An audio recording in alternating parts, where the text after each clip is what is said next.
So mad. I'm so mad, chat. You have no idea. I'm flabbergasted. Ah, poopy. Poopy. Oh, well. Unfortunate, but I guess it is what it is. I wonder. I doubt it. I highly doubt it. Is that... Come on, work. Nope. Dang it, dude. What the heck?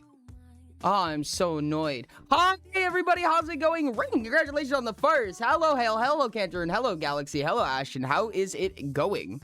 Oh, my bitrate is much higher than it once was. Free.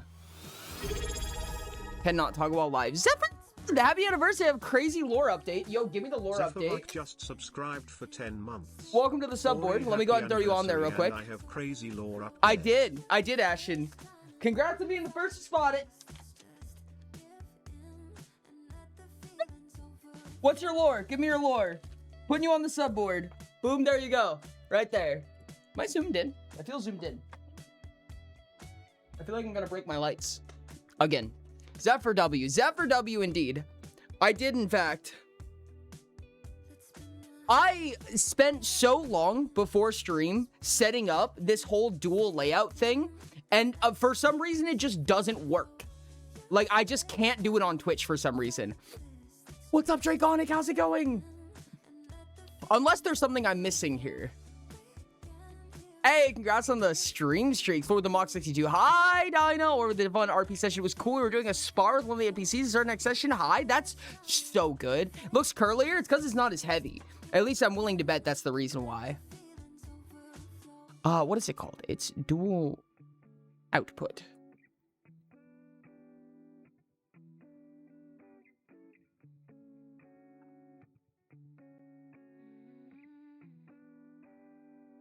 Oh.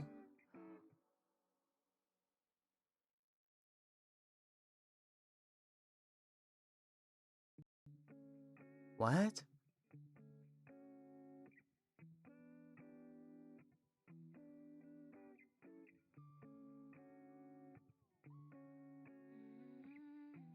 Huh.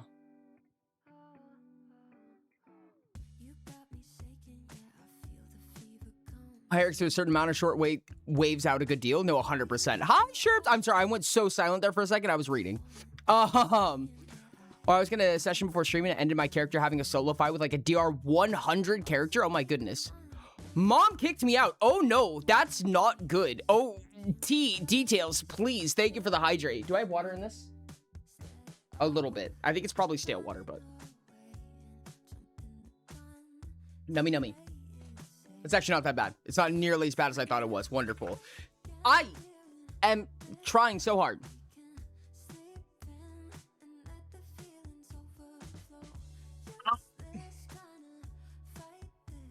Don't hydrate? Oh, my greatest apologies. My greatest apologies. Oh, thank you for the hug. Good hug. Good hug. Am I zoomed in all the way, Lamau? Oh, my zooms just don't work. Neat. Oh, I probably have to have it open, don't I? Oh, so many things happened today. I forgot we were having stream today. Hi, how's it going? Plushie, are you looking? What? What do you mean new haircut? New haircut indeed. New haircut, yes. My hair is, in fact, shorter. Okay, no, it does work. It does work. Making sure. I thought it didn't work for a second. Chat,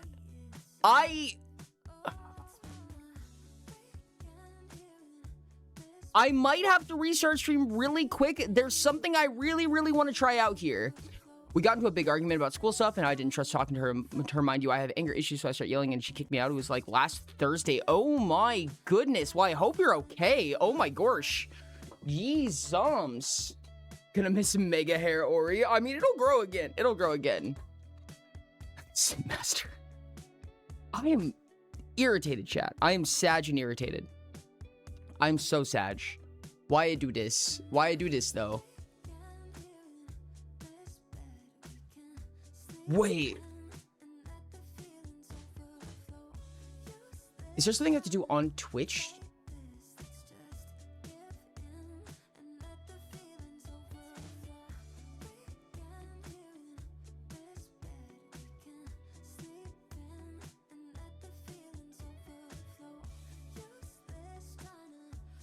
I'm failing to find any difference in your appearance despite being told that it is. Don't worry about it.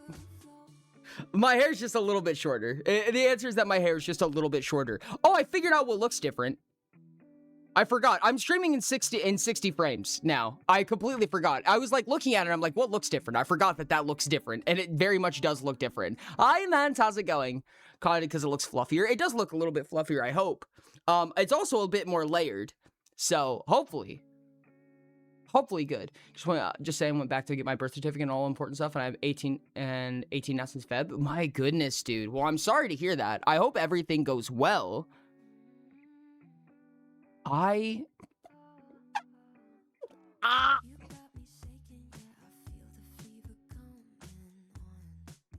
Okay. I'm trying to figure something out real quick.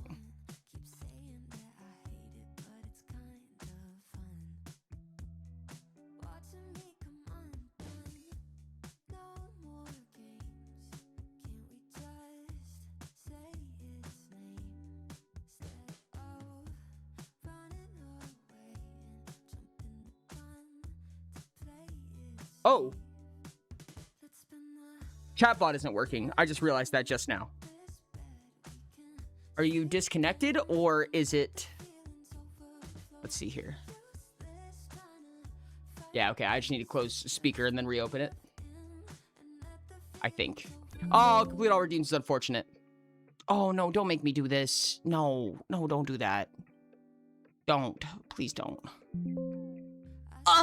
Chat, I'm so sad.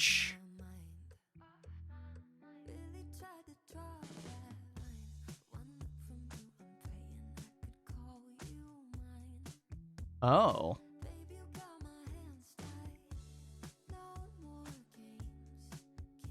Interesting. Okay. I learned something today. And it's that the hour of work that I did today, which I'll explain in just a second, might have been for naught, but it might have been for something. But it also, I might have to wait to make use of it. I'm sad. Oh, this is a Twitch thing? What?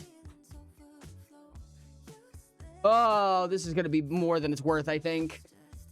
I am cry, chat. I'm cry every time. I tried a curly hair routine on Ori while he was visiting. It was so good. Rain really liked it. Rain liked it a lot. I don't know, dude. I kind of like it normally, personally.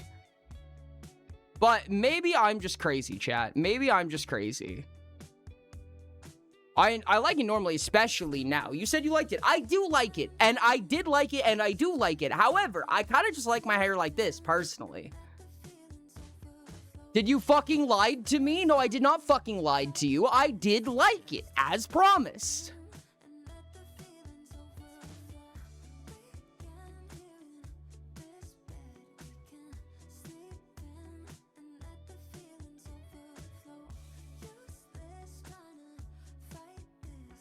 Crazy? I was There crazy once. There it is. They put me in a room. Chat, I think you're gonna come with me as I do a rubber room full of rats. A conversation with Twitch support. Rats make me crazy. I should come over there. We should buy a bunch of random hair products to try out. It'll be silly. I agree. I think you should. I think you absolutely should. How long has Chatbot been off? Oh man, that felt so new to me. I couldn't see. How's it going? Well, you definitely got Chatbot riled up for sure. I'll explain. Oh my goodness. Okay. I'll explain what I've been rambling on about here. Yesterday, I was on Nico's stream. I was on Altruistic Nico's stream, and I noticed that they have a different mobile view for streams than the actual normal, like horizontal, the landscape view that you get on PC, right? Which is what all of you see currently. It's this view right here, right? I have it turned off. However, I liked it. I liked it a lot. So I spent about an hour and a half today setting up a mobile stream, like an entire mobile setup for this. But it doesn't seem like I'm allowed to stream that way. It's called dual output. How did everyone like the lore drop? I loved it, as long as you're safe, Zephyr. As long as everything's going well and is hunky-dory and we're gonna be okay, I love the lore drop. I feel you on that front. I'll tell you that much. I won't say too much, but happier. Good. I'm glad to hear that, Zephyr. I've had a similar thing happen before. For shorts, the layout is decent. Let me see what your vertical looks like. I can't, well, that's the thing is that, first of all, I can't change it while I'm live. So I'd have to end stream and then quickly restart it. But I might have to opt in. Like, I might have to opt in order to do it. And I don't know if this is like a beta feature that I have to like have a thing on my account for, which is why I'm talking to Twitch live support right now, which is a robot, but... support virtual assistant, here to help you with any Twitch-related questions or issues. Help you with that. Dual format streaming, horizontal and vertical, is currently in beta and access is limited at this time. Here's how you can opt in. To request a beta access, you need to join the wait list. Yeah, okay. So I need to join a wait list, apparently. Be notified by email if you get access to the beta. Please know that it may take several weeks to hear back. Okay, this is not going to be a quick thing. Cool.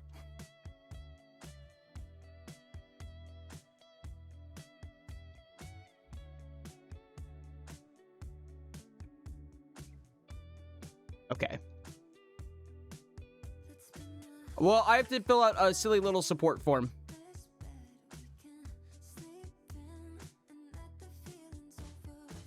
I have, it's asking me a lot of questions. What kind of GPU do I have, chat? I'm finished. Thank you, Natsuno. Thank you very much. How's it going? Help desk being the worst as always. Honestly. Oh, I have an update on the Artlist conversation. I don't know how many of you remember the whole Artlist thing. And may I say, happy ending.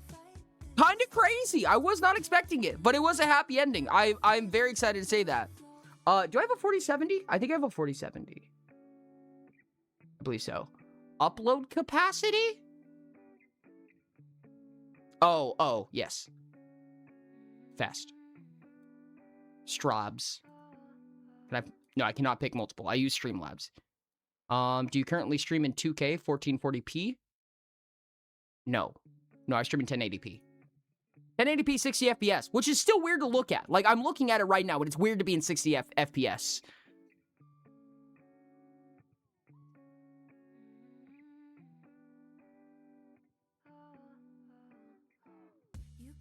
Okay. Well, I sent in a request. That's all I can do now. I'm sad. I really wanted to show you guys what it looked like. I was actually really, really happy with it, but I'm not gonna be able to show you guys for a little bit, I guess. If there come a time, if I manage to dual stream, like if I were to like dual stream to TikTok or something like that, which I've considered, then I would be able to show you guys. But other than that, I can't really do anything about that because I can't even open it on my screen while I'm live. Can I have sword uwu? Or he must be patient, his worst nightmare. This is fucked. This is fucked. It's torture. I don't like it. This is cruel and unusual punishment. Making me wait. Yes, that is a mod loses sword indeed. Oh, speaking of that, let's turn on our bongos, chat. Let's turn on the bingo bongo. Bing bong. Chat, today is a weird one. Today's a weird one. We haven't done one of these in a minute, huh? I think that's all of them. Yes, it is. Bloop. Bingo bongo time. And Ahmad did, in fact, lose his sword. There you go. Also, the party got 3 bingos today. No fucking shit. Wow, that does sound like a very rambunctious day today. Hot damn. Hey, the solar elf lady that was at the masquerade in Piaz was Lady Vashan, right? Yes, Vassian. That is correct. Now, speaking of roguelikes and randomness, I grabbed Vampire Crawlers, rolled credits after 16 hours, and not gonna lie, it's worth the $10, but I wouldn't recommend it as a game. Pour your free time into. Wouldn't recommend it. Interesting, very interesting. Is it Vivian? That's gonna be really funny if I was wrong. A presence here, a presence of a leprechaun. Glocko, why do you do this to me? Also, hi Glocko, it's been like 20 bajillion years. And also, why do you do this to me? Is it Vivian? Oh, fuck, it is Vivian, isn't it? Damn. Let's go gambling! Well.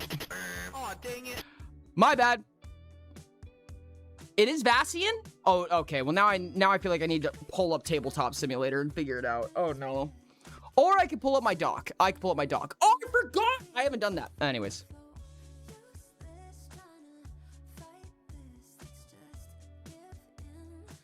I think that's okay.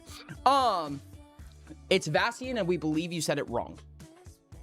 Wait, did I call her Vivian in the past when her name is Vassian? I want to say it's... Oh, I don't know now. I have nothing to say. I made you a Sinquin poem, Ori? What?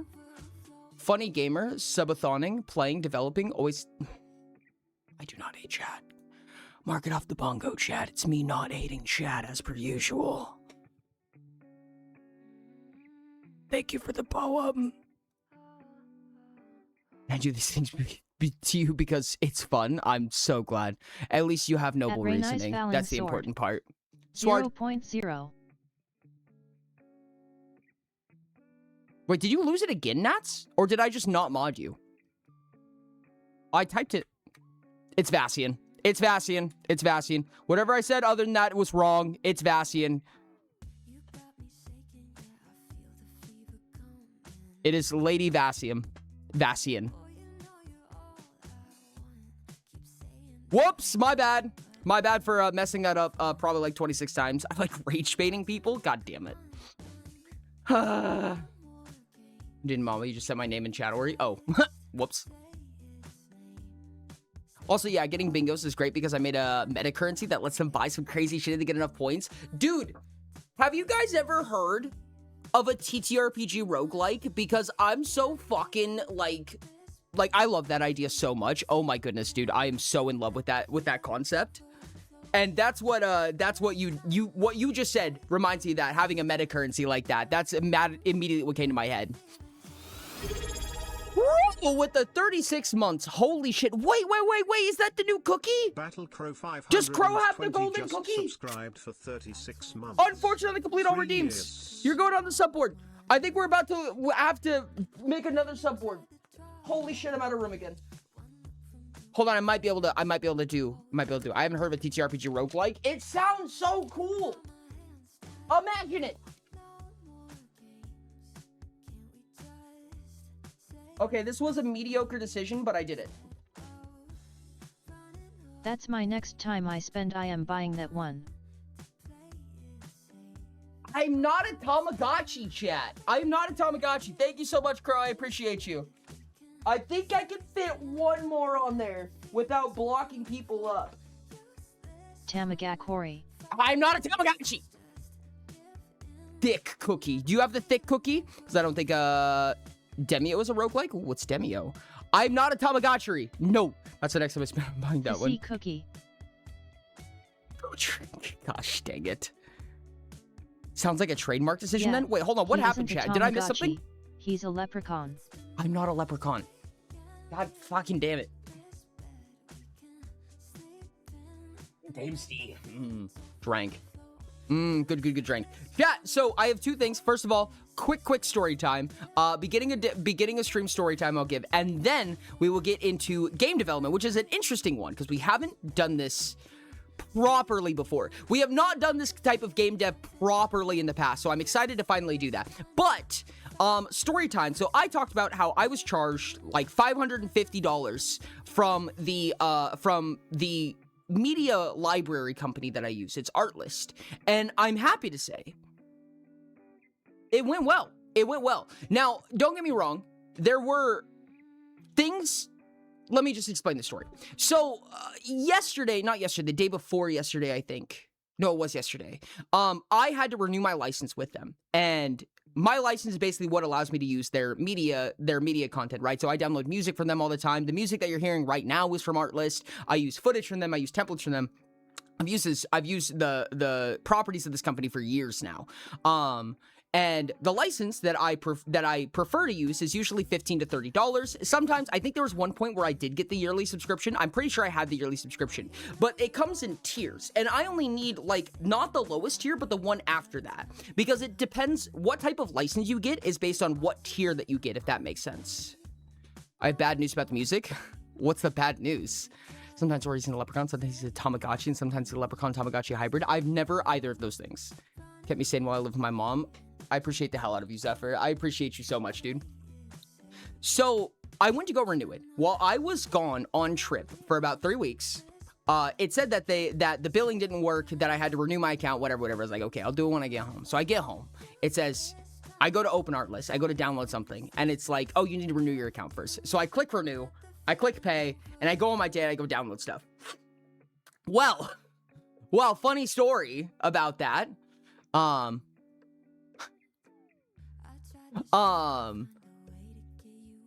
didn't get a selection or anything like that. Like, I didn't get to choose anything. When it came to, like, what I renew, I just assumed I was going to renew the same thing as before. There was no selection. There was no change, typing or anything like that. And I ended up getting renewed with the yearly enterprise subscription, which is the most amount you can pay at once at any given point in time. It was a $550 renewal, and it's for any number of employees, biggest company you could, like, no matter what the size of your company is, and it's a year. And I'm like, I did not need this. I did not want this, nor did I need this. And it offers more tools than I will ever use. So I contacted support and I was like, I need to do something. Like, this is not what I need. So it turns out, unfortunately, because I didn't catch it in time, there is a technical limitation where because I downloaded something, they can't change what type of subscription I did. But they did manage to wrap back around. And originally I was like, I'm gonna be so fucked, dude. I'm gonna be so fucked. Like, they could absolutely get away with this. Like, they could just do nothing. And there's nothing I'd be able to do about it, right? It's TOS, it's just how it works. But I contact them and I'm like, come on. Like, can we work something out?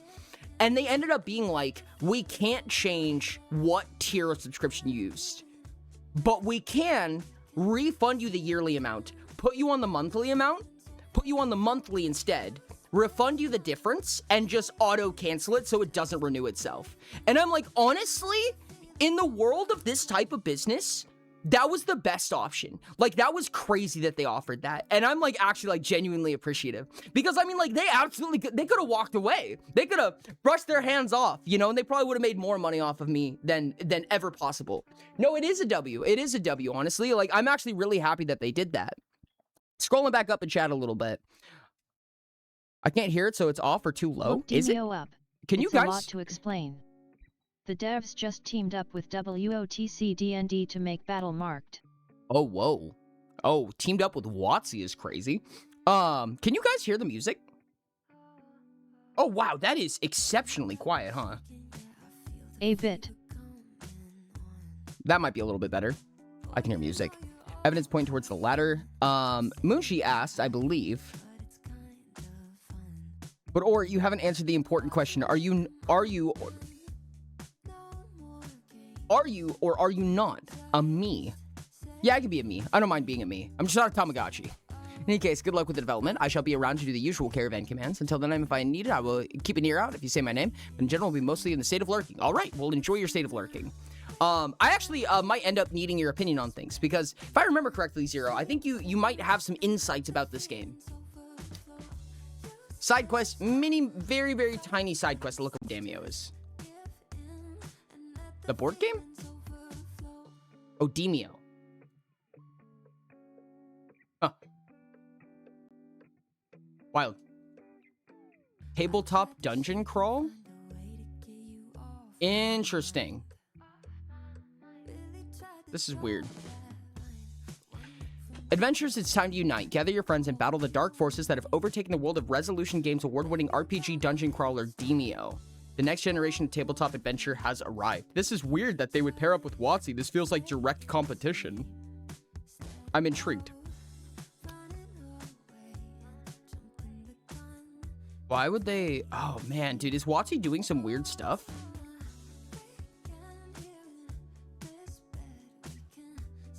Will make you into a Mii Fighter character in Smash. I love that. It's a video game, yes. Yes, Resolution Games, the developer of the popular VR tabletop game Demio, teamed up with Wizard of the Coast to create a new officially licensed Dungeons & Dragons video game. Oh, it is D&D. The game is titled Demio X Dungeons & Dragons Battle Mark. I see. I was looking at the wrong game. That's weird. That feels like a weird financial decision on their part. They really just won't stop milking, will they?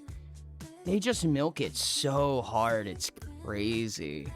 Yeah, no, it looks like a D&D-esque dungeon crawler from what I can tell. Cooperative tactical RPG set in the D&D universe. Embark on a fantasy tabletop adventure. Your quest on your schedule. Interesting. This feels like it directly competes with Baldur's Gate. I'm gonna be honest. Welcome to corporate equity. Milk it till it literally falls over and dies. That's what I was gonna say. In the wise words of Bo Burnham, we'll stop beating this horse when it stops spitting out money. I don't know, dude. It just feels like it's like gonna immediately like compete with Baldur's Gate. Like those feel like the same game.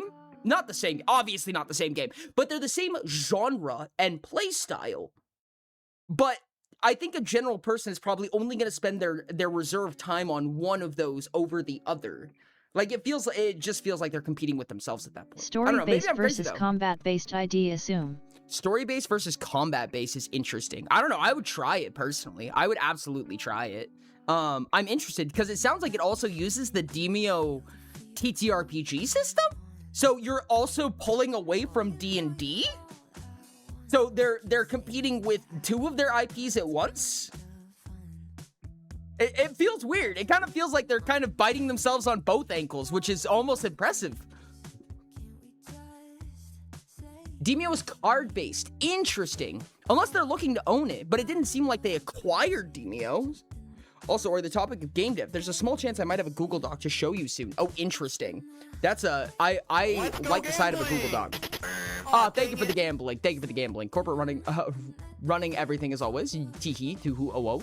Cuts the company smacking a puddle of glue with a stick. Still faintly hearing the Mario 1-up sound.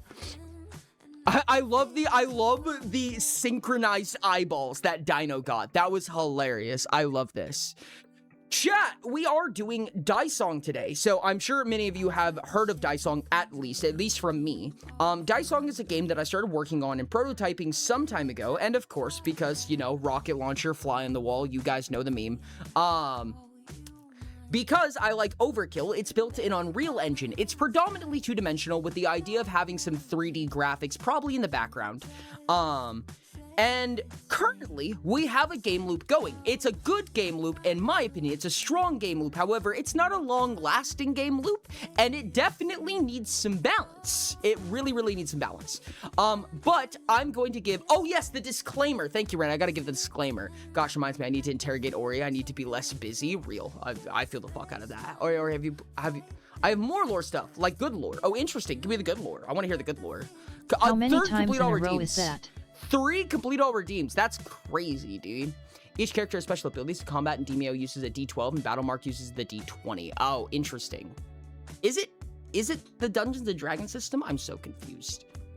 So we're going to be doing Daisong development. As you guys probably know, if you've seen the stream schedule on Discord, then you know that I'm streaming for 3 weeks straight. So every day except Thursday, I'll be streaming every single day for 3 weeks instead of 2. In that, there will be 3 Sundays where we are doing Daisong development, which is on the stream schedule. Daisong development for 3 Sundays in a row in place of the Adventurer's Guide.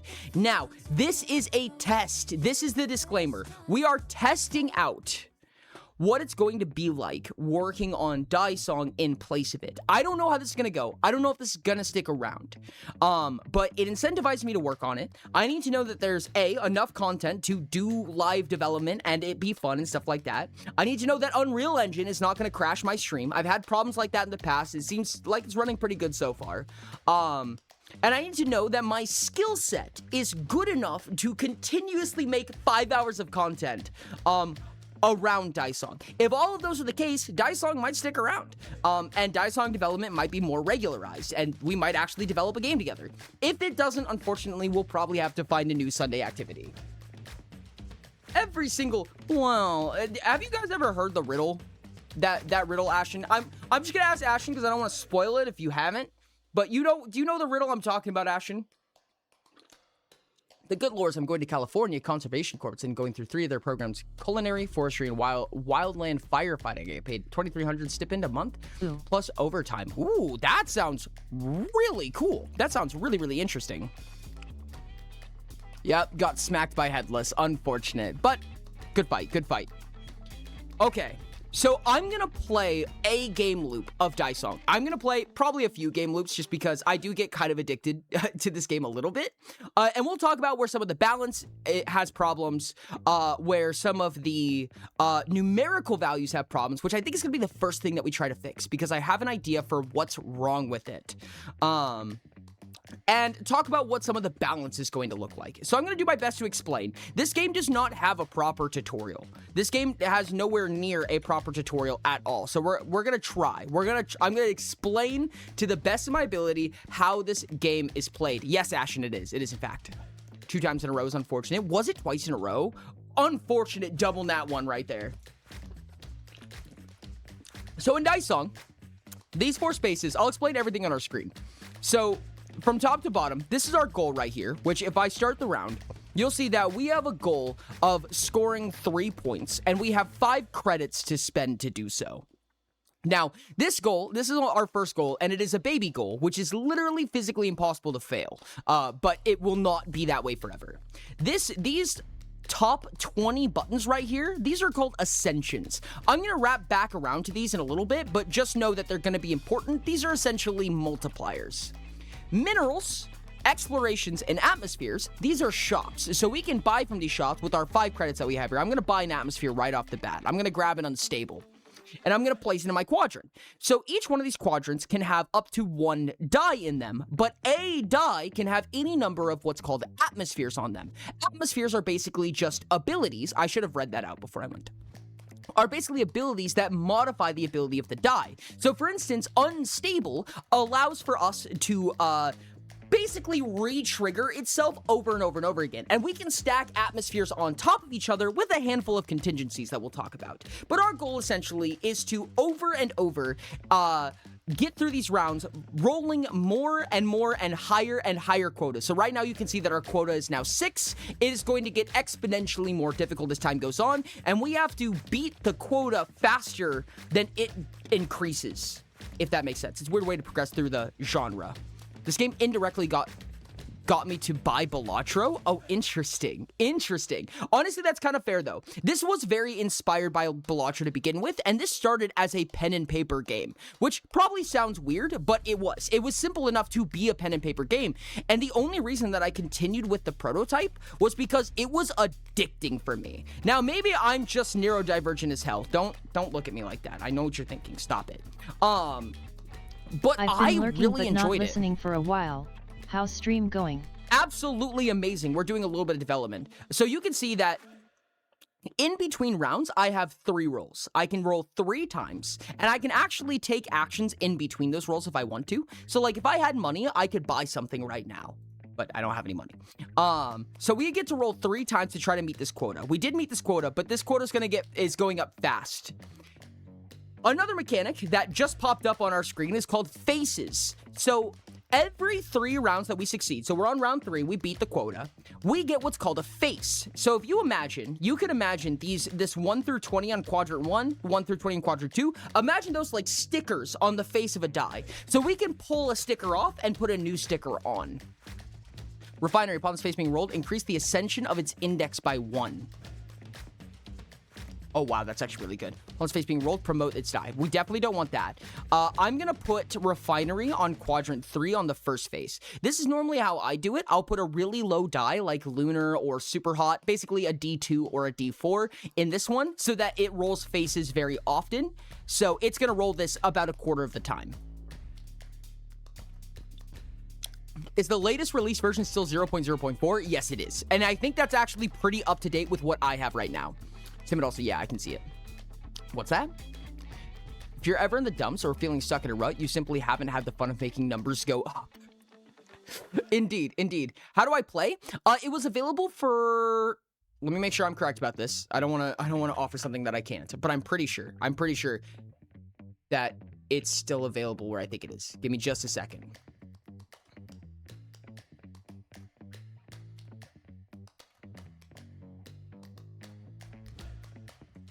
Okay, yes. So you guys can find it on Patreon for free under the Dice Song section. So if you click on this little post right here, this is free. You don't have to subscribe to Patreon. I mean, do it if you want to. Don't get me wrong. I don't mind if you do. It would be very helpful to me. But there is a YouTube video that I made about Daisong that basically goes over how to play it, and you can get the full build right here as a zip file right here in the attachments on this Patreon post. I'll go ahead and post this right here.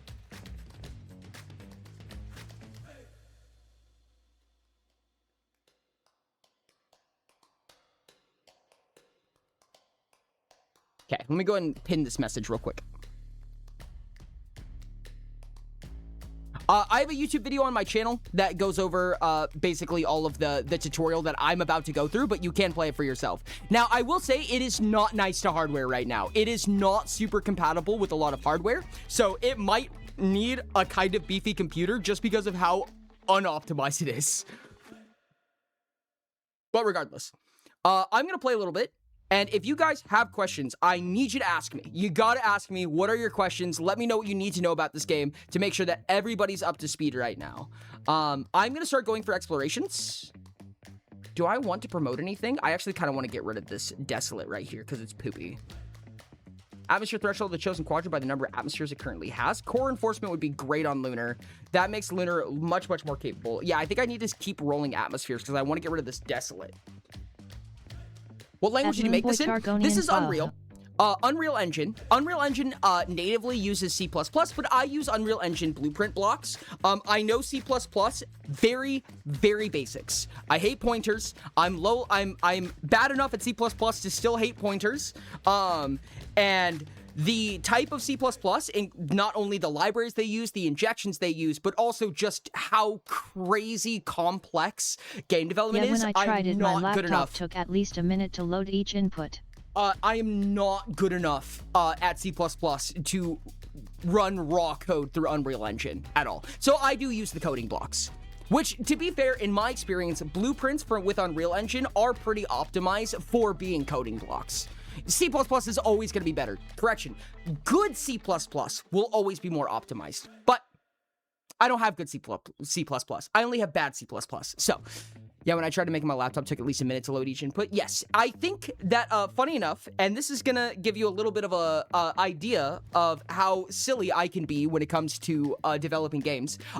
I think that this game might use ray tracing right now, which is really funny because it doesn't have barely any 3D graphics. And I think there's one light. So it's just using a lot of calculation to ray trace something that's basically unlit. Ray tracing? The problem is that it comes with Unreal. Unreal will natively start ray tracing depending on what kit you start with. And I just didn't disable it because I didn't realize it was doing that. Unfortunately, it's weird to say this unfortunately. Unfortunately, my computer is very beefy. So I didn't even realize that it would have input lag or that it would take time to load or anything like that because my computer rasterized it just fine. So I completely missed the fact that it cargo loaded me ray tracing. So yeah, that's kind of funny. Okay, so hypothetically, whenever Lunar rolls a 1 because of the faces, it should raise the index, the Ascension index 1 up a number. Speaking of that, let's talk about Ascensions for a second. So Ascensions, I said, are kind of like multipliers. That's exactly what they are. I'm going to need to explain the difference between indexes and values because it is very important to this game. So an index is 1 through 20. A die can only roll up to an index of 20. It is the physical face. This is why my friend kept his laptop on life support, to find the minimum hardware. Fair enough. Actually, that's a good point. An index is the physical face that you roll. A D4 cannot roll a higher index than 4, no matter what you do. However, the value is after all of the abilities and multipliers. So, for instance, this Lunar is going to multiply the die to its right by whatever it rolls. So, for instance, right now, this Noxious technically rolled a 40 for value. It rolled an index of 10, but it rolled a value of 40, if that makes sense. Honestly, looking at it, I think there's immediately some visual stimulus I want to add here. Anyways, what these Ascensions represent is the indexes that you can roll. So if you roll an index of 1, it'll multiply by your A1 Ascension. So all of them are 1, so it doesn't do anything currently. It's just constantly multiplying them by 1, which doesn't do anything. But if our Ascensions increase, then it'll automatically increase all of our values whenever we roll them. To be honest, you should just do program however you can. I'm fucking insane to make shit with raw HTML, CSS, and JavaScript. Jesus. By hand, it's slow and tedious, but that's what I find fun and I can do. If you got to use silly rectangles, then use the silly rectangles. No, I agree. I used to make games in batch script, which means that they're not really games. And they are very much cloaked like computer viruses. But I had a lot of fun. It's how I learned how to code. Probably why I crashed so much on the older versions, yes. Or he casually flexing his beefy computer. Oh, you want to see the beef of my computer? I really wish I had like some kind of PNG I could put on screen right now, just show it up right here and be like, yeah, beef. And it's just a computer with like a PNG of beef on it. Or he casually flexing beefy computer. I still don't know if he read the good lore. I don't think, I did, didn't I? It was that you were going into the corpse, right? I said good job. And that sounds really cool to hear. With the monthly stipend plus overtime. This is why my friend kept his laptop on life support or discriminating against me once again. I'm not discriminating against you. On purpose. 3 of the programs, Culinary Forestry and Wildland. Yep. Very, very exciting. And that is really cool to hear, honestly. I might lose here. Oh, no, I have money. Do I go for an atmosphere? Do I go for an exploration? I was in the middle of a round and it full on crashed and shut down my device. What? Oh, that's a new one. That's a very new one. Can you explain what state the game was in when that happened?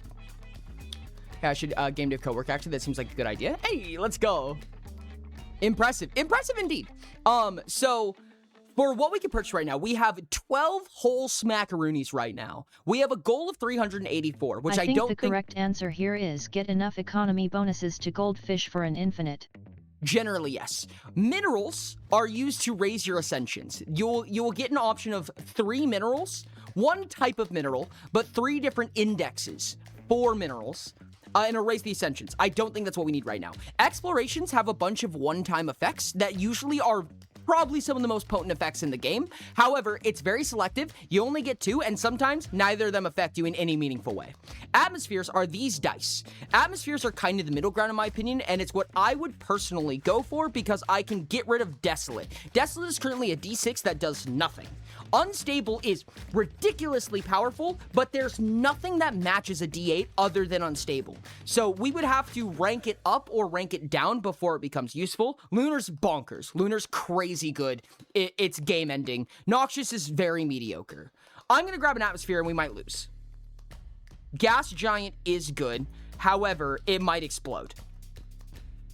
So the way that Gas Giant works is it's going to multiply what its index.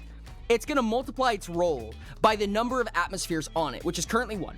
If it rolls below an 8, the die just poofs, which is really bad for us. So I'm risking it right now. But it gets multiplied by this lunar, so we're probably safe.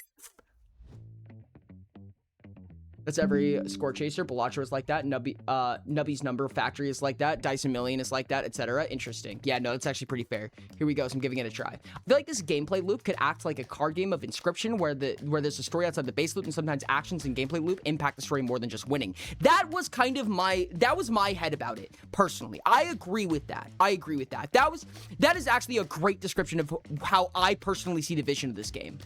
You're welcome, I'm bonkers. Dyson Million is the most egregious case because your points are your money. So Econ is just literally points maxing. That's really wild, actually. Seems low dice seem better, just the game that has 1 as a crit success. Yes. And that was kind of by design, and we'll go in and we'll dive into a few of these dice and what exactly they do, what all of them do, hopefully. So stick around for that. I'm gonna continue doing this run. That's a really bad roll. We rolled 73. We are on par to lose. However, we got economy from something. I think I just didn't spend all of it. So I'm going to buy an exploration right now. See if I can do something with it. Increase wealth. That's good. Increase wealth is amazing. We can grab another atmosphere and maybe even explore a little bit more in the middle of this. Gaseous is huge. Gaseous is so good. I was wrong about Gas Giant. I was thinking of Gaseous. But now we have both of them, so it doesn't matter. I can buy another atmosphere. I'm going to do that. And we get another gaseous. Crazy. This die still has a very, very tiny chance of blowing up. It has a very, very small chance of blowing up. It's really hard to. If it blows up, we lose. I'm pretty sure we just lose at that point. But remove a random atmosphere from a chosen quadrant, which is useless to us. We don't want to do that. Or demote all dice to the next available rank, minimum of D2. We don't want that, I don't think. Actually, would be kind of helpful. I'm gonna be honest, would be kind of helpful. I'm a little bit scared. But I can see it. Yeah, this die can blow up, no biggie. It can also blow up if the number is too big, Ori, unless you fixed that. Yes, but that's like E13 levels of big. I think it's actually E27 that it blows up at, but I could be wrong. At least I can only assume it was the game. Nothing else other than stream and Discord was open. I can't really describe what the game state was. It was near the start, so I was just going over some muscle memory for it. Interesting. I don't know what would have caused it to blow up the game. I don't know. How easy is E27? If you get the infinite loop, easy. If you don't get the infinite loop, nearly impossible, I would say. Let's see where we're going. Yeah, there we go. Now we got 1,400 points. We're doing a lot better on this one. Oh, we got a face! Oh, that's terrible. I hate this. That's garbage. But we can turn this 2 into a 10, which I don't mind. So this lunar is now rolling either promote Ascension 1 or it's rolling a 10 in place of its 2, which is pretty good. I kind of wish those were in reverse, but I can live with this. I still want... God, another fucking lunar. Another lunar is crazy. I guess we get another lunar. I really want tropical or some kind of economy die. Oh, wow, 27,000 is crazy. Which makes sense. So let me explain real quick why we just rolled 27,000 in one roll. So gaseous is going to multiply this thing's value by the number of atmospheres it has, which is currently 3. But before that happens, or I guess after, it doesn't really matter, lunar is going to multiply its value by the rightmost die. I had a 3 tropical, 2 unstable D8 die. Oh, that's crazy. That's so gross. So what just happened is we rolled a 2, which is actually secretly a 10 for us. Remember that. So we rolled a 10, and then it's going to multiply that by this gaseous 3 times because we have 3 lunars. So 10 times 10 times 10. So whatever this is, we're multiplying it by 1,000. So it's taking this 3, it's multiplying that by 1,000, multiplying that by 3, and then multiplying that by 3 again. So that was roughly 9,000? Did it do it again without me knowing? I think there's another instance somewhere that I'm not realizing. Oh no! No, it finally exploded. Fuck! Damn it. Also, Ascension 1 did not go up, so that's a bug. Did it really roll a 1? Oh my goodness. Damn, dude, gaseous exploded. I can't believe that. I think the only thing it could have rolled was a 1 or a 2. That's what had to happen. Both of these had to nat 1. Yep, that's unfortunate. Lucky we got out of it beforehand, but that's such a big hit to take. I don't think we're going to get anywhere check to to close see that. if Ascension 0 increased. Ascension 0? What do you mean? What is Ascension 0? I don't know what that means. Yeah, the bar's filling up, but it is incorrect. We, barely made it because of that 10 right there. Wow. Was not expecting that one. Another unstable. That does absolutely nothing for us. Wonderful. Now we lose. Those are some lucky rolls. Okay, so we died. We died. We lose, we died. In the feedback chat? Oh, I didn't even know that was a thing. Why did the 2 is 10 make my brain think of the Enigma machine wire board? That's actually so funny. Okay. So let's talk about what stuff does. Before even getting into the coding, there is, first of all, for all 7 different varieties of dice, there is a basic die that does nothing. It has no abilities. So there's a D2 called Empty. There's a D4 called Dwarved. There's a D6 called Desolate, a D8 called Frozen, a D10 called Terran, Noxious D12, and Gas Giant D20. These all have no effect. They're just basic dice. On the flip side of that, usually the smaller the die, the more profound the effects, if it has a special ability. I just remembered I haven't eaten anything since breakfast. I'm gonna heat up some takeout my mom got last night. Yes, please go eat, people. Don't not eat. You silly goobers. You are silly goobing. De-silly the goobs. Okay, so Super Hot is an example of one that probably needs to be nerfed. This one might actually be fine. When this die is rolled, multiply all other values by this die's index. That's not bad at all. I pinged you for what I am talking about, Ori. That is completely valid. That's fine. Game balance, new. Interesting. Refinery was rolled. Ascension 0 has increased by 1. Okay. Yeah, no, that is something to take a peek. So yeah, you are right.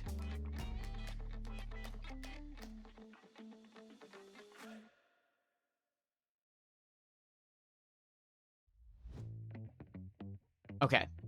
I will have to look at that again. Game balance. No. Reflective. When this die is rolled, multiply its value by itself. If its index rolls above an 8, destroy this pod. So reflective is fine, but if you make it too big of a die, it's okay. It squares itself, which is really, really strong. But if you put it on anything bigger than a D8, it explodes, or it has a chance of exploding. So you can't put it on D10s, D12s, or D20s safely. Lunar. This one is crazy. This one is the substance of many, many infinite combos. When this die is rolled, multiply the next rightmost die by its value. This is a value times value. It's not okay. It's not okay. It is such a broken die. I still don't use Lunar that often. What do you use? I don't get it, dude. It's so crazy. Value times value with no downside is so egregiously broken. Oxygen rich and oxygen poor, basically you roll with advantage or disadvantage. You roll it inside the computer's head. It rolls 2 versions of the die, and it takes the greater and lesser respectively. This is the only die that actually affects your index. I don't know, default to super hot because this is what I found first. Interesting. Okay. Tropical. This one's also insane. It's like a basically required economy die. There's a few economy dice, and this is the best one, I would say. Correct me if I'm wrong. I've seen some people play this game seemingly a lot better than I have. When this die is scored, your wealth increases by its index. So every time you roll, which is 3 times around, you get that much money. Tropical is absolutely bonkers. Add the current round to the value of this die's rolls. High carbon is fine. It doesn't really do anything. It's not valuable. Reproc will always be strongest ability. Unstable. When this die is rolled, trigger each atmosphere effect an additional time. So when you have an unstable on a die, and this one's probably going to get fixed as well. This one's gonna change. More than likely, because I had some ideas with how to affect unstable, because unstable is also an infinite loop necessity. So basically, for each unstable you have, it triggers an additional time. Whatever its effects are, you just do it again. It is disgusting. It is disgusting. It is super powerful. It is ridiculous. Yeah. Precipitous. When this die is rolled, gain 1 wealth per atmosphere in this quadrant. Not bad. It's an economy die. It's not the best economy die, but it is an economy die. Unfortunately, one thing that I haven't really well explained yet is that when you get an atmosphere, when you go to purchase more atmospheres or more dice, you can only stack dice of the same rank. So like, for instance, if I want to buy a precipitous, I either need to put it in an empty quadrant or I need to put it on a D10. So like, for instance, if I'm full up on gas giants and I want this precipitous, my only option is to sell it, is to sell something in order to replace this. Acidic increases the value of this die's rolls by 1. Pretty garbage. I'm gonna be honest. It is really hard to increase atmosphere count. Not that good. Indeed, unstable is basically the one to aim for in any build. Yeah. It's really hard to increase atmosphere count. Not that good. Interesting. When an atmosphere is added, increase wealth by 4. Asteroid Belt? Asteroid Belt's a really good econ die, at least in the early game. Unstable is funny because there's other die that explode sometimes. Yes. Gaseous. This is the one that we were talking about earlier that exploded in on itself. When this die is rolled, multiply the value by the number of atmospheres in its quadrant. If its value is below 8, destroy it. So it blows itself up if it rolls too low.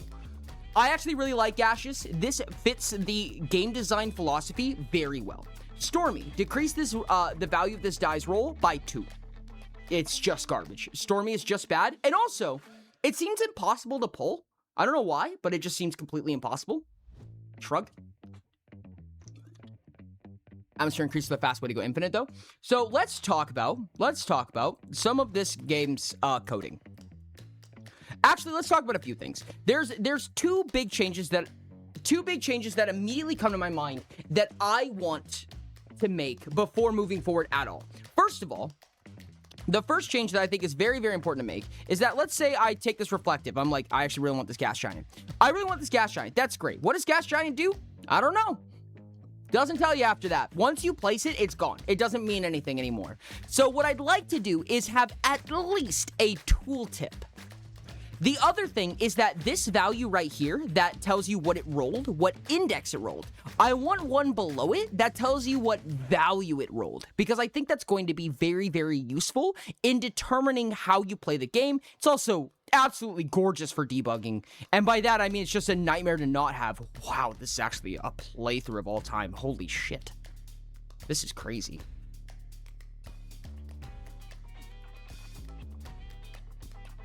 Wow.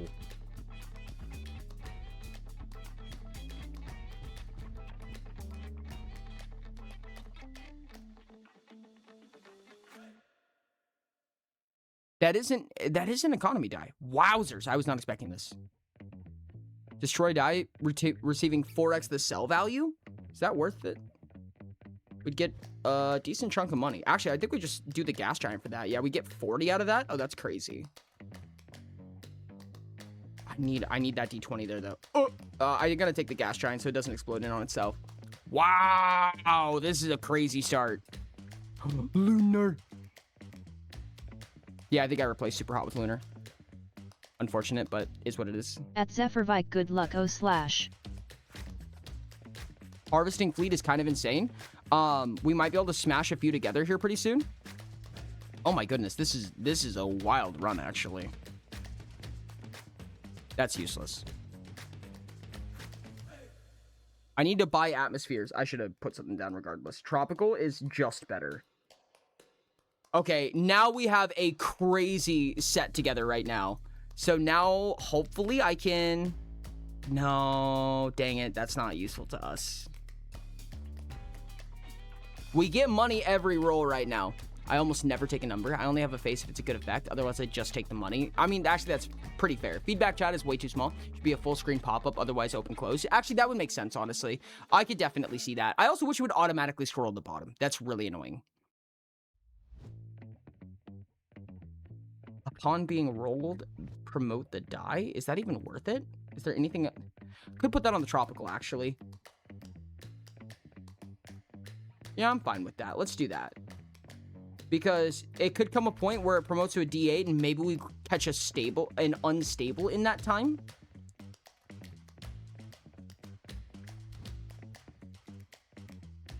Remove all but one random atmosphere from a chosen quadrant.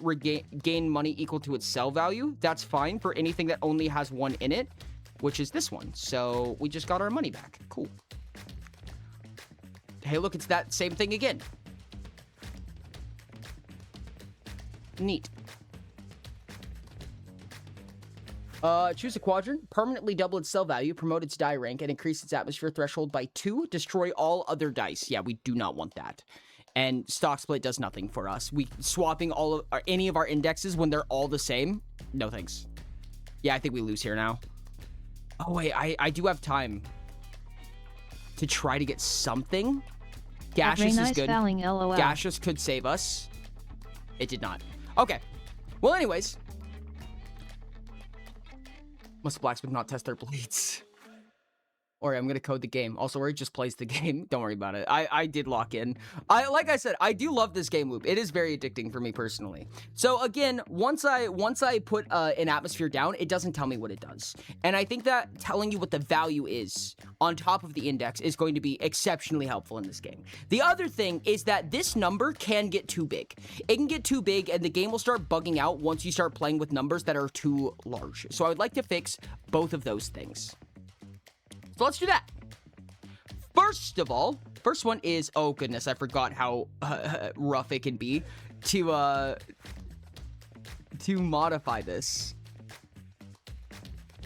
Okay, let's put one below here. Pod 1 roll. Does the score to beat still turn to 0 on round 30? If I put one here.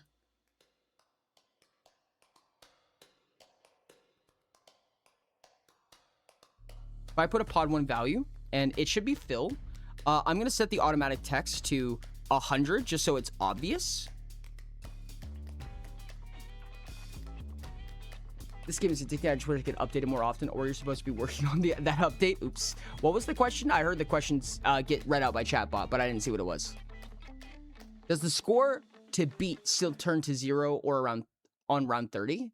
Oh, that's a good question. I'm not 100% positive. I also don't know why it does that. I hope not. Oh, goodbye 5 minutes from the subathon timer, Sag.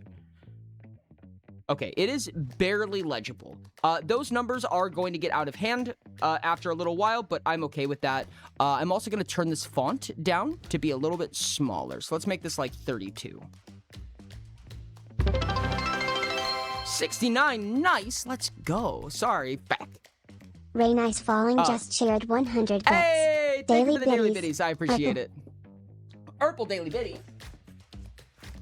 I'm so excited. In this ocean of blue rocks, one purple. There's one purple rock in there, chat. One purple rock in the ocean of blue.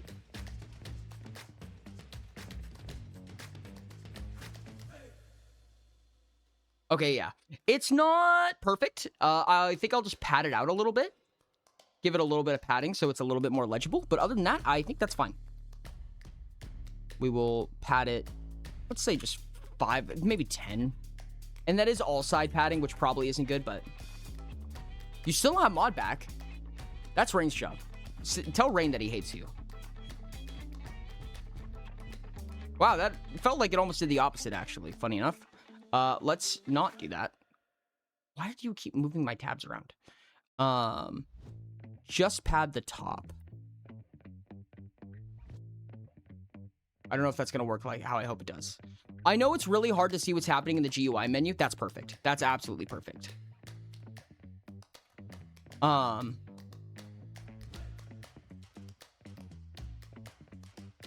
It's really hard to see what's in the GUI menu because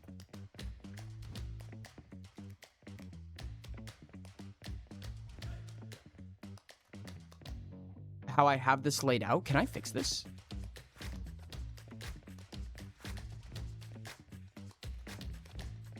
Oh no.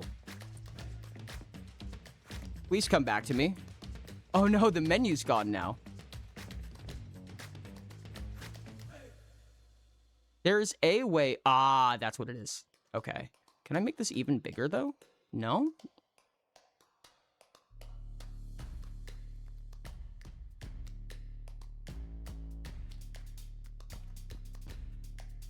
No, it still won't let me. Dang.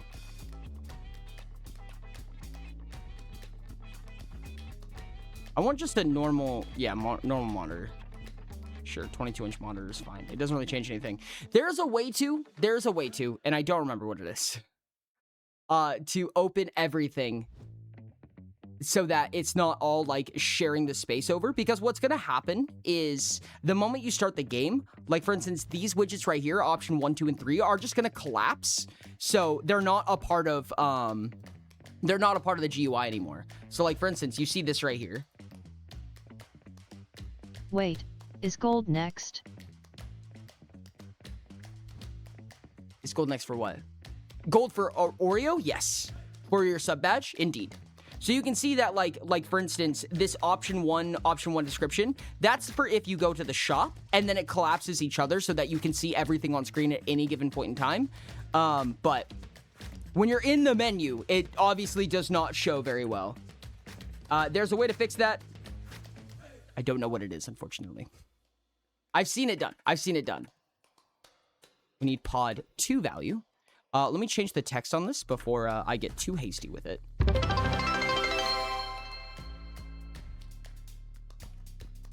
Battlecrow 520 just cheered 101 bits. Rain thought he was safe.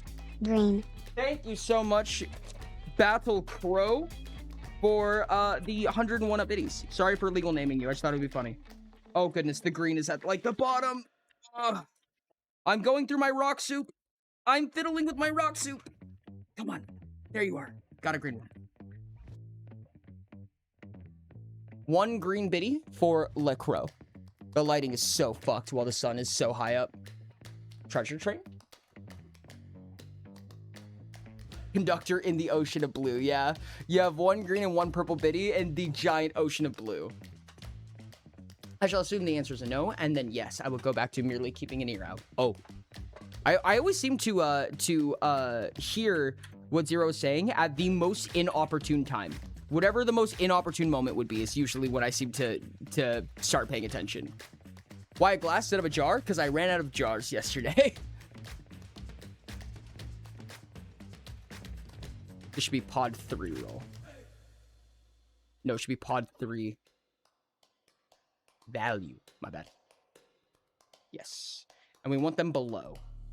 Just so you know, Ori, cause you've said it twice. It's the C aria at 3 years, then the golden one. Fuck! You're right. You're right. Yes, it is not the golden Oreo next. I apologize. It is, in fact, the thick Oreo at 3 years, which is what Crow has, I believe. It is 3.5 years, the golden one, and then 4 years is the final one. So all of these are right here. Oh, these are all big for some reason. I copied the wrong one is why. Dang it. God, I'm doing so good. Okay, let's go up to value right here. Let's do top padding 10. We'll just make it the same again. 32. And then pod 3 value. Top spacing like this. And 32. And it should start with a dash anyway, so that is correct. The 50% caked up Oreo. Exactly. I'm gonna be 1 year soon. Yes. There needs to be more blue. More blue. Okay, so all these at the bottom. Once you put a die in there, I believe that it's gonna get shrunked up. Yeah, it's gonna get pushed up so that the sell button, because the sell button's gonna uncollapse, which is perfect. So now, when we roll, let me go ahead and see if I can find. I will say, chat, this is gonna be one thing that's gonna happen. It's been a long time since I've opened this program and modified Dice Song. It's gonna take me a second to remember where I put everything. Everything's in a lot of variables, and I'm gonna have to do my best to find it. Pod 4 value, pod 3 value, pod 2 value. Okay, so they are promoted to variables, which is good. And I think what I need to do is go into the roll commands. Let's go pod 1 faces. Ugh, good stuff. Yeah, this one's huge. This doesn't matter now. This is not what we're interested in. This is what I needed. Yeah, this is the... At Ashton PYR, why do we even live anymore /J? Fuck. Oh my goodness, another complete all redeems. Double subs what regular used to be. Mega is now the old double. What the hell? America is being America. Is inferior expecting a size up from what we got? Sag. Why do we even live anymore? Real as heck. Okay, let's see what we've got here. So there's a place where, let me actually find the reference for it, where the text is edited, where pod 1 roll is. And if we update pod, I think it's here. Set text of pod 1 roll. Yes, this is it. So in this little piece of code right here, we're just gonna push this over a little bit, and all of these are coded separately. There was a reason for it. God forbid I ever remember what the reason was. I'm pretty sure I don't, unfortunately, have a way around it, but... Oh, no. This is specifically if... This is update pod. Oh... So this is if we're resetting it specifically. You know, honestly, I actually think that we could remove this.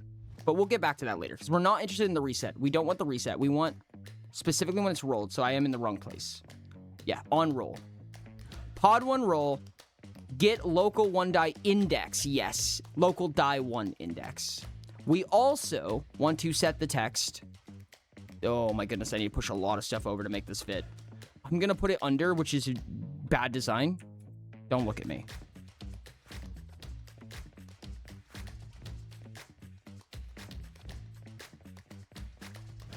And we're gonna get local die value.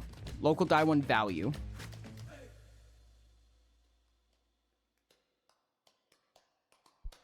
I forgot. Oh my goodness, it's gonna be a nightmare. I forgot the values are stored as arrays. This is gonna be a long conversation to explain why it's like this. There is a reason.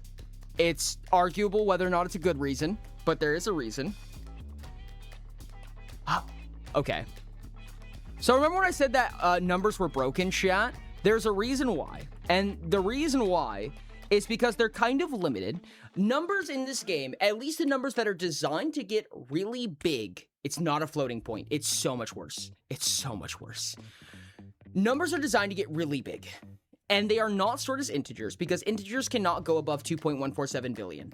Floating points also cannot. Now, you can have an integer 64, but it kind of just follows the same problem. We're going to be using numbers so much bigger than any single integer is ever designed to hold. We're going to get into the millions. We're going to get into the E100s. So instead of storing it as a single integer, what I've opted to do is store it as an array of integers that max out at 999. So if you imagine writing a million, wherever a comma breaks up the number, that would be its own integer in a list of numbers. So there's a multiplication table coded into this game that figures out how to transcribe that, if that makes sense. So if I take this, I'm pretty sure I have a formula already for Ori, is there still a typo in compressors? Probably. I would assume so. Not integer Roman numeral. Calculate? Don't calculate. No. It's update? No. Quadrants? No. Oh goodness, what is it called?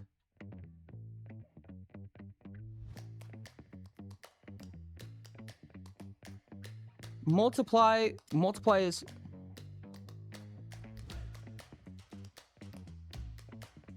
multiply score by integer. Score to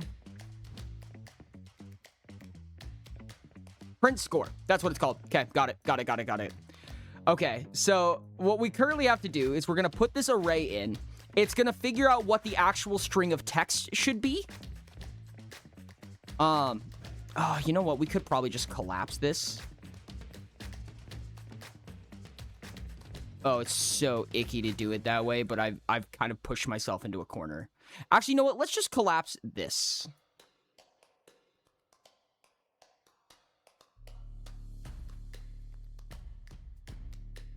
Yeah, that's fine. I'm okay with this.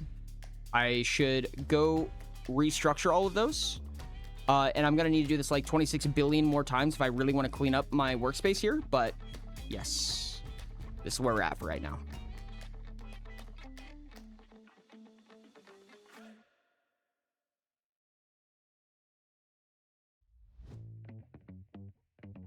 Let's initial roll and figure out what these input pins are. Pod 1 atmosphere self. Yeah, self is fine. Self 2. Why do we have self 2? What are you actually inputting into? It's like 562492 as 562,492 Kind of. I mean, the array doesn't know which is which because it doesn't need to at the end of the day. All it needs to know is where they are in the array, right? So funny enough, it actually does it backwards. So if you had the number 562492, I'll open up Notepad real quick to try to explain what I'm talking about here. So if we have the number 462492, the computer recognizes this as 492 and then 462 as two separate integers. So what it's going to do is it's going to go append. Let's pick some easier numbers, actually. Let's go 111, 222, 333. And let's do 11, 222, 333, because I feel like this is going to describe it better. So 333, 222, 11 is how the computer is going to store this. So when it goes to append it into a string, it's going to check what is in the... I believe this is how it does it. I think it checks last one first. So it's going to go, okay, append the last one, then append the second to last one, then append the third to last one, so on and so on. Multiplication just multiplies every number. So like, let's say if we wanted to square this number, so we have two of these. It's just going to multiply every number by every number. Can things still go negative? I assume so. Currently, yes, but there's a really easy way to fix that. It knows that this is 11 million. It knows that this is the millionth place based on the size of the array. So because there's 3 items in this array, it knows that this is the millionth place and that this is the thousandth place automatically. So it'll multiply each one of these numbers 11 million times 333, 11 million times 222,000, 11 million times 11 million. Then it'll do the same thing vice versa with all of these, so on and so on. And then it'll add all of that together and then spit out a new array. If that, hopefully that made sense. I can go back to the formula here in just a second. I just need to figure out Essentially a matrix. Pretty much, yeah. Yeah, pretty much a matrix. I think all of these could end up being the same pin, realistically. I don't think that they actually need to be 3. Funny enough. So, oh, cool. Thank you. If I actually go like this.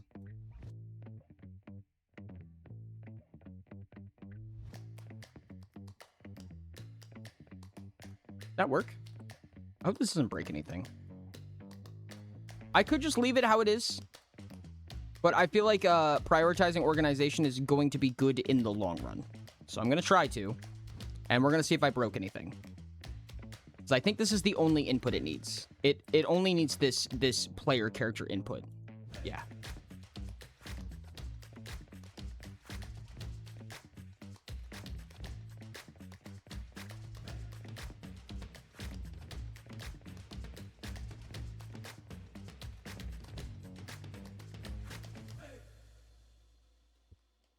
Which is funny that it uses player character. That was actually the name of the built-in function, but it doesn't matter that much. Output pin 2. I think that this is also player character. Look at chat. Okay. Hey, what's up, Dad Gamer? Hello, just dropped in to listen to your explanation. Does the engine not have a big int class? It has an int 64. But int 64 is still not big enough. And also, when I was using it, and this is very probably just me being stupid, but it kept not even managing to get past 2 billion. So, that was kind of a... Oh, talking about big int. Oh. Does it have a big int? Hold on a second.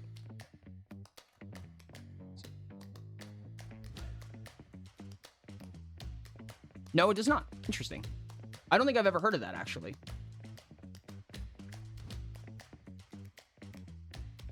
Interesting.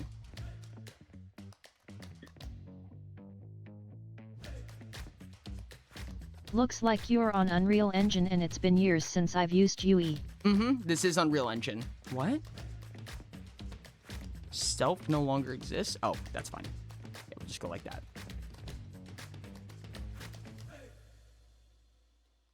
Okay, I think that's good. Again, I'm still very scared that I just broke something by trying to do this little bit of cleanup, but I think we're okay.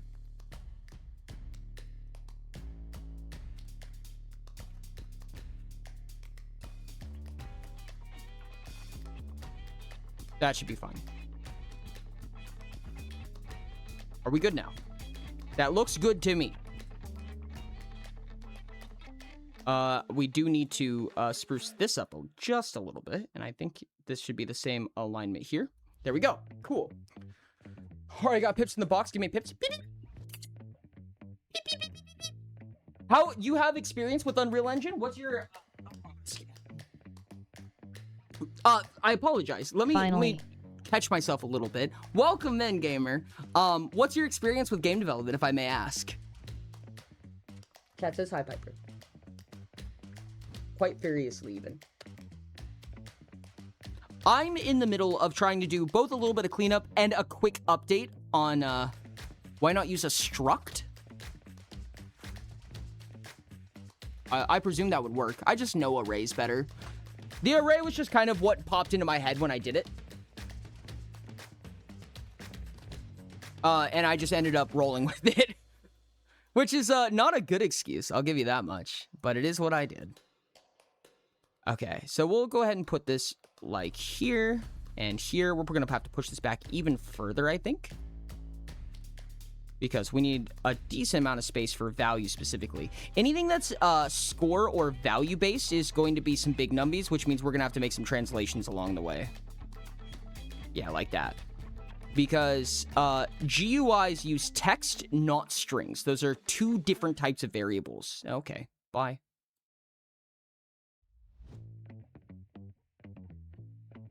And then we can grab roll one value. Now, I think what we're going to do is we're going to test this while we have it. I was a game dev professionally for a few years from 2009 ISH on. Got out of the industry due to burnout. I worked on a few different PC and console games. That's really cool. That's actually super, super exciting. Well, awesome to have you here. I promise you, you're going to be smarter than me when it comes to game dev. I have been purely and only amateur level game dev like my entire life. So everything I know is self-taught. Correction, I took one Python class in college. I started on batch script, and everything I know is based on we have the a best professional. Yep, we do. We do in fact have a professional. So everything I know is to the best of my knowledge, to say the least. So hopefully this will update with the value correctly. Nope, it's already wrong. Neat. It's thinking it's only zeros. Let's put a different die there real quick, see what happens. Yeah, it thinks it's always 0. The actual rolling function seems to be working, which is good. It's working as normal, so I don't think I broke anything. However, that value is wildly incorrect. Let me do my favorite thing real quick, and let's just print this out. Print string.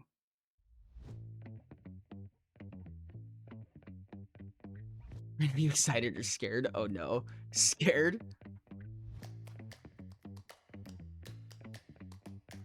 It's like it makes sense, but it's way over my head. Honestly, that's how I feel all the time. Awesome, that's your self-taught. I have a degree in CS and still do software development, just no tin games. Fair enough, fair enough, fair enough.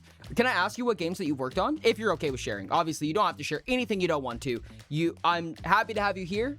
Chill out, make yourself at home as much as you wish. But if you're willing to share, super, super curious. Let's see. Okay, so we have local die 1 value. Oh, is this... Hold on. No, it should be local. Wait, has it not... That's why. That's why. I think that in initial roll, it hasn't gotten its value yet. That's why.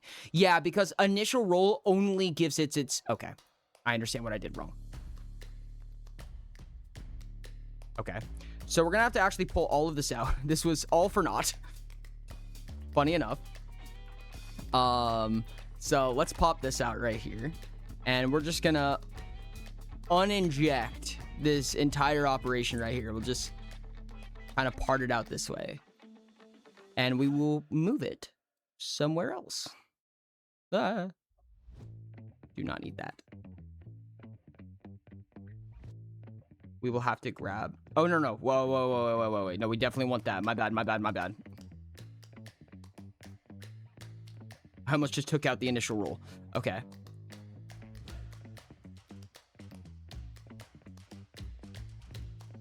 I'm realizing now I don't think this even needs this output. Yeah, this output is doing nothing. Bloop. Yeah, I think it just gets confused on what inputs and outputs it needs. For not to dock myself, the games I worked on were kind of niche. No AAA games, but I did a Wii dev kit on my desk for about a year. That's super cool, dude. That's super awesome. I love to hear it. Really exciting stuff. You said normally CS was the language that we were using the most?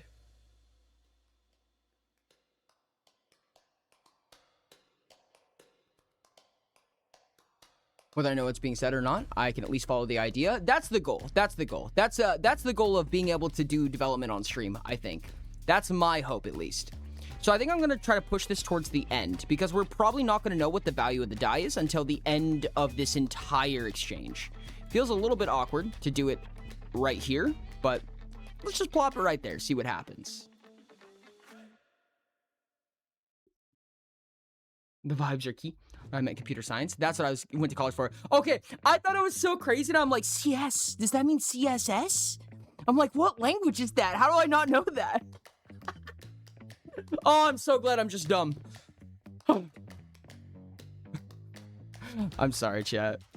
Okay, if I roll this, Okay, it did get it right. It did get it right. So if I sell it, let's pop precipitous right here. Oh, I hecked up. Look like that. Sell this. It's like, it knows that it rolled a 0. Can we get something that multiplies itself, preferably? Yeah, let's do this. So gaseous is going to multiply itself. It's going to multiply itself by 1. I'm done. Can we get another D20? Dang it. Okay, this one should. This one auto multiplies itself by itself. There we go. And now we have a different face on it. So that, yep. So it rolled a 2, but the value was 4. I needed to roll a 1. It did not roll a 1. I'm so mad. If it just rolled a 1, we would have been able to test the faces, but oh well. Sure, let's get a little bit deeper into the run real quick. See if we can get something moving a little bit. Just to test out the value function of this. Increase the value of this dice roll by 1. This should show, yep, 1 higher than it actually is. That is so good, but this is for testing. We need the 17 for testing really bad. And I just need a D2. I sent a collection of stuff I said previously about Desong in the chat. Oh, gotcha. No, you are so good, Dad Gamer. You're so good. In the chat? Which chat? Are you talking about Twitch chat, or did you send it in Discord? Meant C# in a weird way. It could have meant C# in a weird way. That's true. CS could have stood for C#. I didn't think of that. Dang. Look at that. I failed to get in. Didn't go clip of you saying you're stupid. Well, I don't mind a clip of me saying I'm stupid, personally. I have said worse. Okay, so we should survive this regardless, I hope. We might actually not. But I just need to see this roll a 1, because I want to see it. Oh, it did before. It already did. Okay. Because if it rolls a 1, then yes, the value is 17. So the value functionality is working on this. We should be able to just duplicate this. For the sake of consistency, I'm going to... Yeah, because this roll function... I hate that I did this. This roll function, I believe, is only on... No, it's not. It's not. Okay, no. In my head, I had 4 copies of this function because I'm bad at coding. But I am bad at coding. But luckily, we got saved this time. Let's collapse this real quick. That's not the collapse button. I need to collapse stuff way more often. Let's collapse nodes, and we will call this show value on pod. Yeah. Boom. And we'll do the same thing, just like that. We do want to give this an execute pin, if we can. Yeah. But not yet. We'll do the same thing 4 times and 1 for every quadrant. It is in the same channel in which I pinged you previously. Okay, cool. Thank you. Appreciate it. So what'll happen is we'll just rinse and repeat this, but with different variables, update all of the pods as necessary, and now we get to see values on them on top of seeing the index, which is going to be super helpful.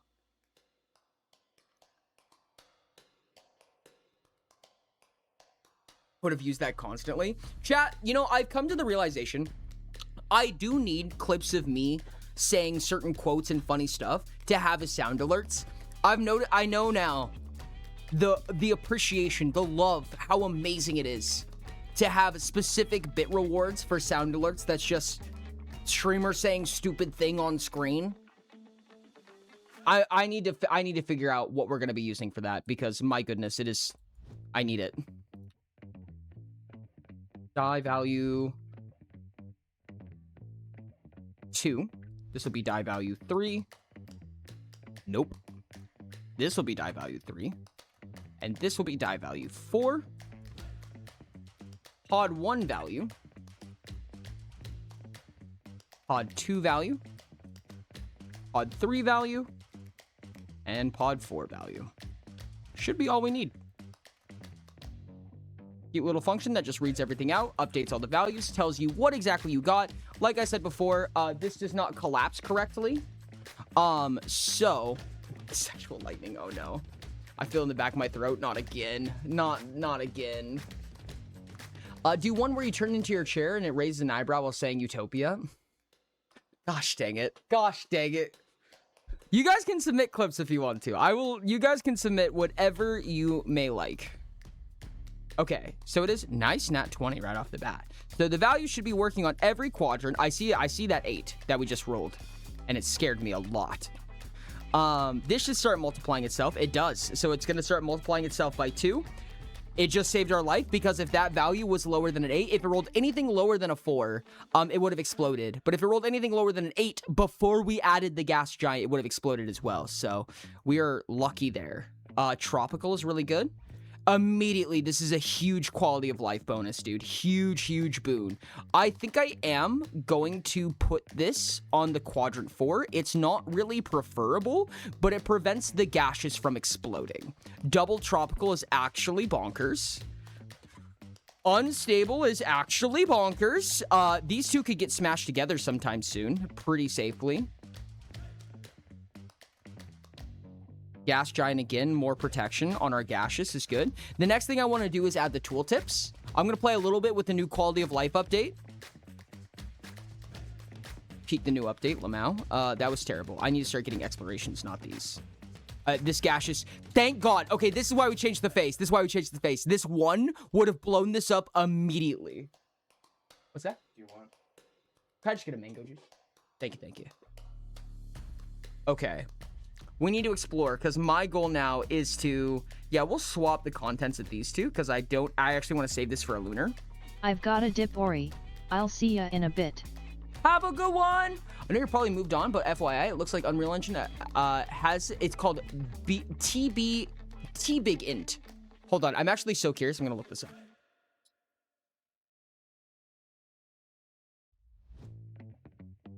If you haven't heard of big ints, in most languages / engines they let you represent integers of any size. Really? How much data does that take up? Are they expensive to run? Man, I really should have known this. It allows for fixed precision integers larger than standard 64-bit, int 64, for example. I see. It is not natively exposed to blueprints. You must create a C++ wrapper or use a plugin to access its functionality in visual scripting. That's why. I see. Integer and integer 64. For numbers larger than these, developers typically use the following: marketplace plugin, string manipulation, custom structs. Hey, look, it's what London said. Damn. Okay. I never would have known that. That's really cool. Lifesaver right there. I wish I would have known that sooner. Do I just set this tropical to a D20? I think I do, actually, funny enough. Because that's just going to be so much money.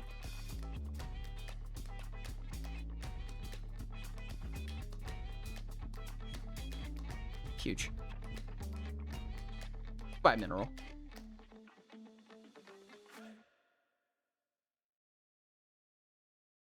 My goodness. Okay. I can't believe I've never heard of a big int. That would have been so helpful, too. Did you hear my explanation of how we're handling integers? I presume you did, because that's kind of what started this conversation, I believe. It's kind of a silly, goofy way. I mean, it's kind of a custom struct with extra steps. I guess you could call it. Okay. There is one funny little thing. I'm going to need to go to this right here. So this is... This is awkward, actually. It isn't a scroll box, so I did actually consider my options here, I think. But I don't think I consider them well. Yeah, I joined just as you were explaining it. Fair enough, fair enough. These are not separate. Oh, I'm gonna have to change how I'm doing this entirely. Unless... Okay. Let me tell you my proposition here, chat. Let me tell you what I'm fighting right now, and we can come up with a solution. So right here, we see that it says desolate, desolate. Now, these dice have abilities, and I want it to read what the abilities are somewhere. I want some kind of visual or legible stimulus that tells you what exactly desolate does. Now, in our case, desolate doesn't do anything, but we'll pretend that it does, right? So right now, once I put desolate on the die, I have lost access to its ability. I don't get to know anymore what it does.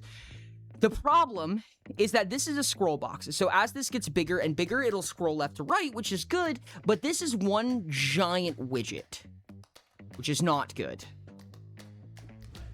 So I think what I'm probably going to have to do is either make it so that it's separate widgets, info option in the top right detailing all the info about that die. I like that, actually. I kind of like that. I think I'm pretty sure I have an array, a string array stored that tells you what each die does, and it can reverse engineer that very easily because all of the information is pulled from a read-only data table. So yeah, let's try that. So if we go here, we have this scroll box, and it's inside a vertical box? Or are we inside a... No, okay. Let's add one to the left. Let's add a button. We'll give it graphics later. But let's pop one right here, I think. Cute little button. How does that compress once we open it up? I'm just curious. Okay, so this can be our little pop-up window somewhere. Now, one of the hard parts is that having a widget follow the mouse is not something I actually know how to do. I'm gonna see here.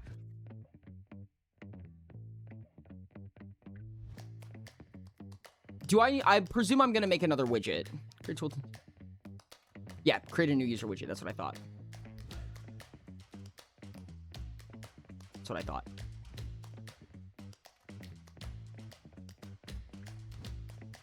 So let's make this button square as possible if we can.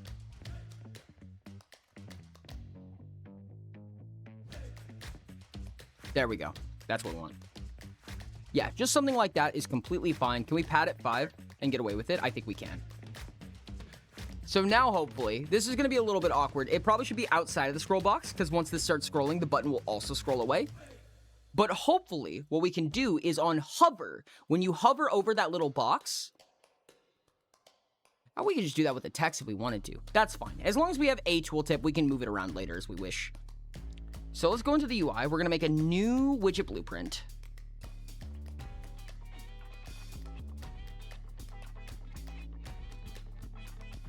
Atmosphere tooltip. So what we're going to do, I think, now I have had problems in the past with widget cleanup because there's a specific way you need to destroy widgets in Unreal Engine. It's possible that it's just going to end up being on the mouse at all times and just become visible and invisible. I don't know if that's a great way to handle this, but it's one of the first things that popped to mind.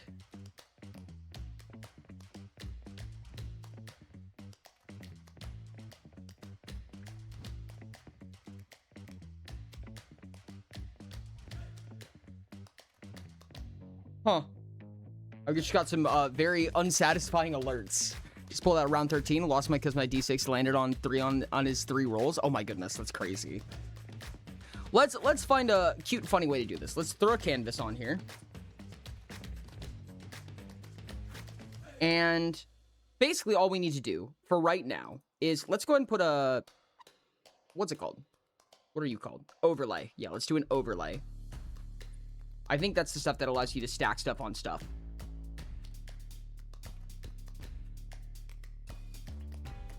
We will anchor you to all sides. There we go. Widgets are funky. We want label. Sorry, text.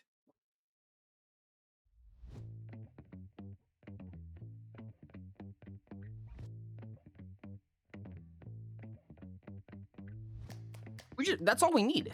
I think that's actually genuinely all we need. Oh, we want an image. I do want an image behind it because the goal is that it's just going to be slightly lower opacity. So if we go like this, that's the image over, which is bad. We want the image under. We're going to have it fill. And let's just have the tint be like a little bit of a grayish tone.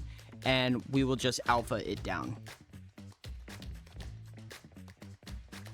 Do like a 0.25. Sure. That works. We can go back and fix this image later. It doesn't really change much. So text block, we're going to have be atmosphere description. We're going to make that a variable. And what I think the goal is going to be is that when this widget is created, or whenever the functionality is did, I guess, we're going to have this function that updates tooltip info. So we're going to get this atmosphere description, and we're going to request an array. Let me double check and make sure what array we're going to actually be putting out to make sure that I do this correctly. There should be an array of...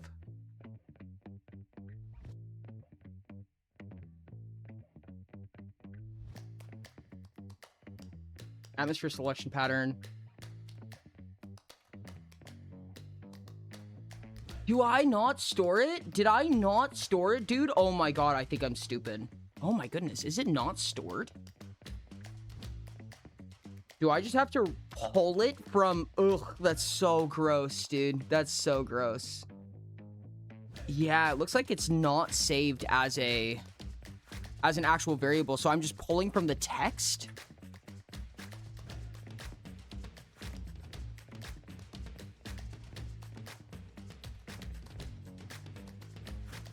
This is it. This is what I was looking for. Okay, this is where it's at. Where are you? Ah, outer event graph. Why could I not find it here? Was I in local variables? No, it's just not here. What?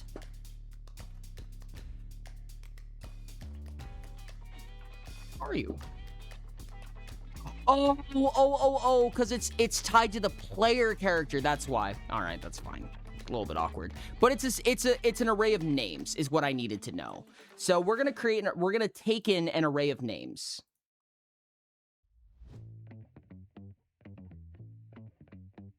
Be a name, and be an array. Okay. So for each one, are you not organizing its variables? Of course not. Hey, don't even worry about it. Don't even worry about it. I'm so good at organizing variables. You've never met someone who's better at organizing variables. Don't look into that. We're going to do a for each. My favorite terrible thing to do. And we're going to need to grab a data table. Which I believe get data table...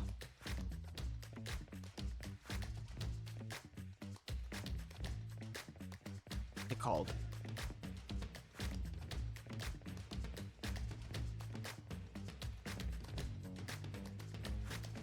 Get data table row. This is what I'm looking for. And this is from atmospheres. Atmosphere cards. Weird name for it, but okay. Oh, I think I remember why I did that. Let's split this pin struct real quick. Yo, thank you so much for the follow. I really appreciate it, gamer. Thank you so much. And it's only going to give us a name and a description, but that is A-okay. Because what we're going to do is we're going to append this string right here. Add a space, hyphen space, and then put in the description. Actually, no, hold on. Let's actually not even do that. Let's go space, a left parenthesis, put in the die rank, so it tells you that as well. Or the standard die rank, followed by the hyphen, followed by the description, followed by...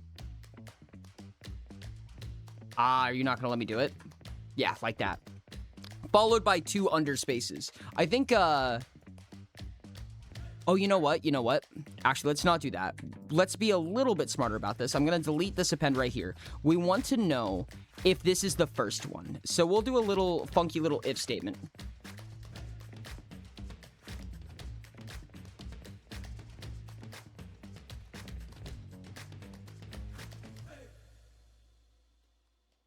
So if index is 0... I think that in normal C++, we could literally just convert this directly into a bool because we only care if it's 0. But I don't think that Blueprints is going to like that very much, so I'm not going to. So if it equals 0, then we append this. Otherwise, we append this starting with... it's a little bit awkward.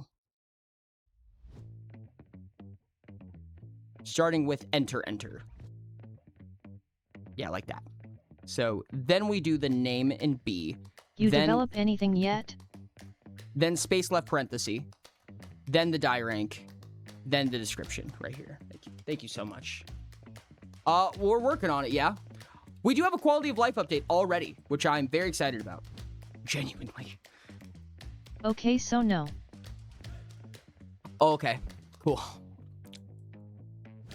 Oh, we're gonna need a local string. We're gonna need a local string real quick. And this local string is gonna be the atmosphere.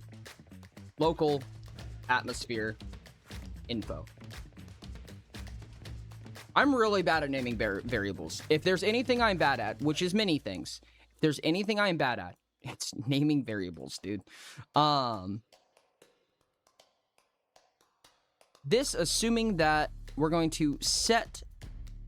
This is going to start at nothing, which is exactly what we wanted to do. If it's true, then we're going to take in local variable. We're going to take in local atmosphere. Get it, and we're going to append what we appended. I don't know if this is like a sub-optimized calculation, but I don't know how else to do something like this, genuinely. Like, I feel like that this is the method of doing it, but it's just appending an append, which just feels weird. And same thing here, but we're just going to append the other append instead. Boom. On the false clause right here. Move these down a little bit for organization's sake. There's no good way. And there we go.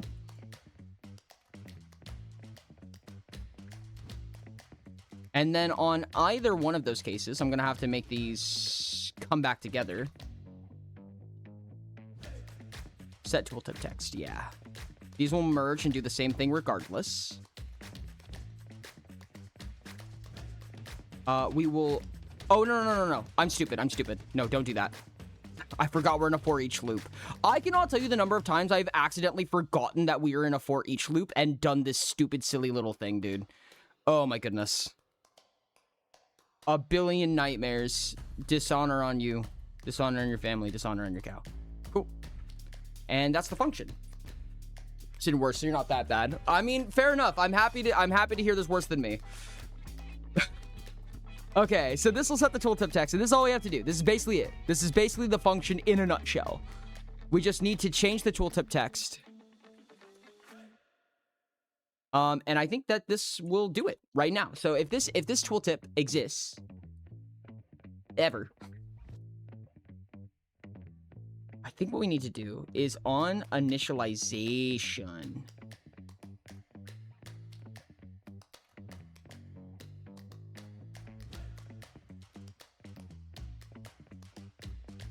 This is not the most outer portion. Event graph, that's what I'm looking for. There's a point where we initialize this and put it onto the screen. What I would like to do is make it, I think it's here. No. Why so many cast triggers? We do not need to cast. Oh my goodness, I hate it. It doesn't matter for a game like this. Like, I don't think that specific optimization is going to change anything, because there's only ever going to be like 3 cast triggers, but we did not need to use a cast trigger there. Cast triggers are expensive, at least if you're doing a lot of them. On clicked, where is the... Did I put it in a different blueprint is my question.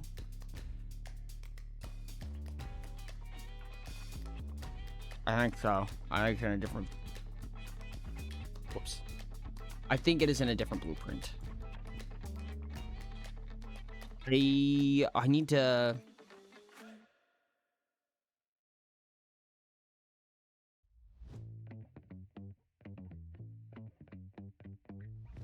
Add play event. Where are you in?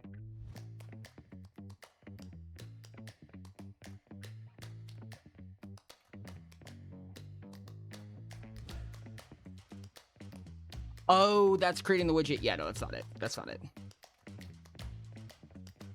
Out of curiosity, how do we do that? Yeah, we do the create widget. Yeah. So this is actually how it does the scroll box, which we do need to work on a little bit. The scroll box is very far from perfect right now, but we can do that later.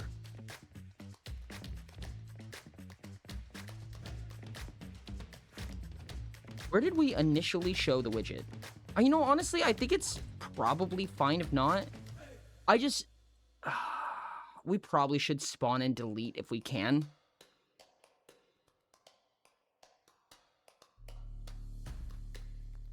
I don't like garbage cleanup the way that it's handled in, or at least, I don't know how to handle it well, I should say. Let's try it. Let's see what happens. So if I go to WP main and we go to... I need to go to the button.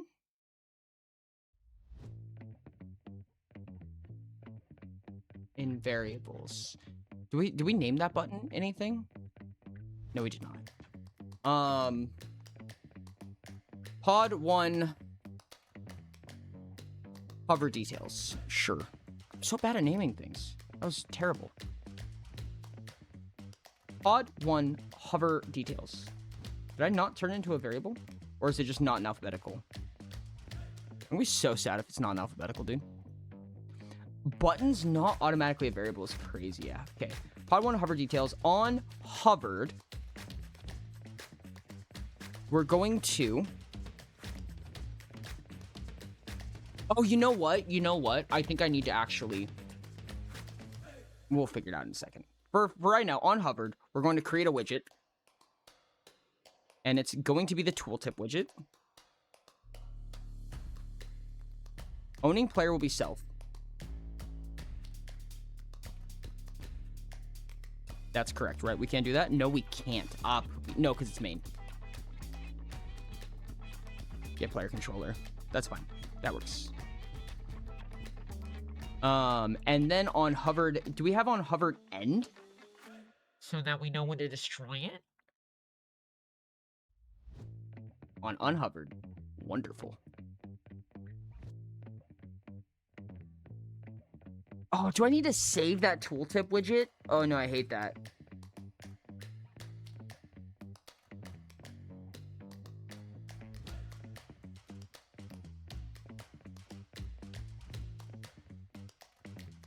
Get all widgets of class. I don't like doing this. This technically works, but this is going to include a for each, which we really shouldn't have to make, but... Does it make more sense to store it as an actual variable? I'm scared. In terms that I completely understand, seems to be going medium good from the tone. I think so. We're going to test it now. We're going to test it now. This tooltip's going to come up in a really stupid spot, if I'm understanding this correctly, but I actually don't see it anywhere, which is cool. Which is cool. Where the hell did the widget go? Did it just not create it? Or am I stupid? Huh.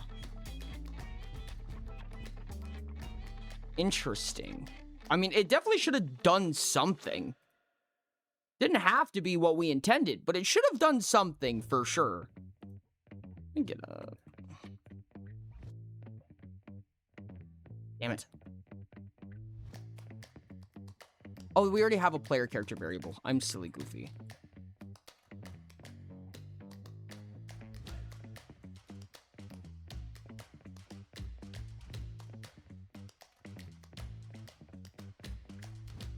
Really?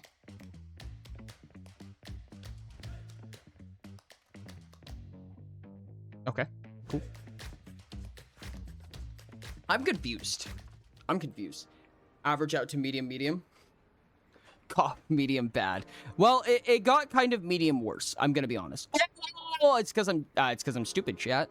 Everybody's surprised. Be surprised. Viewport. I need to add it to viewport. Whoops, my bad.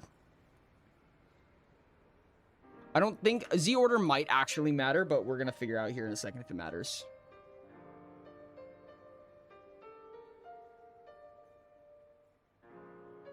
I see the problem. We're getting somewhere.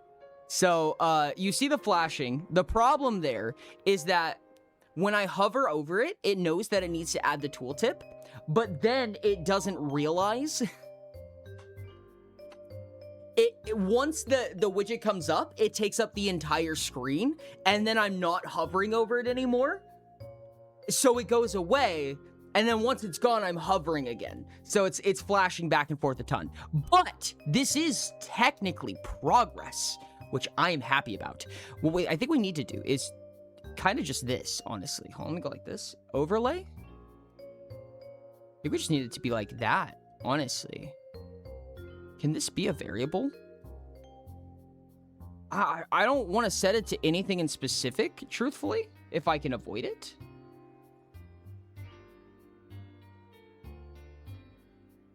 But let's set it to something specific for right now. Let's set it to, instead of being 1800 wide, a tenth of the screen size, and this one will be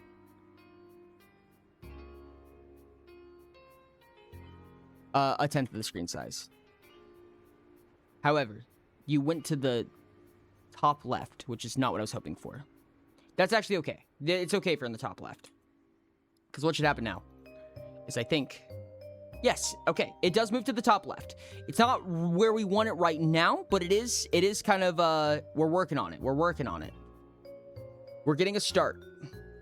So now, what I would like to do is, I think the way that we would do this, a little scared, want it to follow the mouse.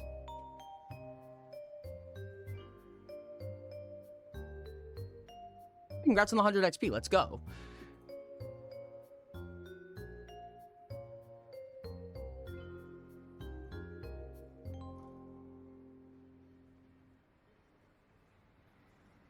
What? Wait a second. Wait, am I dumb? Wait, was there an easier way to do this the entire time? Stop laughing, chat. Stop laughing.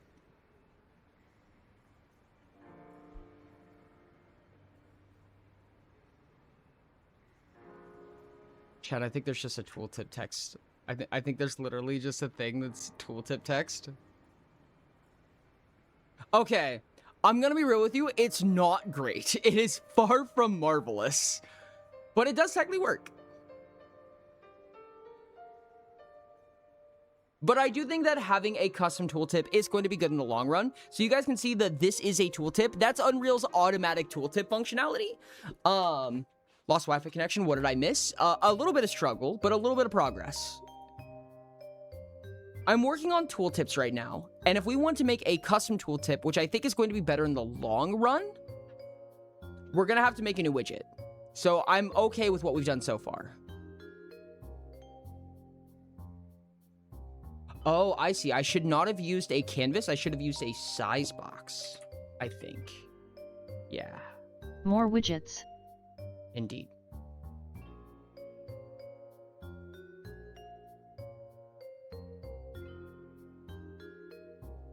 Size box.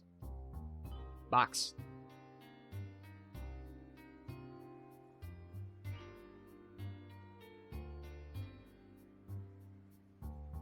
Size box. Oh, I can't replace it with the size box. Interesting. What if I just go like Control X? Delete this. Can I add a size box now? I can. Okay, I just didn't like it before. Understandably. Okay, cool. So size box, I think we're going to have a lot more control over. Hypothetically. Thank you so much, little guy. Let's go. There's a get mouse node if needed. Okay, there's a get mouse node. So you could try adaptive position of the mouse. That's what I was thinking, yeah. Yeah, okay.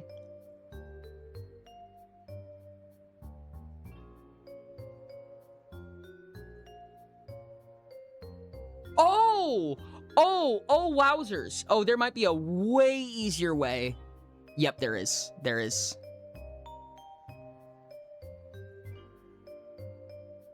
Under behavior and advanced, I think is what we're looking for. Oh, I'm so happy right now if this works the way that I think it does. Advanced.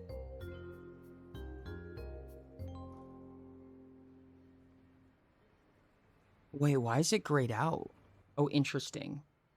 Is it because I have a hover function right now? What if I delete this? This is going to make it way easier if that's the case.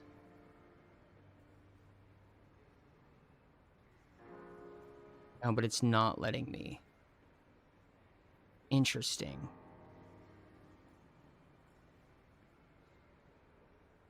You can change the type of cursor.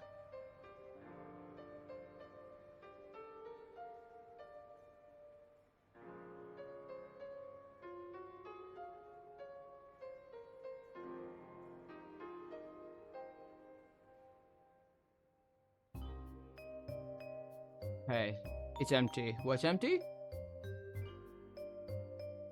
So it looks like Unreal has a default tooltip widget ability. However, it looks like it's grayed out for some reason. Oh, you do have to create a binding.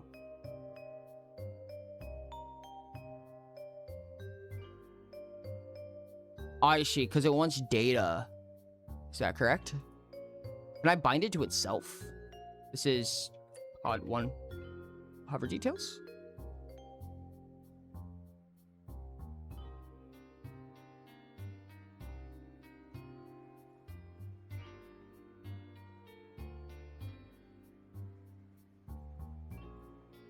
I think I'm confused.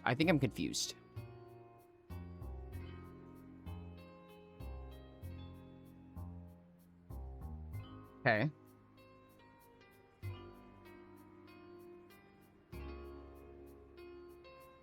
Oh no, that's not what I meant to do. Oh goodness, please do not. Binding it to itself is like trying to grapple yourself. I think it might be. I'm not sure what I'm trying to bind it to though. Like I'm not positive why I need to bind it, but from what I'm seeing, do I need to create something? Hey, what's up, Josh? Welcome in. What's up?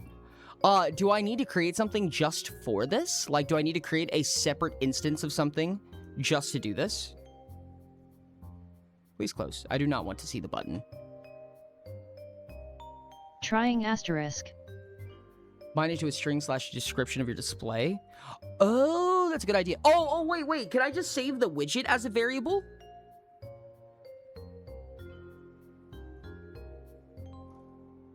Yeah. Prob. It does want, okay.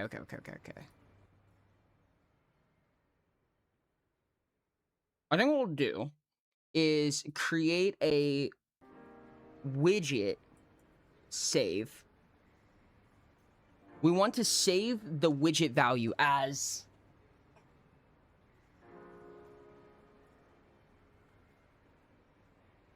we need to expose this on spawn. Oh, that function needs to not be local. It needs to be a normal variable. I cannot do that. Okay.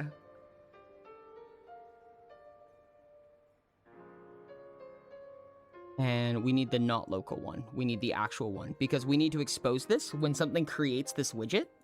We want to expose it. We can't do that if it's inside a function. So we want to do that. We're going to take this. We're going to expose it on spawn and expose on spawn. Instance editable, expose on spawn. I don't think we need it to be instance editable, but it's helpful. Okay.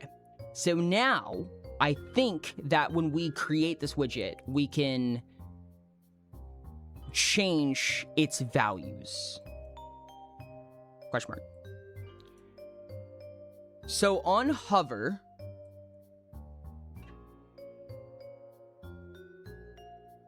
can we just set this widget variable that we have potentially? So if I go to variables, I create a new one and I want a widget blueprint variable.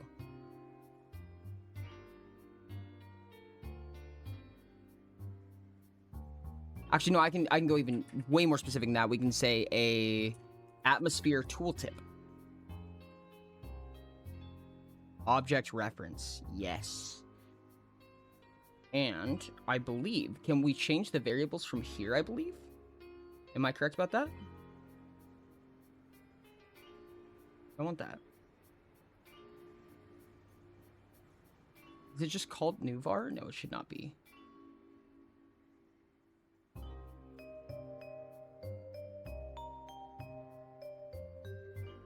Thank you very much, Zero. I appreciate it. Very, very helpful. What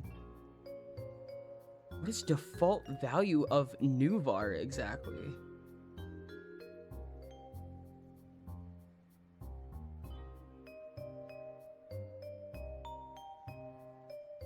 Can I get... Oh.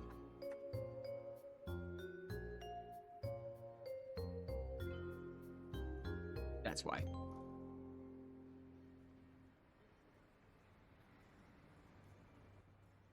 So the default value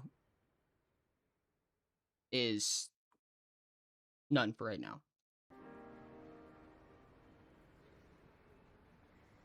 we're going to set it to create widget, I think.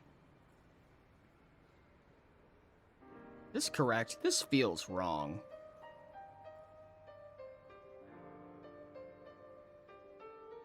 Feels exceptionally wrong, but it does ask for the atmosphere info. Okay, interesting.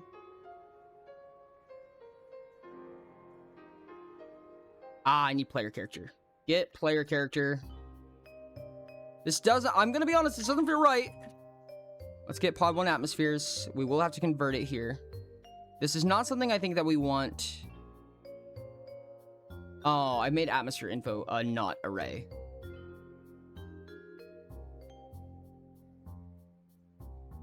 Oh, it's because I'm dumb. It's because I'm super dumb. Okay. That's not the one that we wanted. We wanted atmospheres as a name array. That's what we need exposed on spawn. We don't need this. We don't need this. We need this exposed on spawn. I'm dumb. That was literally only used for the function, and it still could be local. It doesn't really matter in our case, I don't think, but that's okay. This is the one that we want exposed on spawn. And in functions, I think we're just gonna do this like on create. Then construction. We're just gonna do update tooltip info. I think is the goal of what we're doing here. So we're gonna send it in with that information right off the bat. I hope this happens in the right order. I'm not super confident that this is going to happen in the right order.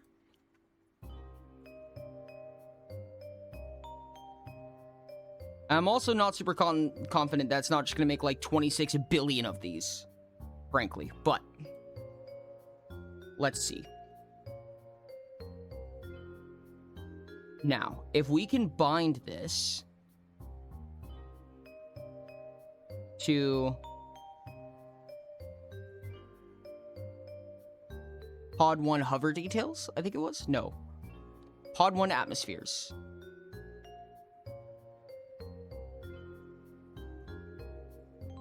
I think is the goal here.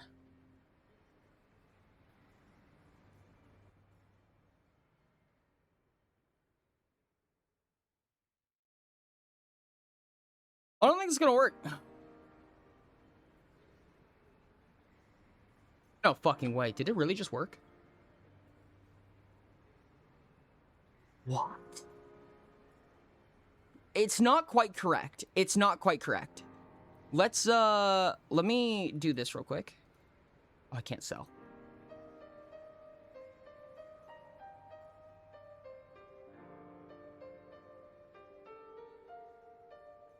Yeah, it does not state its ability, but the tooltip is working so far, which is interesting. I was not expecting that.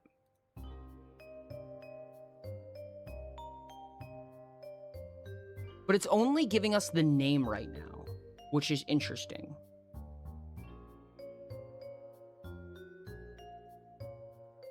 Oh, is it because I selected the wrong one? I think I might have just selected the wrong one. Because this is called Pod 1 Tooltip is what I was looking for. Whoops.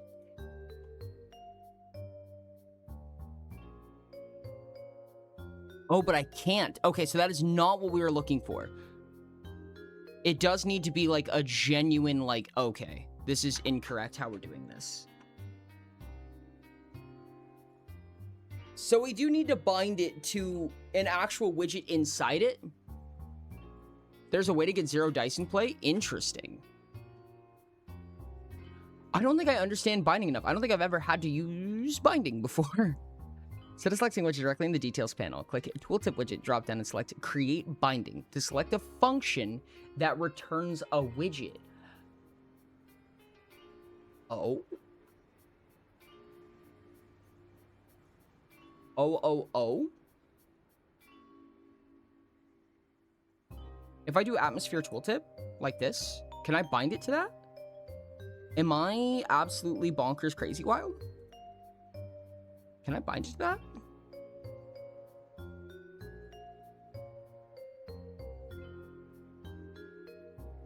No.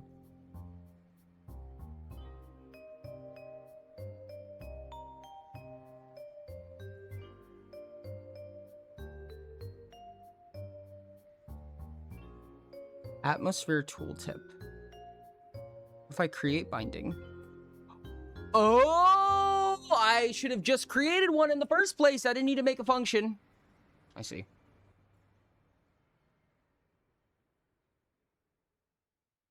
This is also a really funny name. Get Pod 1 Hover Detail Tooltip. Pod 1 Tooltip. Atmosphere Tooltip. Okay. Neat. And we just need to return an widget? Is that it? Is it gonna create this widget forever?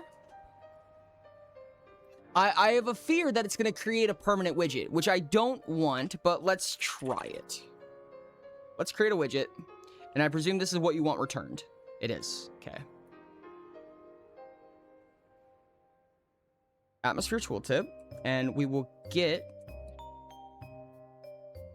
player character, where we can grab first.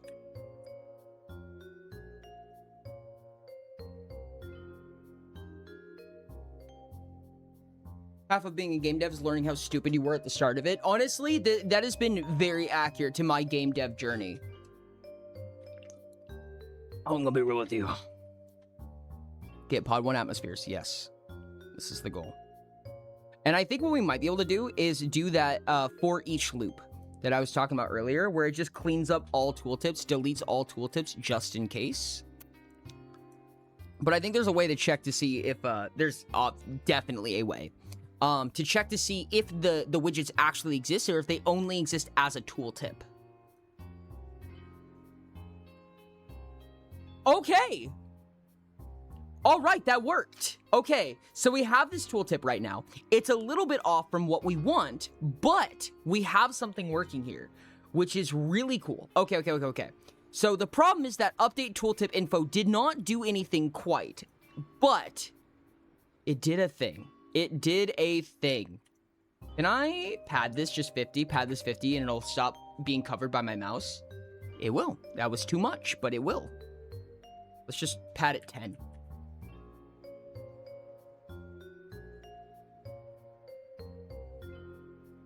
Little more, little extra.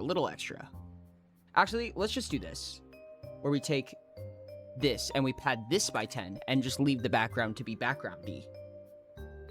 Okay, so we did not set the text at all. Let's print out to make sure that this is even firing, because I think what's happening is that this event is not even going off. It is. So it's okay. So it is going off. It's just not updating. Okay, that's even better. Oh, it's because I set the tooltip text like a dum-dum.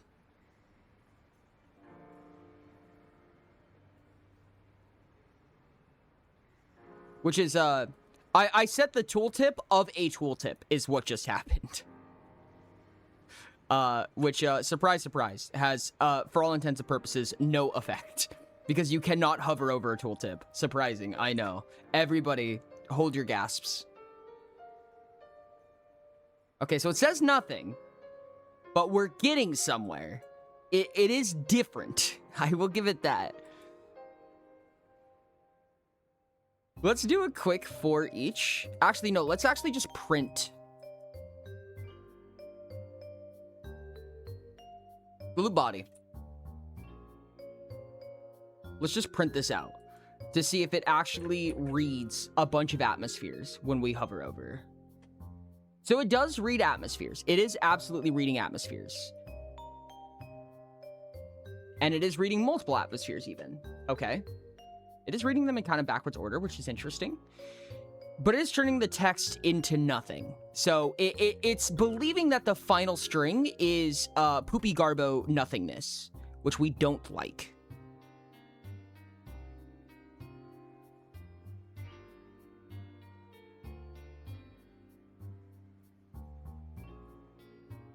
Maybe it's because I did literally nothing at the end of the... What? When did those get deleted? Well, I figured out the problem. These execution pins just end in nothing. Why don't I have normal people problems? Why don't I have normal people problems where, like, a bug doesn't function because I got a calculation wrong or something like that? Why is it just, oh, I forgot to put the actual execution. I forgot to make it do the thing. I forgot to press the button that says do thing, please. Oh, man. There we go. That does the thing. All right. Let's roll a few, see if we can get one to have multiple. This will have multiple. So now if I do this, it doesn't do it again. Dang it. Ah, poop. But we're getting started. We're getting started.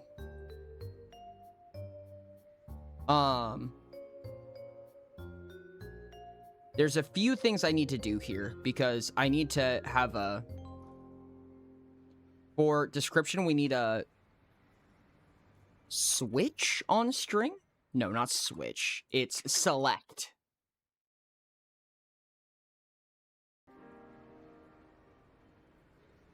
And that's if it equals absolutely nothing.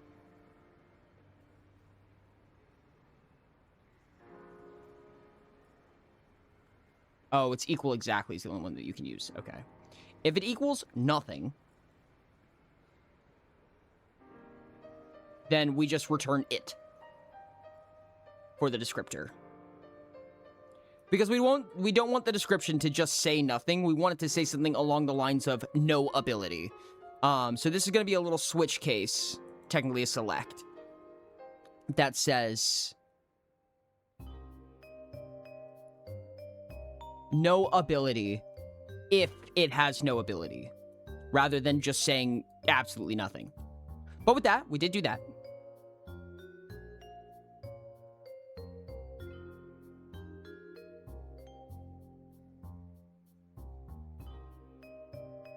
Why is it not appending the extra information is what I'm curious of.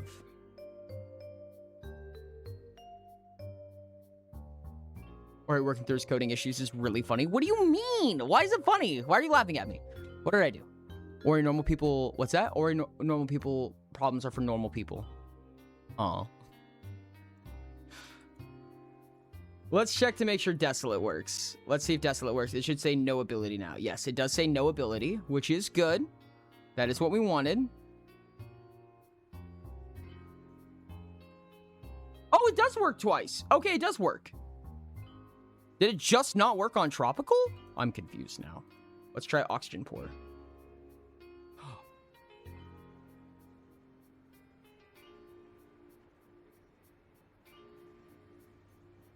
Huh? I'm confused now. Let's sell... Hello? Why does the sell button not work now? Okay, now it does. Neat. Well, we're definitely losing this one. So let's... Oh, you can't sell when you only have one. I'm dumb. So now if I buy literally anything, put a frozen here, it goes, yes, frozen, no ability. Okay. Tropical. Okay, it does work. It does work. Tropical, when this die is scored, wealth is increased by the rolled index. It just doesn't roll when they're different from each other? Question mark? Oh, we're about to get absolutely bonked. Just got another tropical before we lose. Yeah, for some reason it doesn't work when they're different, as far as I can tell. Hey, look at tropical again. This is shaping up to be a really good run we just started. Why did I do that? Why did I do that? That we don't have a way to check that one. Okay, so if they're different, it seems to be the only reason why it doesn't work, generally speaking. Because if I put a normal high carbon... Oh, no, it just can't read high carbon. Oh, can it not read things with spaces? Is that what's happening? Because the name is...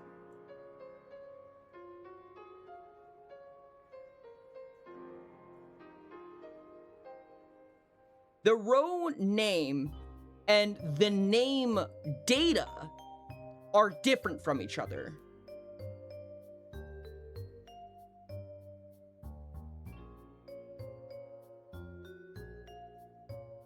So how are atmospheres stored? Let's find out. Let's find out. Let's find out. Let's go back to printing real quick. Are you printing with spaces? Is this so? I'm just gonna be really annoyed with myself. Truthfully. Yeah, let's grab Gas Giant that has a space in it. I can't. I'm stupid. Something with a space. None of these has spaces. Pippi. None of these has spaces. Come on. Sure. Oh, don't make this a really good run. I'm gonna be so sad if this is actually good. Reflect it. Mother.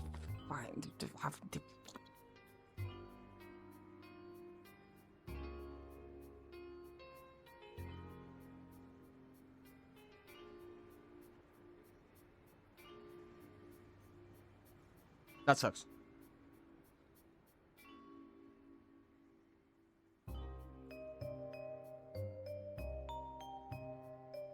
Cool, we got it. We died. Okay. I just need to... Sure, we'll just roll in unstable by itself for no purpose.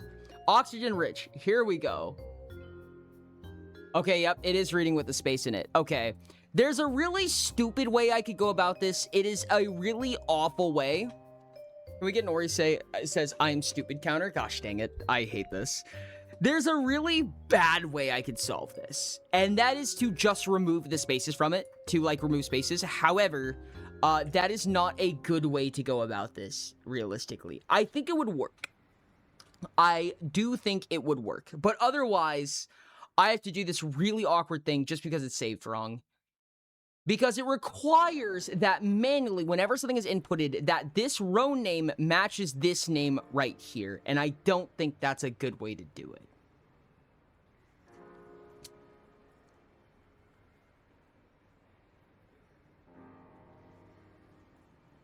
I did sign up for this, yes. Oh, I'm gonna regret this. I'm gonna regret this. I'm gonna forget that what I was regretting.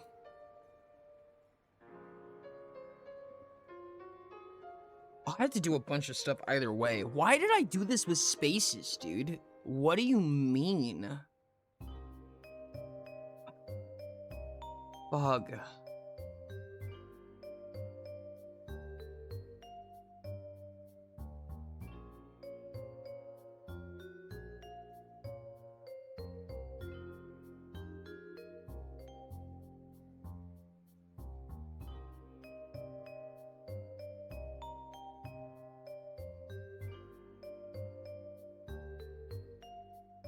Do I have to do this in a really awkward way? I think the answer is I have to do this in a really awkward way. Let's see if we can make this work. So we get... Data table column is a string. So we're getting this data table column. Property name is called name, which is it. That's this column right here, the one with a space in it. It's going to poop out a string, an array of strings for everything. And what we're looking for... God, this is a nested for each. Oh, I hate doing this, dude. Nested for eaches are so bad. Oh. It's one bad practice or another. It's the only way I know how to solve this consistently. Okay, well, for each again, I guess. I think that this is unoptimized, but at least it's not bad practice. I mean, it's also bad practice because it's unoptimized, but we don't talk about that. If it equals... Dang it, hold on. Equals this.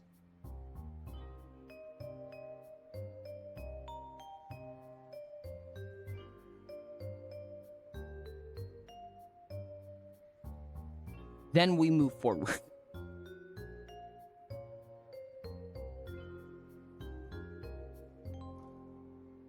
There's gotta be a better way to do this. This is so god-awful, dude. This is so bad.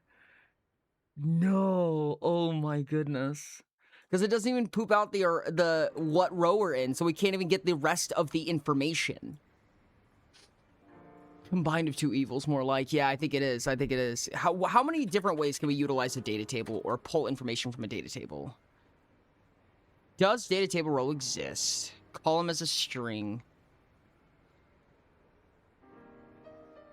Column name from export name. Column names. Row struct. A little awkward.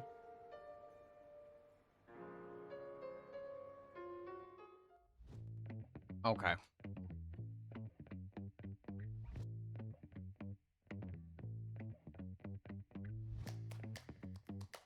I think we just do the lesser of the two evils, dude. I think we just remove spaces. The problem with this, okay, so the best way that I can explain how this is treated is that this row name is like the ID, and the name right here is the display name. So if we do the remove spaces route, then if something's name is anything other than its ID without spaces, or with spaces rather, it'll break, which is not good. It is not good practice. It's not good modularity. It's not telegraphed as a developer. So there's not really a lot of ways to know that that's going to break that way. At least in my head, it just sounds really stupid.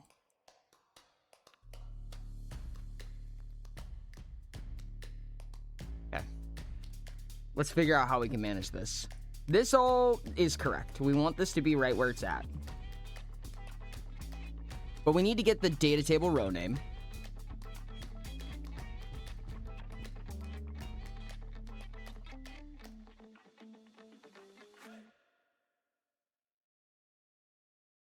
We don't want the column names. The column names does nothing for us. We know what the column name is.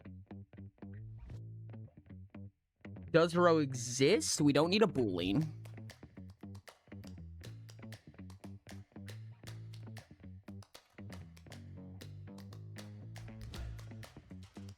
What is export name?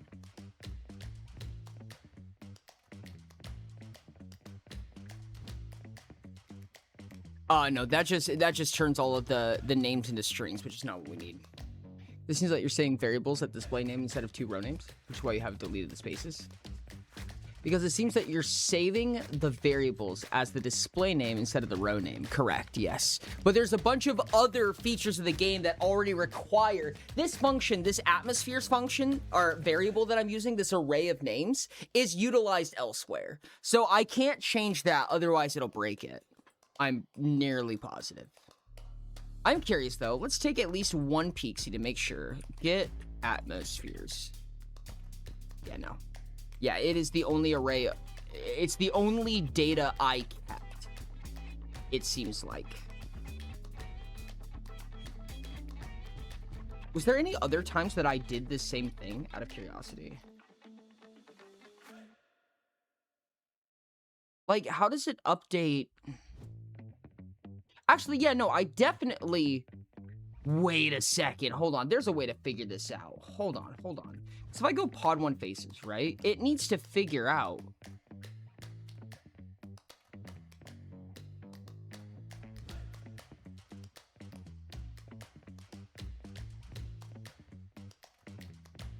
That's faces. We don't care about faces. Is it in the roll function? Because it needs to know. Ah, okay, it's a switch on name. So, yeah, I just did it manually, is how. Kill me, dude. Kill me. Have a function that converts the row name to display name, so every instance you have to show it, just call it that function. Keep saving the row name. That's a good idea. Sounds like a nested for each loop, but I think I can live with that. I think I can live with that. So, let's go... Get data table name. So what we need is we need to take in a row item name, which is just a string. A normal ass string. It's terrible. Data table row names.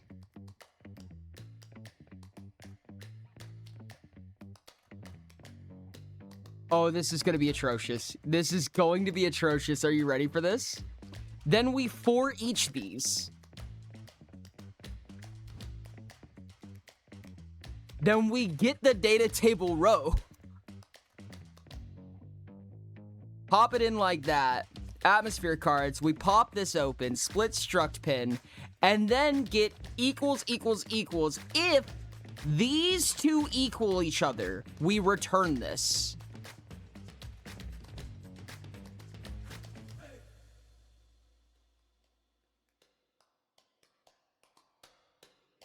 I hate this.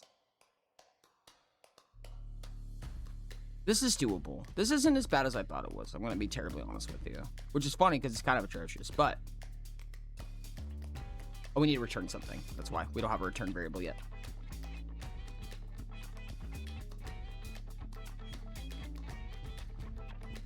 We want to return this as a name. So, we're going to return this. String to name. Yep. And once it returns, it'll just close the function, I believe. So, yeah. Sorry, how many evils are we at now? How many evils? What do you mean by evils? Oh, how many evils have we stacked up? A few. We stacked up just a few. Just a couple. That's all. We want this to take in a name, actually. Unfortunately, it doesn't need to turn into a string, so...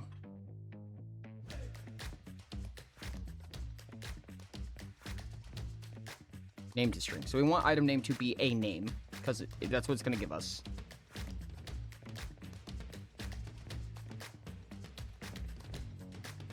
Wait, does that just work?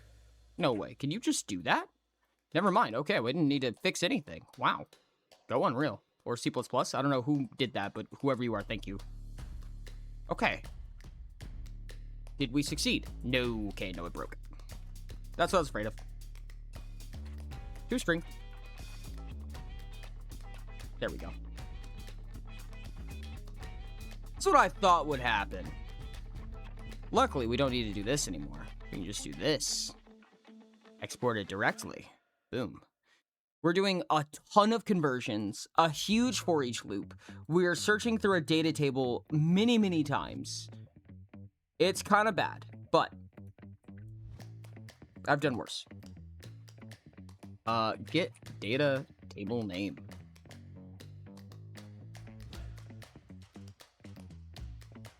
We take that out name, go to that row name, boom, boom. Gross. See if I did it right. Functionality over optimism, or optimization.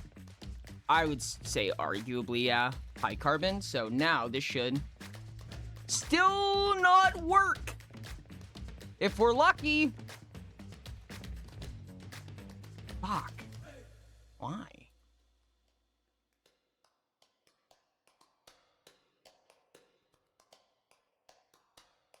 Nope. Did I just do all this to export the exact same thing? Is that what just happened? Okay, so we get the data table name, which is whatever we're putting in here, which is the... This is the name with a space. So it's taking in the name with a space. So we go to atmospheres. We get all of the row names for that. Yeah. So for that, we take the row name.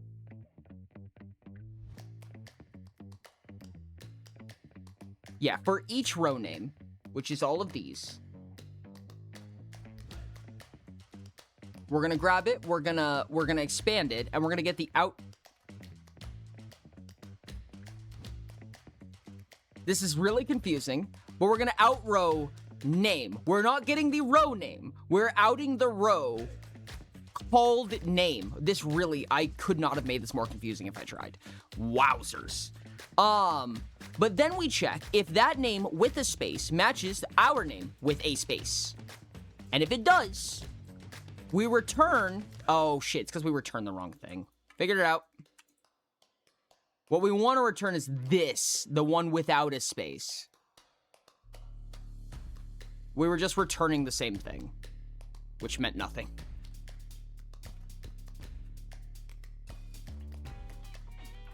How about now?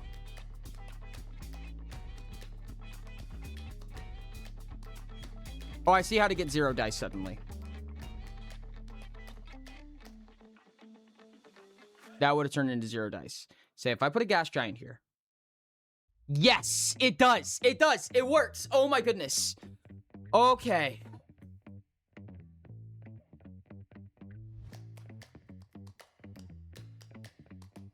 So hypothetically, if I put another D20 on this. Yes. Yes. Yes. Yes. Oh my goodness, I'm so happy. We got it, chat. We freaking got it. Hell yeah. Okay.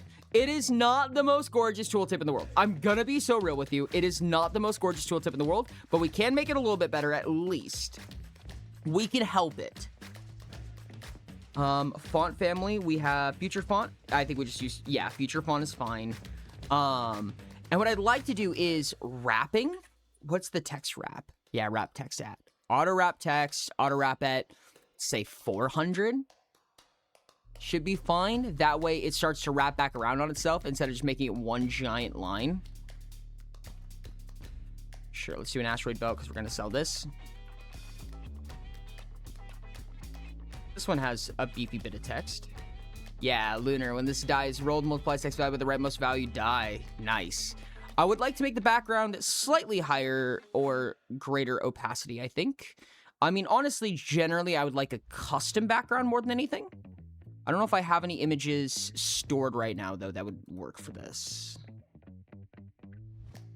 Do we have anything good that I could use? Well, those textures ain't gonna work, are they?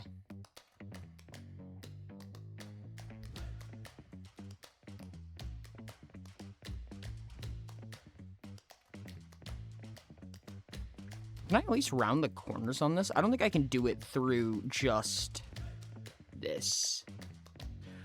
We got it, chat. We have a tooltip now.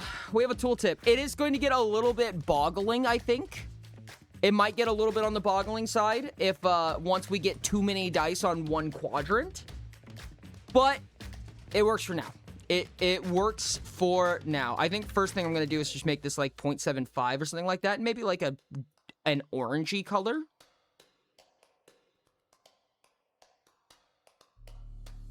Maybe 0.5 if that's the case. Hopefully that'll make it a little bit more legible. There we go. Did that make it better or worse? A little bit of both.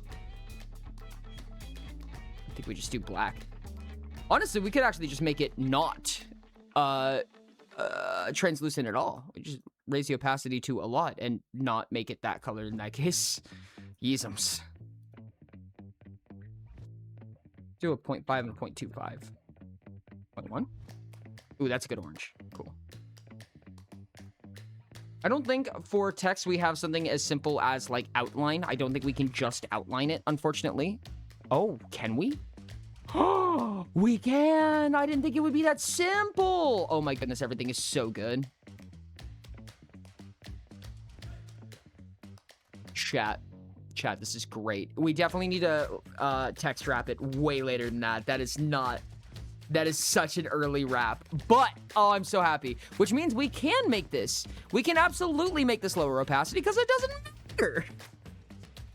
Okay, let's make it 0.5. There we go. Cool. And we'll have this wrap at probably at least like 1,000, I think. Indeed. Yippee indeed. It still wraps so early. Hold on. Let's play around a little bit. Oh, I should have absolutely gotten a tropical there. Damn. Hey, look, a tropical. Never punished. I should have not lifted that one back up. Damn. Hey, look. We get our chance back. There we go. Okay, the wrapping does work. Tropical 6. When this die is scored, wealth is increased by the rolled index. Desolate 6. No ability. Boom shakalaka. That's a lot of quality of life already put all together in a neat little bundle. I am so happy. Again, I don't think it's the most optimized thing, but it does work. And ultimately, I don't think it's even that big of a deal, truthfully. Mostly because this only happens when you hover over something. So it's happening in a very isolated instance where it's like when you hover over this, yes, it's going to do like a ton of calculation. You're going to do this for each loop a bunch of times, but it's not like happening on like an event tick. It's not happening over and over and over again or anything like that. It just happens when you hover over it. It's not a lot of calculation. It's not happening when the dice roll. So it is a very isolated instance. I think that in most game development, it is bad. In our case, we get away with it just based on how this game functions. Do I agree with it? Not necessarily. Am I going to fix it? Probably not. Because we very, very get away with it, I think. Sorry, chat. Please leave please get rid of the leftover ray tracing. What? Why? We don't need to do that. What do you mean? Here's my next curiosity. This is bound to Pod 1 Atmosphere Tooltip. Can we just bind this? Can we just give this the tooltip and then remove this button entirely? No, shot.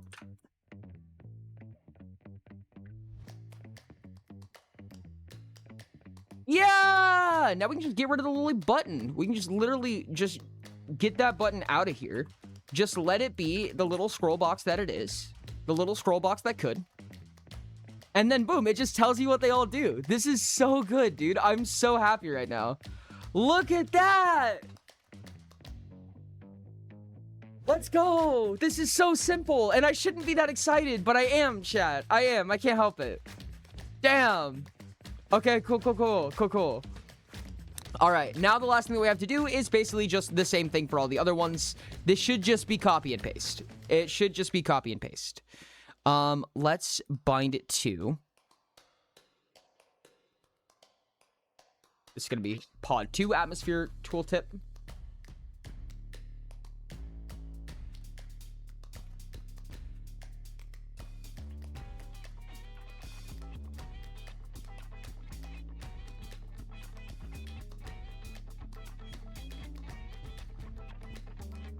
Yeah, just like that. And I'm pretty sure we can actually just run over to Tooltip 1 and... Oh, that's the thing we need to check. We need to check. Before we get too far, I want to make sure that it's not just duplicating widgets over and over and over again. So what we're actually going to do is... Only on the second one. Get widget of class. Get all widgets of class. Just for funsies. WBP Atmosphere Tooltip.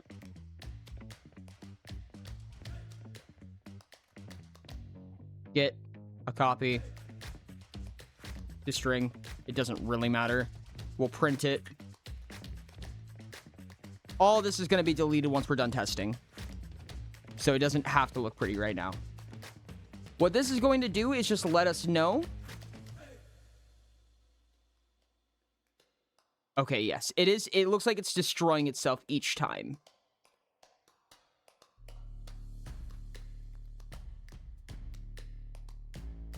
Says that there's a D6 here?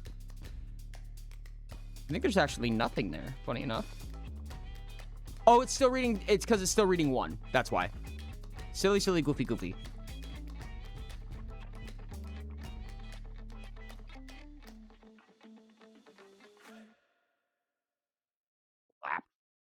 There we go. Okay, that should work. I believe that should, in fact, work. And I just want to make sure. This is Atmosphere Tooltip, because that is the one that we're creating. Yeah.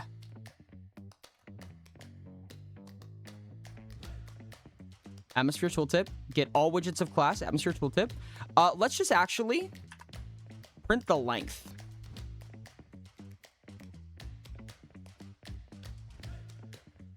Yeah, we'll just print the length and then return the same thing that we were going to anyways. Yeah, just print me out the length of how many widgets you find of that class. It might be 0, which would be really cool if so. 0, 0. Okay, cool. So it doesn't even have a memory leak, chat. We're so cool. We didn't even build a memory leak. I shouldn't be that excited about it. I really shouldn't need to be that excited about it, but I kind of am. I'm sad to say. Cool. All right. We do that for the last two, and then, dude, this is progress. This is real progress. Let's freaking go. We grab this name. Heck yeah, I love seeing Unreal. Hey, what's up, Noida streamer? Oh my goodness. Hey, so funny story. I love playing Noida. Noida's probably one of the games that I play most commonly on this stream. Welcome and thank you for the follow. How's it going? How's it going? I think we might have 2 interests in common, funny enough. Not that I could think of another. Hello, hello. Welcome in. Thank you for the follow. I appreciate it a lot. Make yourself at home. Enjoy yourself. What's your experience with game development? Pod 3, Atmosphere Tooltip, Wunderbar. And then we do the funny, silly, goofy, where we just copy and paste everything. Boop.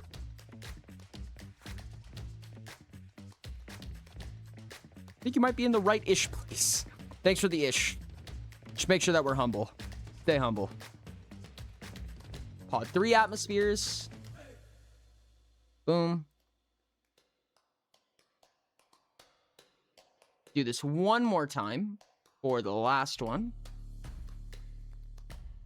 This one right here, we'll create a little tooltip. I have a bunch of work in Unreal, making a game engine / creation studio based on Noida's Falling Sand engine right now using C++. No way, you're tackling a behemoth of a project, it sounds like. Game engine / creation studio based on Noida's Falling Sand. So you're making an engine?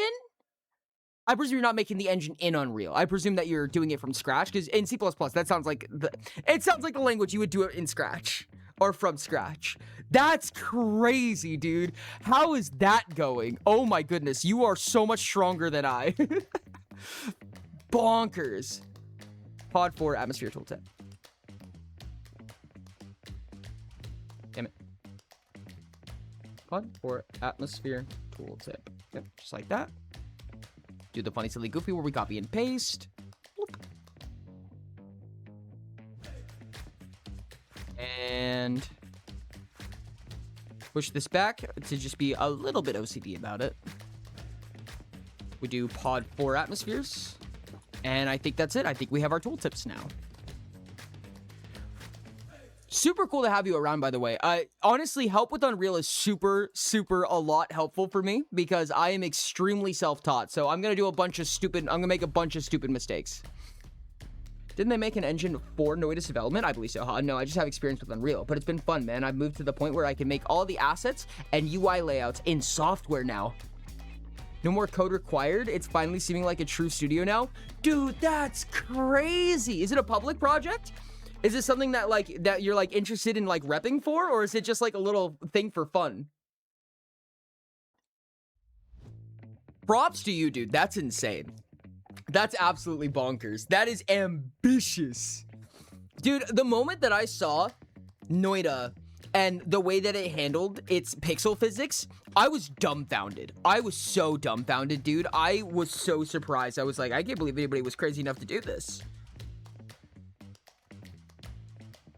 My goodness. Okay. Let's put a different die in each one real quick just to make sure that they work. If I would have gotten the asteroid bell, I could have done that, but that's okay.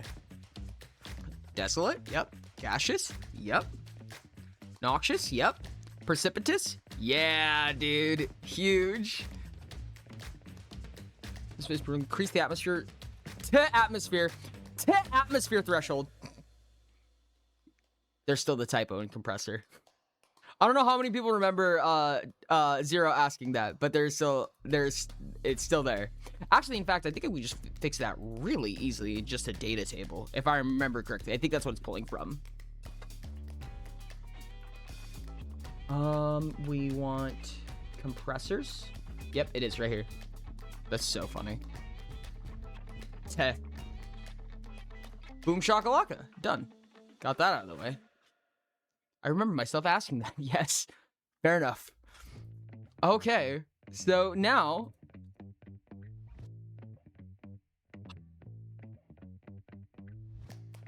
Oh, this game is coming together. It's actually coming together, dude. I'm so happy. And I know what I want to work on next. I know exactly what I would like to do.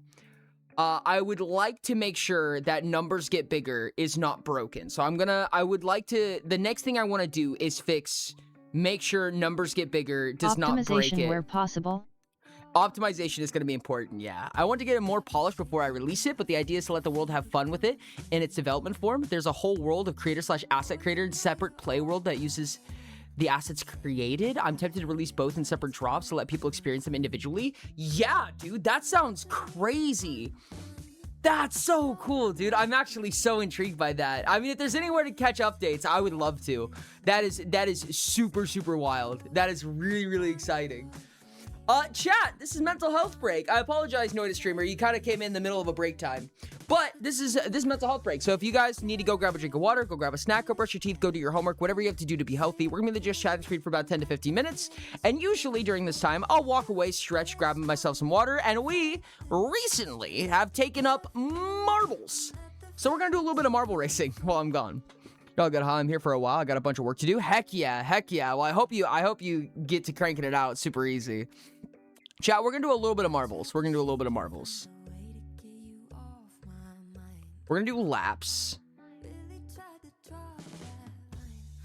Yeah, let's do... I don't think it matters which one we do too much, because we can just change how many laps we do. Marble!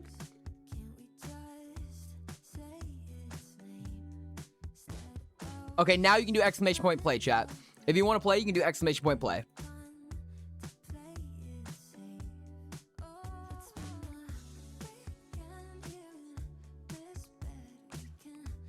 Okay, chat. You have 90 seconds. You have 90 seconds to join the marbles. With exclamation point play, you can join as one of the marbles, and then we watch them all fight to the death, essentially. I think is pretty much what's happening here.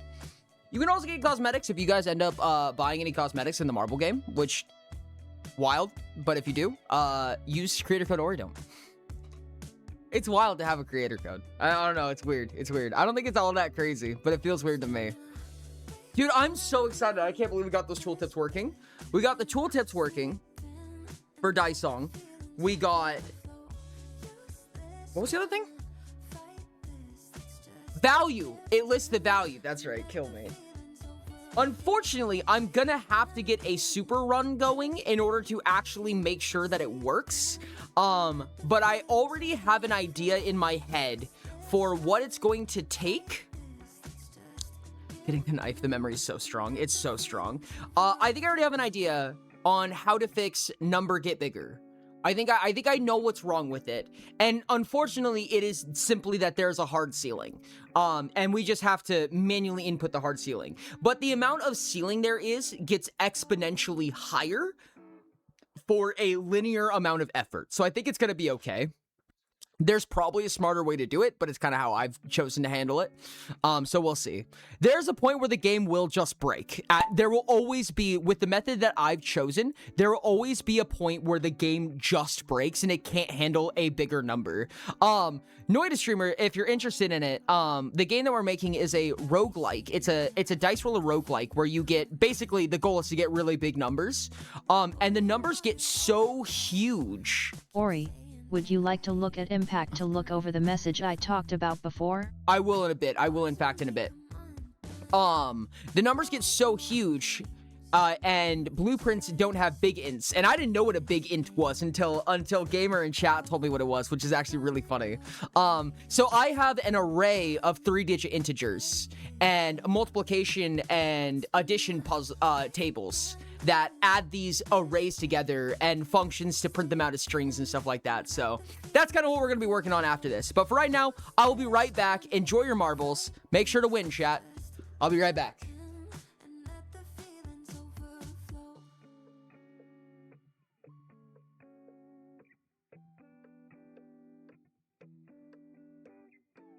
I tried to shake it, find a way to get you off my mind. Really tried to draw that line. One look from you, I'm praying I could call you mine. Baby, you got my hands tied. No more games. Can't we just say its name instead of running away and jumping the gun?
tried to shake it, find a way to get you off my mind. Really tried to draw that line. One look from you, I'm praying I could call you mine. Baby, you got my hands tied. No more games. Can't we just say its name instead of running away and jumping the gun to play it safe? Oh, let's spend the weekend here in this bed we can sleep in and let the feelings overflow. Useless trying to fight this. Let's just give in and let the feelings overflow. Rigged.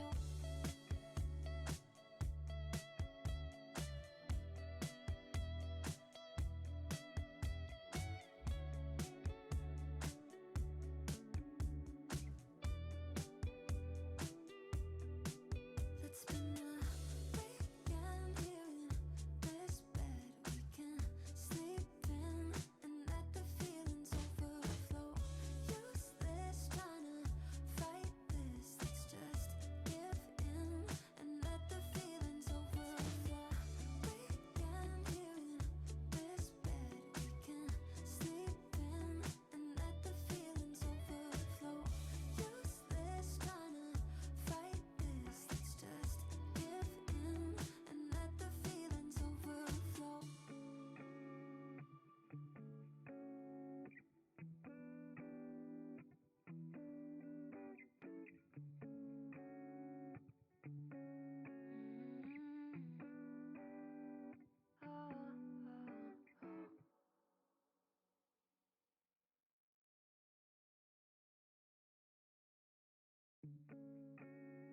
GG Nori.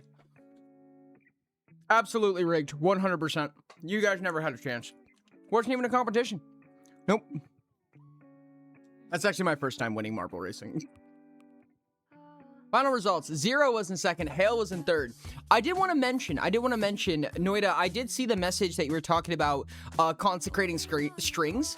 The hard part about that is that when they're in their giant, big number form, when you have 9, 12, 15, 18 digits, sometimes I still need to multiply them together. So I felt like holding them as integers was still gonna be helpful, because if the string's let's say the string is 37 digits long, right? I can't turn it back into an integer. So I need it in an array or some kind of customized struct to make it work that I could figure out.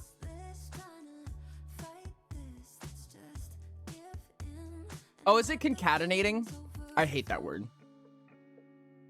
What does consecrating mean? Chat, Ori made up a word. I don't think I did, but I used it wrong. We'll count it. Yeah, concatenating. I don't know if I'm saying that right either.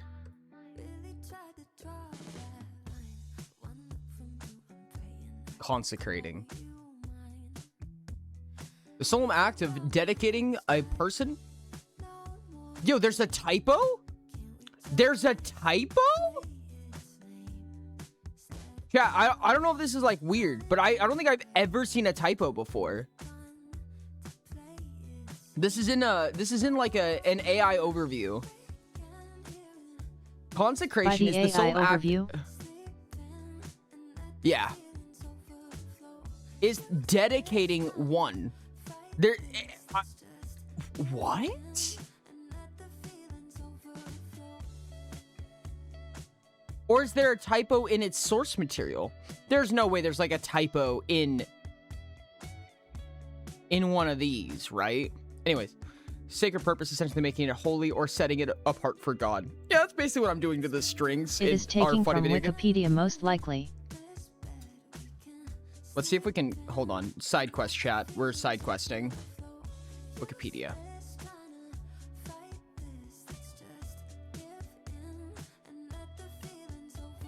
No, not that.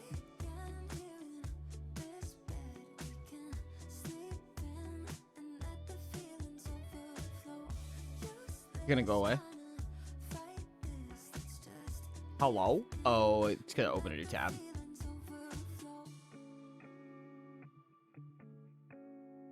Okay, that was the only Wikipedia page. Nope. It is possible that it's somewhere, like, it could be on this page, but you have to, like, scroll down to be able to see it. And I'm not going to try that hard. It's not here. I'm just curious. This means nothing to anybody. I'm just curious. Nope, not here. Call side quest. Yeah, absolutely call side quest. I am control Fing. If anybody did not see, I am using control F to see if I can find it. Not here.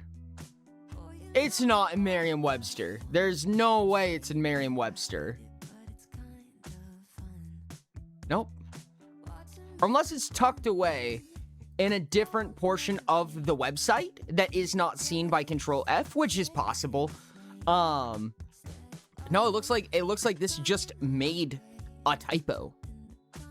I didn't know it could do that. Rigged. Rigged. Wild. All right, cool. Well, congratulations to everybody who played Marbles. We have some games to make.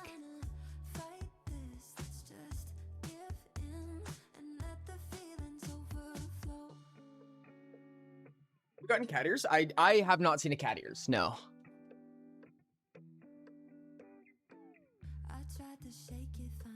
Might be taking the key, not number, after the word and viewing it as a token of the word itself. Interesting. Interesting. I've never seen it before. That's super wild. I would love to see in the background, like, what it's doing on the back end. Also, chat, may I just say that some odd years ago, before the whole GameStop incident, I used Robinhood, like, very, very, like, not well. Robinhood is a stock exchange app, and I did it for fun. I threw like $100 there. I owned Dogecoin for a period of time, chat. I want you to know that. Before it blew up, may I say. I did own Dogecoin before it blew up. And I kept it when it blew up. And then it dropped again. Anyways, I haven't used Robinhood for like half a decade or more. It's been so long since I've used Robinhood. I just got an email notification that somebody from not my country tried to withdraw from my Robinhood account, which probably has 3 cents in it. That's pretty neat. Figure that out later.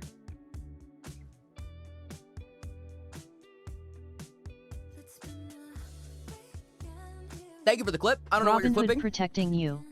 Yeah, honestly, kind of fuck with it. I'm glad that it's checking up on me. Well, that's something, isn't it? Yeah. At least they only have access to all of my account information, probably. I have a different bank account since then, so it should be fine. But it is sketchy. It is a little bit sketchy. I will give you that. Having a financial institution specifically get hijacked is exceptionally terrifying. That's not good. I'm clipping you stating boldly that you had Dogecoin. I see. That makes sense. Yes. I bought Dogecoin when it was at about 5 cents, like at the beginning, at the early beginning. I want you guys to know, chat. I have a little side quest story.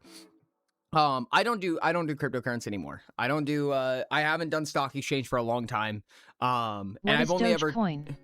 What is Dogecoin? Terrible. It was a meme cryptocurrency. I would say that it was the meme cryptocurrency. Like, it's kind of the one that set meme coins into motion, in my opinion. Or at least to my knowledge, I should say. And I bought Dogecoin. I bought like $200 of Dogecoin. First at 5 cents, then at like 20 cents or something like that, which is crazy because it went up to like 70 cents at its peak, which doesn't sound like a lot, but that is to say that, it basically, 16x'd. So however much money. Heck, I made a good $600 off of it when it went up. Yep, exactly. And if I was smarter about it, I would have. But, hodl. If you know what hodl means, I'm sorry. And I hodled it until it died into nothing. It dissipated into dust. On a scale of 1 to 10, how bad is it not really knowing what a meme coin is?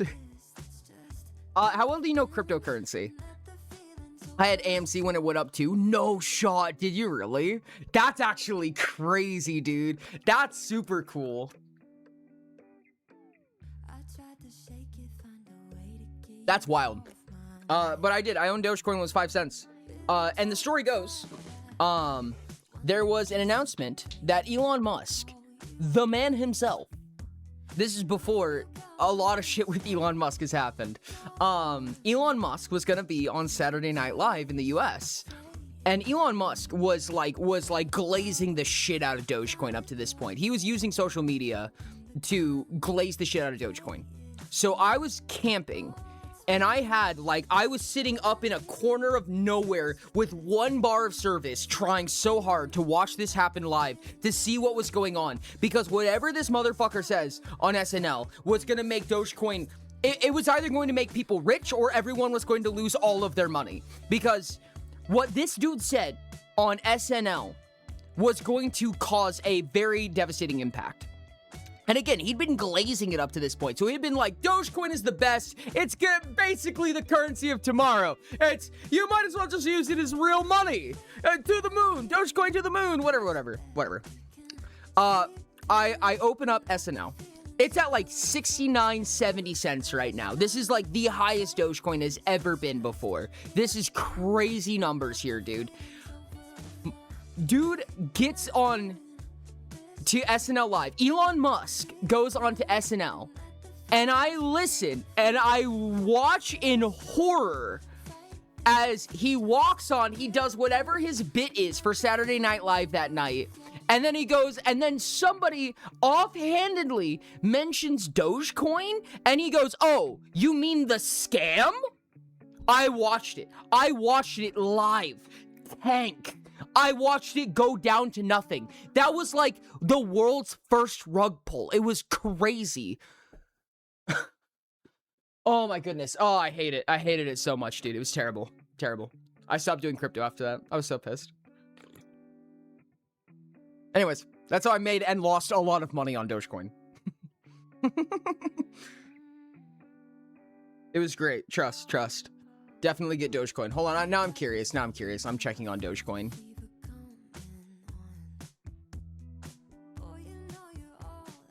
What is Dogecoin at right now? What's it been doing? Oh, does it not have like a proper value like stocks do on Google? That's actually crazy. Oh, it's at a whopping 10 cents. Wowzers. Getting into the big leagues. Yeah, see? Look at that. 64 cents right here. You see this spike right here? This is where he said it was a scam on live television. That's this right here. You see that big point right there? That's what that was. I was camping when that happened. Tell me. Never recovered either. Never, ever recovered. That's so funny. All right. Well, that was my story for today, chat. How accurate was that? Right? Not well. I understand about the very basic concept, basically stocks, but instead of product/company, is instead just counting on everyone else to invest in the same nothing you are in order to sell it when it seems popular. Yeah, pretty much. I think it is a fiat. It is by nature a fiat. It's a series of calculations. They don't actually hold any value other than what people say they do. So yeah. Yeah, you should stop investing in crypto after that. No kidding. I don't mind stock investment. I'm not very good at it. I've only ever retail invested, but I have been interested in it for a long time. I am interested in like the science behind it and stuff like that, but I don't do it any amount of professionally. I just think it's cool. It's a fiat of a fiat. It's wild. Yeah, pretty much. I think that about sums it up. Okay. I need to figure out where the hell I put the math equation for scores. Because it's somewhere, I'm sure, scoring.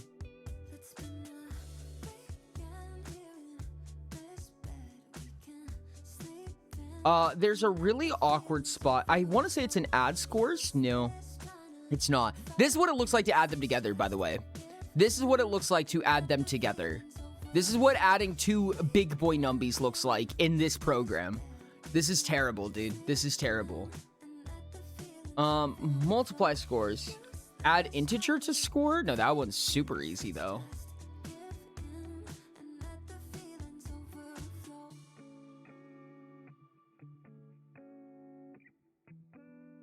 Where is it?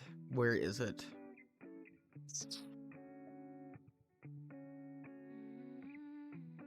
Calculations? Isn't it calculations? Calculate goal? No. Yeah, we should probably pay attention to it at some point, though. Calculate next rank? No. Cute, though. Quadrant selections? No. Lowest integer? No. Don't need any of that. Okay, so it's not in calculations. We know that now. Multiply scores? Not that. Hi, Piper. You don't want to multiply scores? I don't want to multiply scores either, Piper. Don't worry. Nope. Check score greater. Nope, that's not it. Print score. Oh, shit, that actually is it. Damn, all right. Neat. I did not think it would be in print score. Yeah, so this absolute nightmare right here is... Oh, that's right. It just turns into a lot. I forgot. Is this actually a problem? Wait, is this a problem? Where's print score used? This might not be the issue that I thought it was.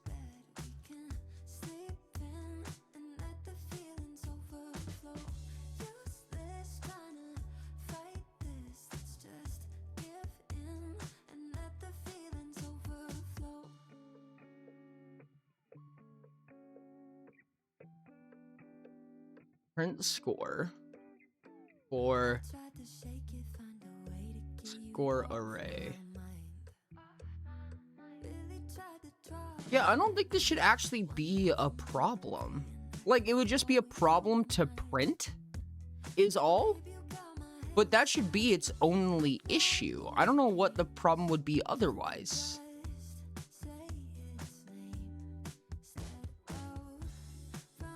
Set percent. The set percent is actually super broken. Score and goal length.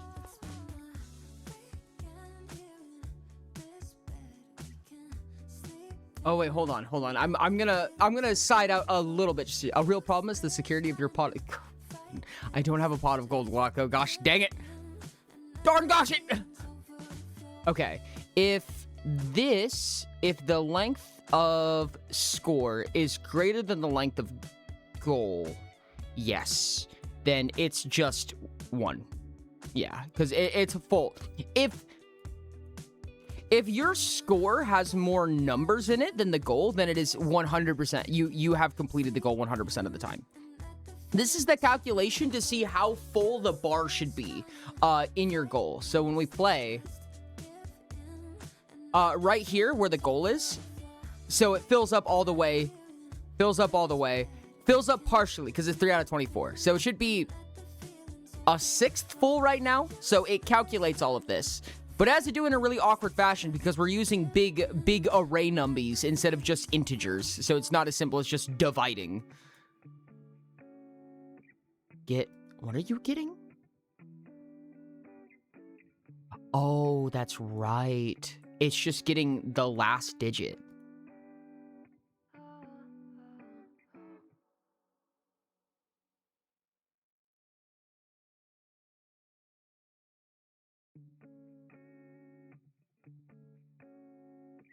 I have a solution. It's not a great solution, but it is a solution that I think would actually solve this quite well.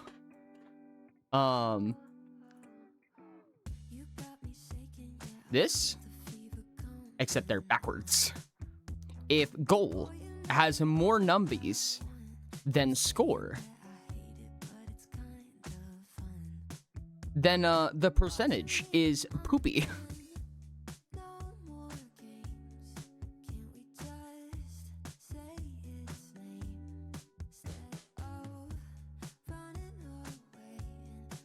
See, the problem with this, though, is that, like, if your goal is 1,000 and you roll 999, it's just going to set the bar to 0, which I don't love.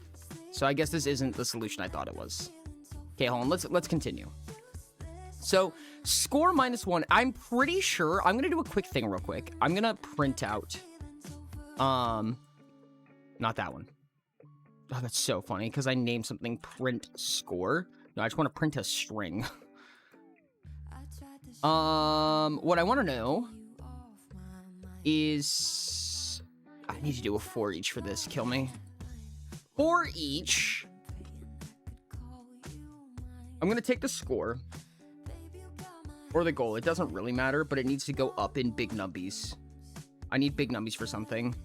Print. Print string.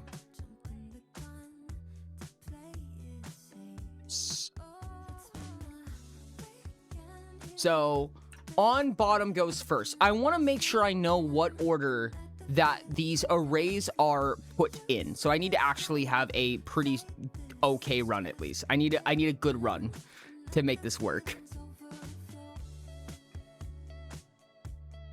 That needs to go there. That's another freaking tropical. Oh my goodness. Good run indeed. All right, we are booling. Wow. Wow, wow, wow. Another tropical? What are the double lunar? What the fuck, dude? That's crazy. We make so much money. And an 18 on lunar is fucking wild. Okay, so this is the run that we needed. I can't put another lunar on it. It'll explode. Sag days today. Another asteroid belt? Sure, I'm actually gonna put it right here because I need lunar to start popping. Never mind, we'll just put the gaseous here. Oh well. Can I fit another I can't fit another tropical, damn it. I also can't fit another lunar. I need more D20s.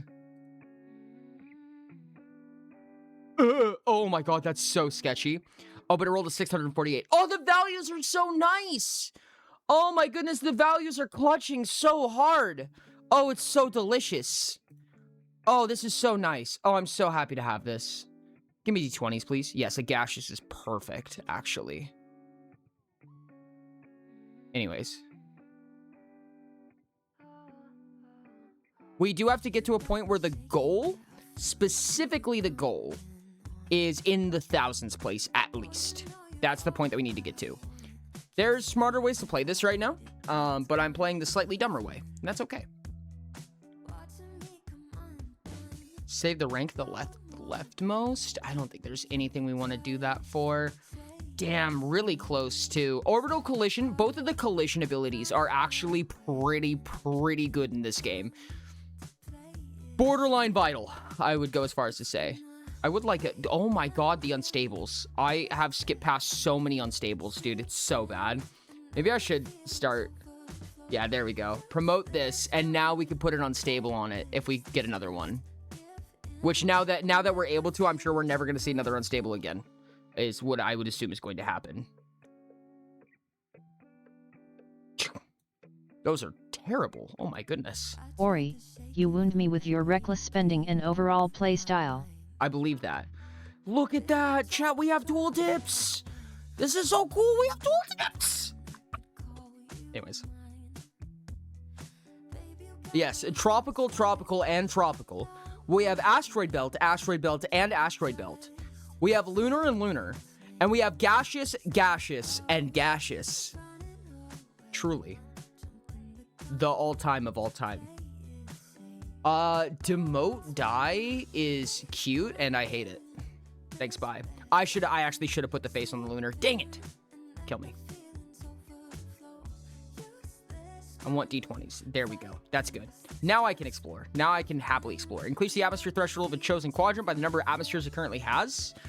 Probably lunar. I think here. I think we do it to our tropical unstable. Capital mission is really good. Swap the contents of 2 quadrants. We don't need to. Sure, let's do it. Fuck it. Let's just swap our asteroid belts around. Teehee. If we actually turn this into a lunar, it'd be so bonkers. Oh my god. Oh look, the ability to turn it into a lunar. Oh my goodness. We could dupe something. We could get double tropicals here. Oh my goodness. I think we do that. Yeah, I think we do that. They're both going to turn back into D6s. Which is fine. They'll be at 3 out of 3, but that's okay. This one's actually at 3 out of 6, Ori, no which is idle bonkers. explode, I think. It is good. It is okay. When does E start appearing? When does E start appearing? After 1 billion, I think. It might be after 1 trillion. There's more just one issue build for this game. I'm just complaining. The description box looks nice. As long as you were aware that I don't approve of how you have been playing so far. Ah, yes. Explore more. The atmosphere threshold of chosen quadrant by the number of atmospheres it currently has. Yes, please give me more. I need these to get bigger at least. Yeah, this one's rolling 18,000 by itself.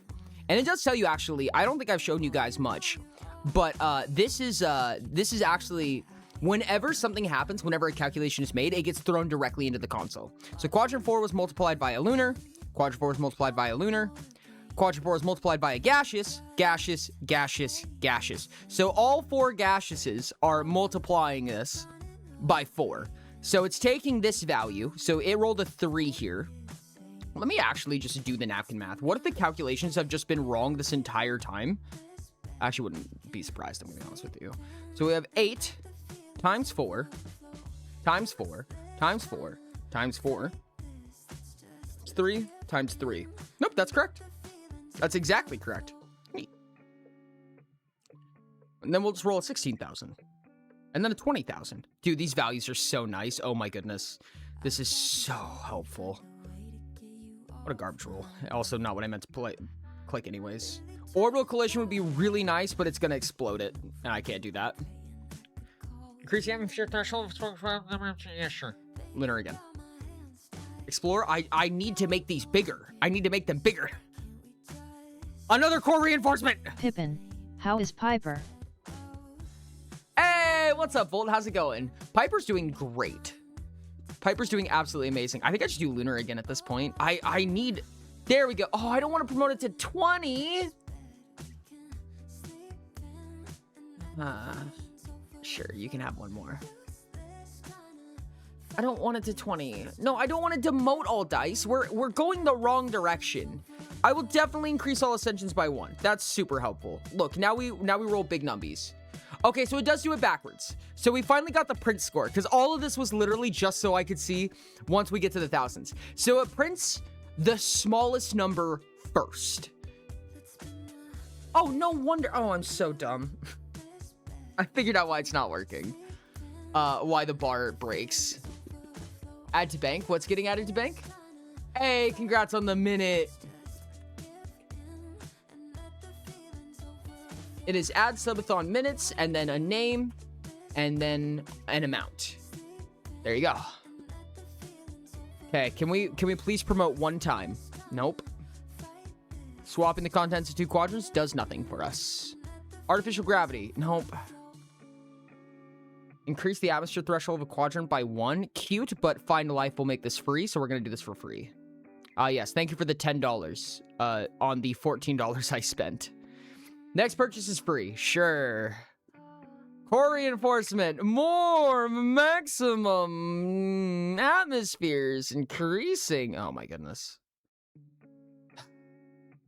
Okay. Set a chosen die rank to D20. I'm about to do that and just start demoting it. But I know that the moment I do that, if I promote this to a D20 and just start trying to break it down 3 times, I'm going to immediately start getting the ones that I need. That is just my karma.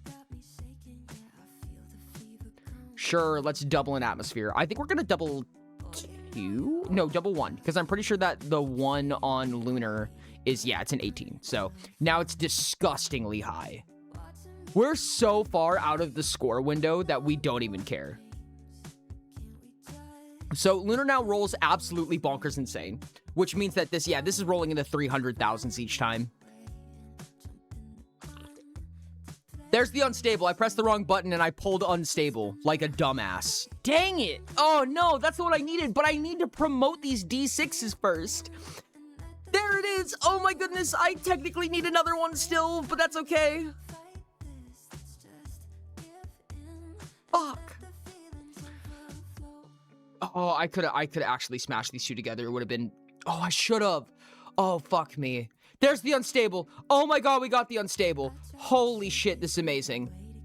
I think we just keep exploring, though. Increase all ascensions by 1. Yes. Yes, please. We get hella money. We get so hella money. It's so nice. Double on Ascension a choice. Don't mind if I do. 1 can go to 10, so our ones roll hella crazy.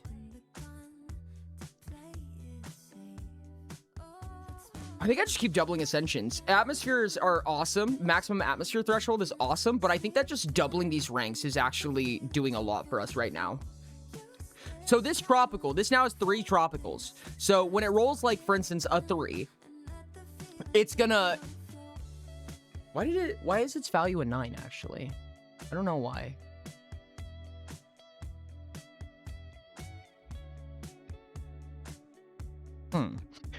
It's gonna, when it rolls a 3, it's going to give us 3 money 3 times and then re-trigger and do all of that again. So it's gonna give us 6 times the amount, whatever we roll, in money. Every time we roll it 3 times around. So we're on a pretty solid freaking run right now, I would say. And we got another unstable, so it triggers again. Holy shit, dude. Oh, I should have bought Gas Giant there. Dang it. Think for a second, Ori. Think. Okay. Tropical. Huge. This one we could actually keep as a D6 for a little while. Because it will make us mini much monies. And then we can promote it later. Gas Giant is good. We will take a Gas Giant. Because it'll make this number bigger. Another tropical. Don't mind if I do. We're making 1 million. Do we sudden collision right now? Oh, fuck, they'll explode.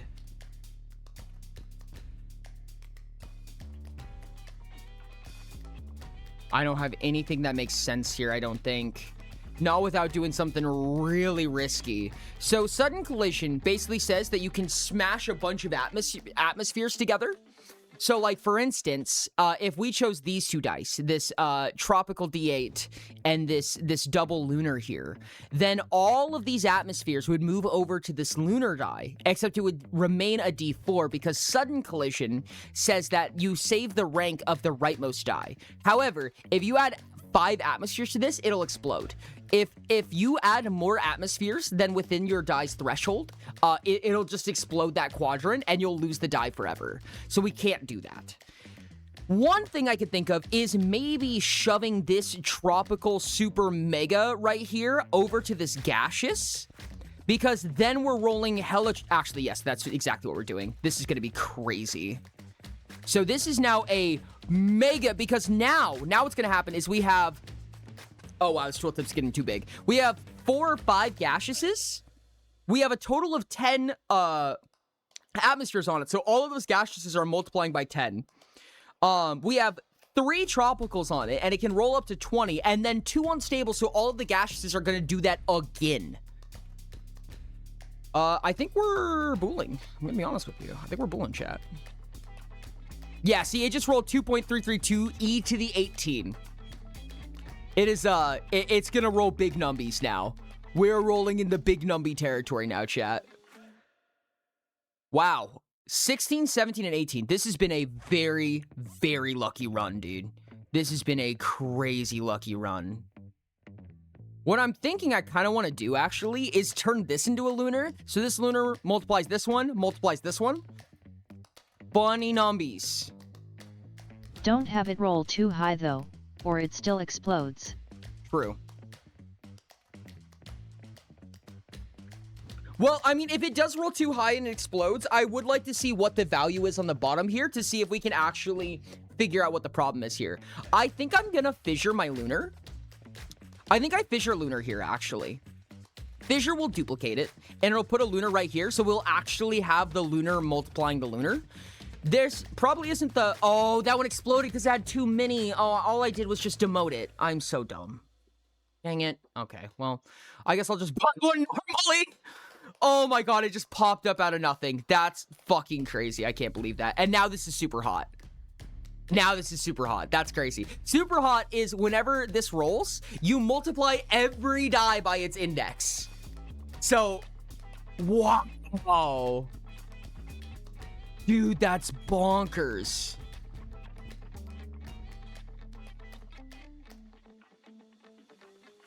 Wow, dude, we're getting a lot of stuff here.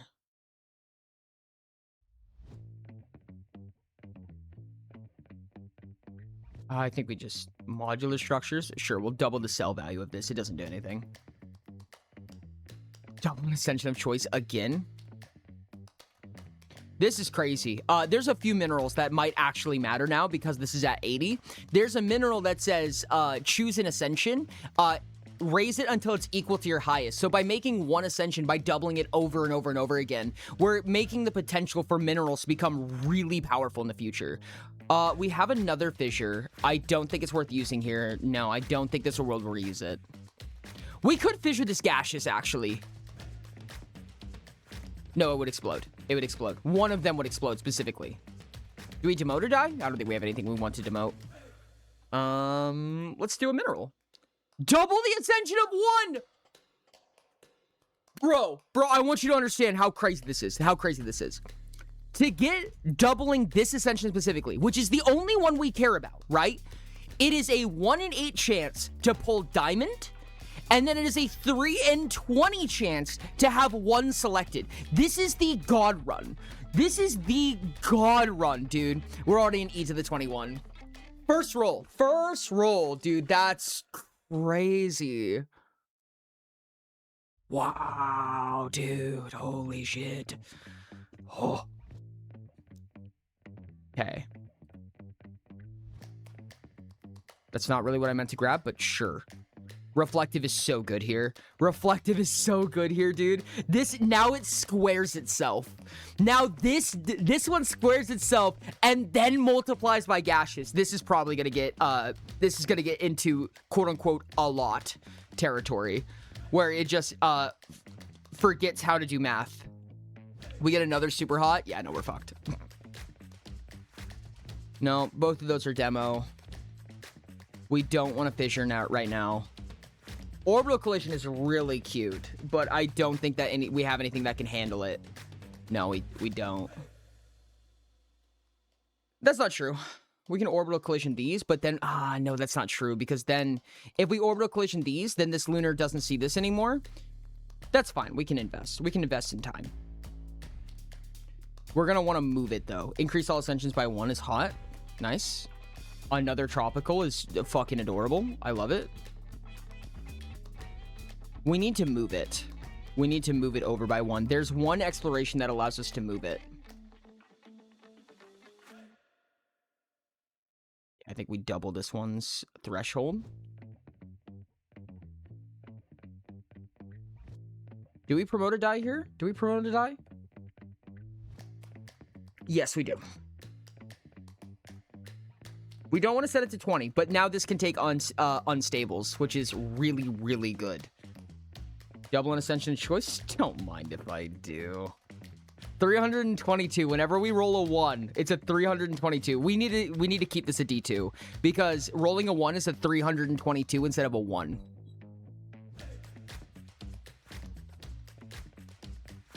Swap the contents, 2 quadrants. Here we go. No! Oh, no. Okay, that's actually a bug. That's a bug. That kind of. That's not true. It is very misleading, but I forgot. When you increase a quadrant's threshold, it doesn't stick to the die, it sticks to the quadrant. So when it moved over, its threshold dropped and it exploded. That sucks. Hey, look, the unstable. Now we need to go down again. Fuck, that sucks. Increase all ascensions by 1. Yes, please. Now we need to pull a ton more. Now we need a ton more tropicals and or unstables. Sure, let's just pull all of them. That's crazy. Oh my goodness, we actually ran out of money. That's crazy. Only E to the 21. I'm so sad. This rolled 33 million. And this rolled a lot. This rolled a lot is what happened. Holy shit, dude. This is by the number of atmospheres it currently has. I think that we do this one. Yeah, we want this one to get beefy. keep it an intentional bug. I think there needs to be a warning. Honestly, I think the one thing, I don't mind that stuff explodes when you're not expecting it, but I do think there should be a warning of some kind, or maybe you get a turn to fix it, or, excuse me, something like that. I don't like that it's just like, it just explodes and you're fucked. You know what I mean? It's not very good telegraphing. It's not fun, in my opinion. It's really just irritating.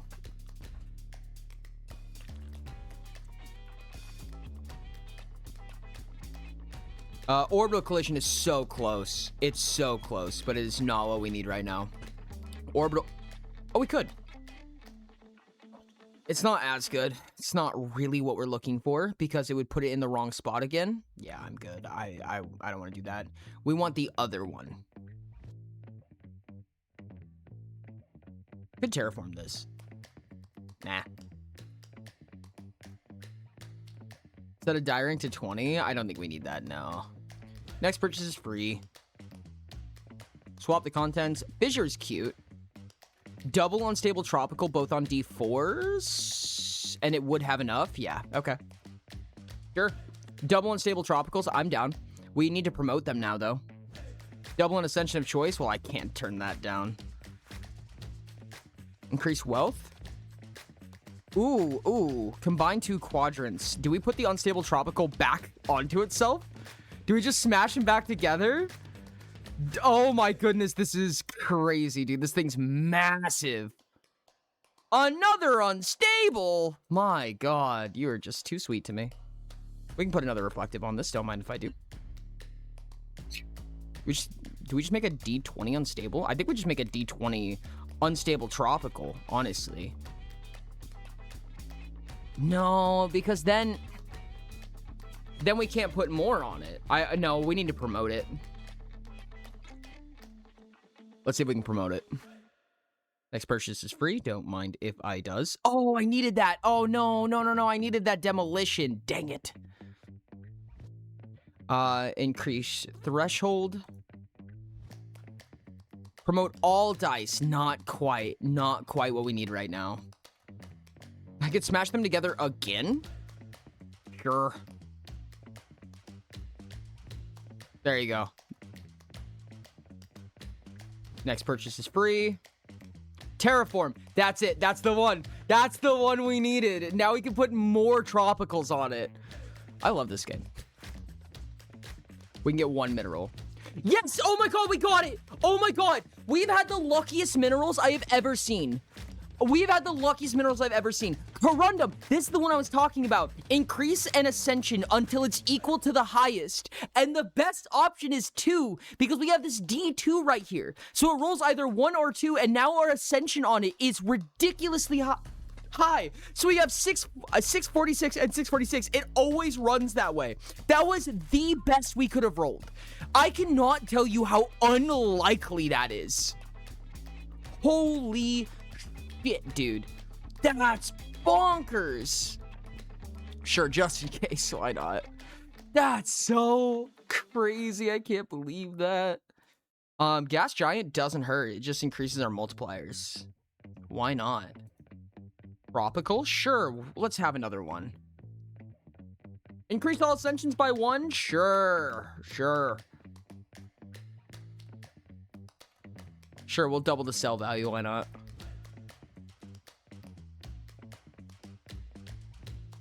We do need an index on the far left side. I don't know what it's going to be. I don't think it really matters. I think a D8, probably. I'll put a tropical here while we're waiting. Lunar, we have nothing we can put a lunar on, unfortunately. There we go. This is what I was looking for. Let's just pop an unstable there, and now I'm happy. You can only hold 4. Yeah, you'll explode. Yeah, no, there's nothing to the left I can do. I can't do an orbital collision right now. Okay. Terraform. Not bad, but not what we need. Increase atmospheres. Yes, please. Increase the atmosphere threshold again. Yes, please. Double an ascension of choice. Yes. Yes, please. See, this is rolling E15. So these guys are multiplying by a lot. Oh yeah, we've been in the E. Or can I tell you a mechanic you may not know about your game? Please do. I love when this happens. There's a few bugs to test, honestly, in this alone, which is really funny. This is weird, but I think we're just going to pop this up and just try to get more unstables on it. I regret doing that immediately after I thought about it for just a second. It did not take that much thought. I just didn't. Atmosphere thresholds is good. I want to say that E27 is where the game begins to stutter out and break a little bit. I think that's where it gets kind of bad, if I remember correctly. I need to double an ascension of choice. Okay, well, I mean, if you're gonna offer... If we get to round 30, or if our score or our goal gets into the E27s or 30s or something like that, that's where stuff begins to break, if I remember correctly.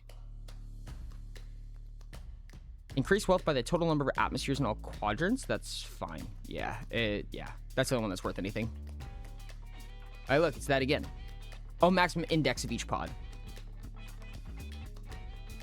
Next purchase free? Sure. Nope. Increase wealth? Sure. I'll increase my wealth. Next purchase free. Don't want either of these. Yeah, because if I fidget this, it'll explode. Yep. Seismic activities. Swap the ascension of two chosen indexes? No, our ascensions are right what we need them to be. Orbital collision does not work, unfortunately. I could set this unstable to a D20. Kind of cute. Or I could set this one, actually. This one might be better to set to a D20, funny enough. Yeah, fuck it. We have room to mess around a little bit. So now I can actually buy more atmospheres. Quite a few more, really. Exploration is also good.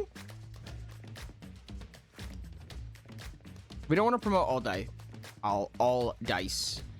Do we want this unstable to be anything else? I don't think so. I don't think we do. If anything, we probably want it to be a D6. But honestly, I think I'm just going to stack unstables there until something happens. Sure, we'll put another reflective so it squares itself again. This is what we call bad spending habits. There's our D20s. Put that there. If we get a gaseous, we can put it on this now unstable, tropical, ridiculous pile of shit. This is crazy, dude. This is so crazy. Oh, I should have bought that. My bad. Yep, there we go. We got it. Chat, look at our score. Look at our score. What? It rolled a lot? Wait, that's really interesting. So what did it multiply by? What did this multiply by? I'm so curious. If a die is cloned or combined onto the space with an expanded atmosphere capacity, capacity is kept, so you can fill a spot with atmospheres and increase the capacity by the atmosphere count to just double the capacity, however times you want, in order to dupe die with lots of atmospheres. I don't think I fully got that, but that's interesting. Wait, did the Ascension go last? Is that what happened? Because it multiplied by this and then it became a lot? Is that what happened? If a die is cloned or combined onto a space with an expanded atmosphere capacity, then that capacity is kept. Oh. Fill a spot with atmospheres and increase the capacity by the atmosphere count just to double the capacity however many times you want. That sounds intended-ish, but I think I might just be misunderstanding it. This is rolling E24. That's an E30. How is this rolling higher than this one? That's what I'm not understanding. Because it should be getting multiplied by lunar. It's a lot of gaseous. Yeah, it's very gaseous. There we go. Quadrant 4 was multiplied via lunar. So it looks like lunar is going so early in the spread that it's not raising this one until after some of the calculations have happened. So the calculations are happening in a different order than intended, I think is what's happening here. Another reflective. Teehee. That would be my guess. Don't need any of those. I will take a gaseous if you have one. I will also just stack unstables on this. all day. They don't do anything yet, but they will one day. Trust. Other gas giant? Sure. Gaseous. There we go. Now we can put it on this because this has mini unstables, mini tropicals, so on and so on. So now it cares to see how many atmospheres are on it. So we have a reason to keep pumping more into it. This is ridiculous. This is maxed out. Can't put any more on that one. Nope. I literally only need unstables and D20s. That's all I care about. Just keep doubling the sell value. Why not? All right. Oh! Infinite loop detected. Interesting. It crashed. It crashed. That was not the one I was expecting to fall across. If you want to dupe a die with, say, 50 atmospheres, you must make a die with 50 capacity on the slot so it can be duped on. Yes, that makes sense. Or we was talking about that earlier. It might be a bug because the atmosphere are according to the quadrant, not the dice. I think it might stay that way. It just needs to be telegraphed better, in my opinion. That's kind of my thought process. I don't mind if it's attached to the space instead of the die. It just needs to be telegraphed. This infinite loop, I've come across this a few times. I don't think it's actually an infinite loop. There's nothing new that we did that would have caused an infinite loop. I have an assumption that it just did one calculation so many times that it believed it was infinite. But I don't know if that's how that worked. I actually want to look that up.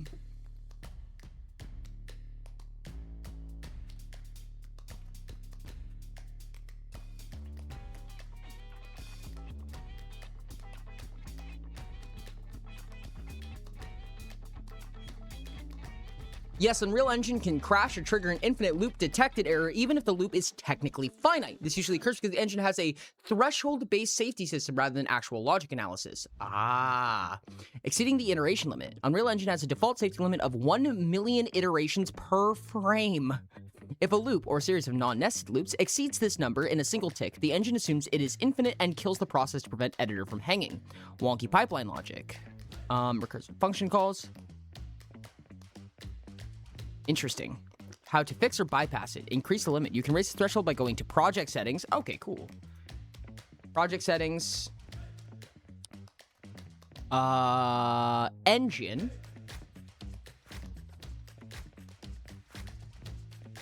Oh goodness, where's engine?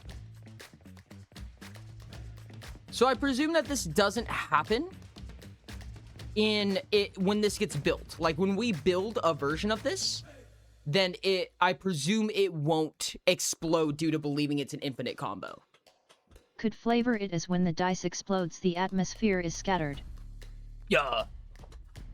Engine is the header. Engine is the header.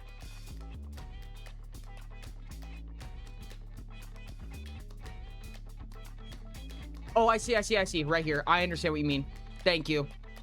General settings. Thank you for catching that. That would have taken me so long. Oh, it just clears all features of space when it explodes. It's weird because if a space is empty, then it loses its expanding capacity. No, it keeps it. It keeps it. Or at least it should. It did in that last run, and it should. But it might have been a bug before when it didn't. Yeah, no. The amount of expanded thresholds you have sticks to the quadrant forever. At least in the one that I just did. And that is what I assumed it to be as well. Blueprints. And increasing maximum loop iteration count. Sure, let's just throw another 0 on that and call it a day. How about that? The problem is that I never got to see, okay, we need a really good run to actually test things. That's not necessarily true. First, we can at least fix the goal. I believe the problem here is that if this is checking... Yeah, no, this is incorrect. What we wanted to get is 1. Or, I'm sorry, digit 0. Digit 0 in the array is the highest value number in the array.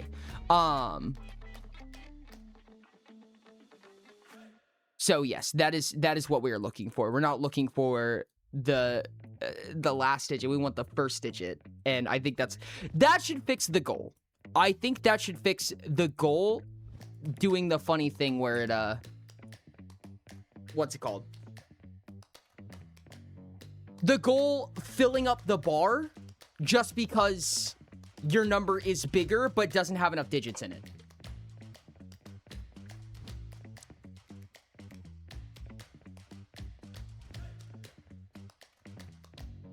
Now, there's still an exception to this. There's still a problem here.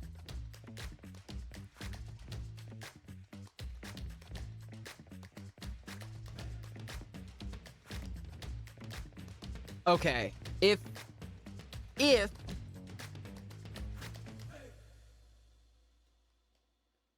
what we need to do, if the length of the goal number minus 1 equals, we have to do a few logic bits, I realize now, because there's a few instances I can think of where this technically does not work. So let's add some additional conditions here. So if goal length minus 1 equals score length, it means that the score is 1,000th of. If that's the case, then we want to take this number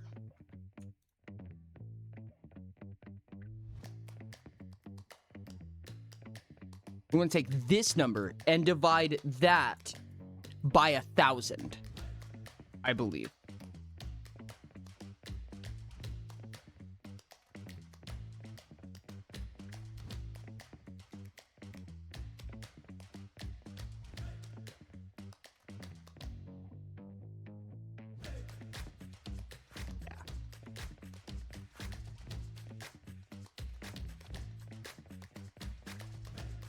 This is so confusing. I put these wires in such a gross position. And then if the length of score is less than this number,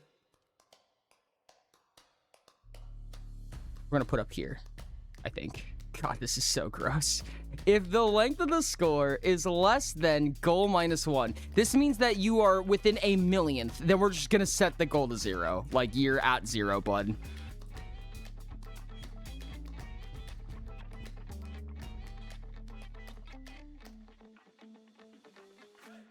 Okay, I think that should fix the goal in the grossest way possible. I think that fixed it. Let's see. Tweak a run so you start with OP stuff on a different level / place in the run. I think so. I think that's going to be what we have to do. We could also probably remove our lose clause, I think, pretty safely. I need to get up to the thousands place again. So let's see if we can just toss a run together really fast. Nice. Sure. This one can be our, little dice one. I want to put a super hot here, indeed.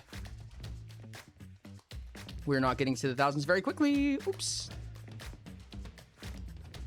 Ugh, these suck.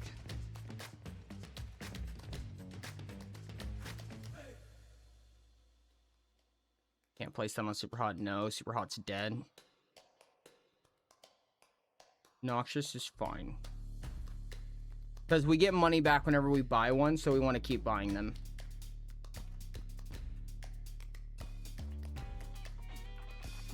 We get a rebate. Whee! Now we have a reason to get rid of this. We want to turn that into a D20, probably. Yeah.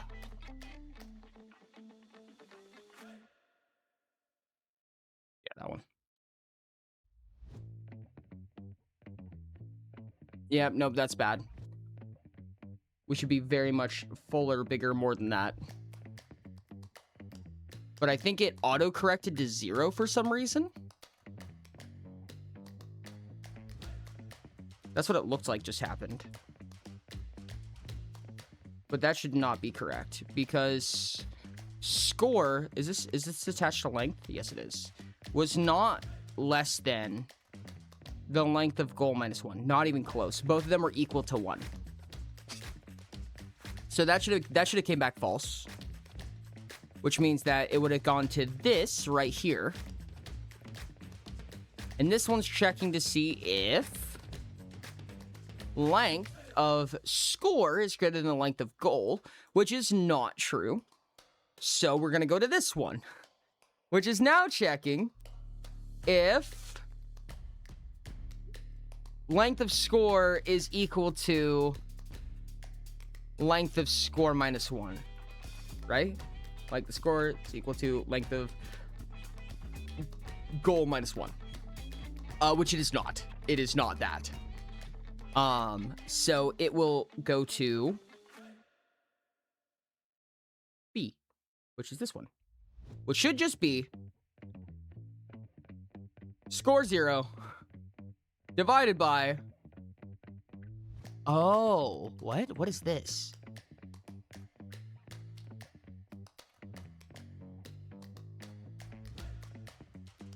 You're in the wrong spot, I think.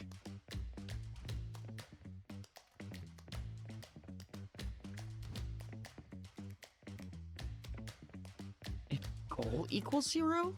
Oh, goal should never equal 0. I guess it is a good safeguard. This is a prevent divide by 0 right here, so it doesn't really matter. Does it equal 0? No. So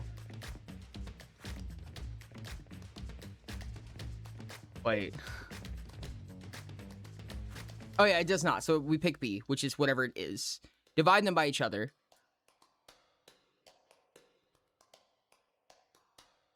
And that is what gets used. Should be. I don't know. Like I said, it's a disgusting mess what I built there, so I am not 100% positive, to be honest. I think we lose here. Funny story. Unstable's cute, but I don't think it's gonna save us. Another lunar is also cute. I also think it does not save us.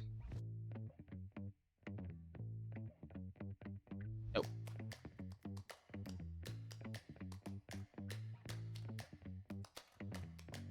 Yeah, if it's partial, it just never fills up anymore, which is weird. Partial same amount, it just gets absolutely boned. Which means I think that we're losing somewhere here. Have a good one, Draconic. Thank you so much for being here, bud. I appreciate you. I think we're losing something right here, would be my guess.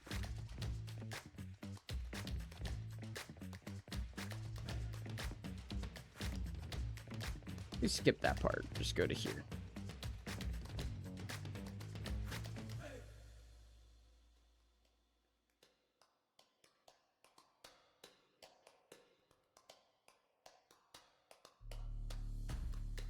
Okay, that one is working, so that is what was causing it. It was this one that was causing it.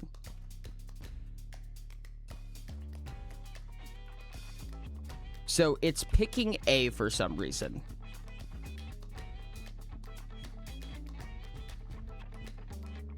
Because it thinks that the length of goal... That is what this is. Length of goal minus 1, it's saying is the same as the length of score, which does not make sense. I don't know why I would think that. That is simply false.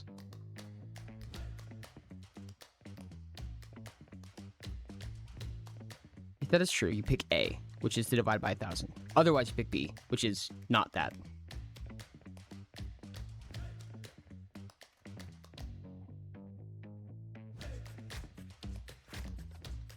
I don't get it, dude. I don't know what's going on here.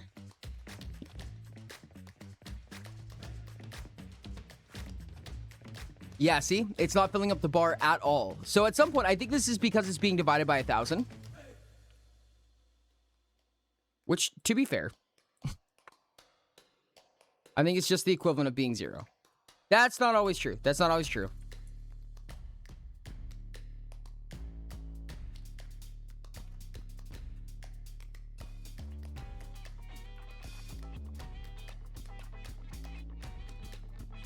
God, what is going on here? I guess we print both of these?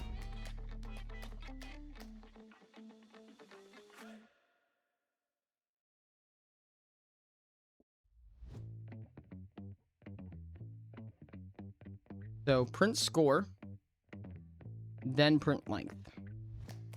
That's the order we're gonna do things. Sorry, print score, then print goal.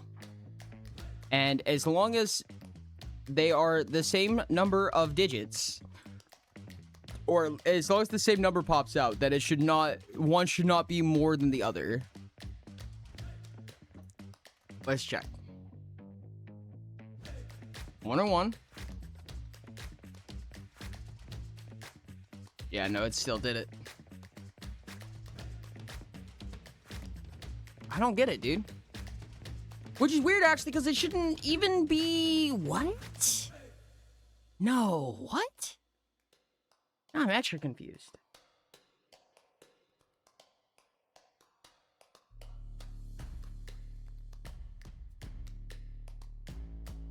Because it should be divided by 1,000 regardless? If that's the case, even if we do succeed the goal, why when it goes over does it fix it? That doesn't make any sense. I'm lost, chat. I guess we just do this then. There's a little bit of a bug there, but I think I'm gonna have to fresh brain this one. I'm gonna have to big brain this one at some point because I'm losing track of why it's calculating the way that it is. Interesting.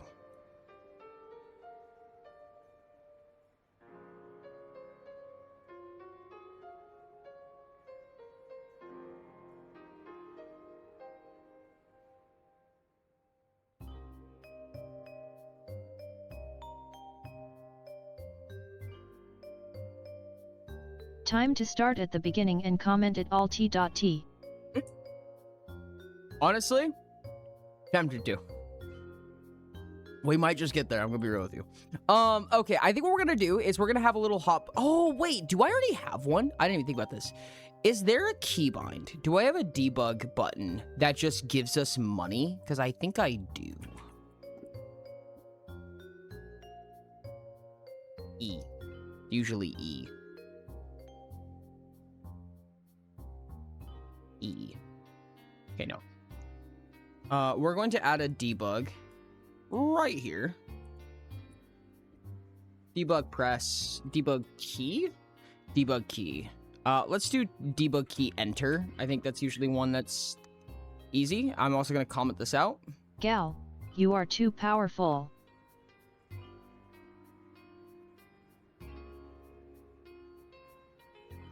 I think it's free to target self, if I remember correctly.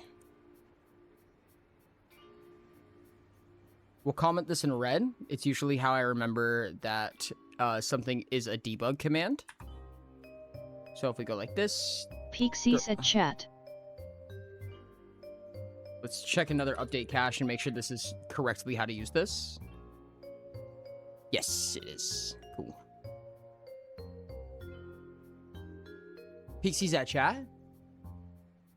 M for money. Gal is too powerful? Are we talking about the votes right now? Negative a lot. Positive a lot. Hey, what's up, Elliot? Welcome in. How's it going? How's it going? What's up? What's up? How are you doing? Enjoying some game dev? Okay, I think that's... So now if we just press enter...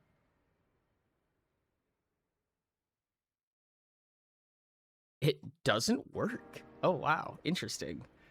Okay, correction. We will add a button, I guess? I don't think that it takes in my keyboard presses right now, so I'm gonna have to add an actual It was increasing button. your score. Yeah, because enter was hitting the roll button. Let me just put this, like, somewhere, frankly obtrusive is what I really want. Okay, well, that's a little bit too obtrusive, even. That's exceptionally obtrusive. Temp button money is variable. Now we need temp button money on clicked. It's gonna scroll me all the way to the bottom, kill me.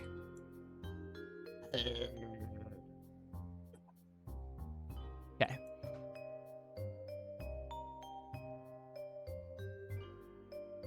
I'll show you what I mean.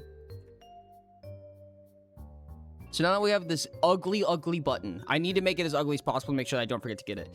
If I do next round and then I press enter, yeah, it rolls it for me. So hopefully if I press this button, yeah. Let's just get a few dollars. Just a handful.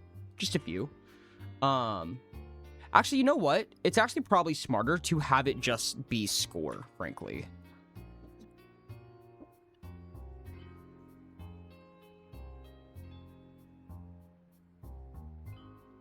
Oh, can I not do that? I don't think I have a quick function that just increases your score.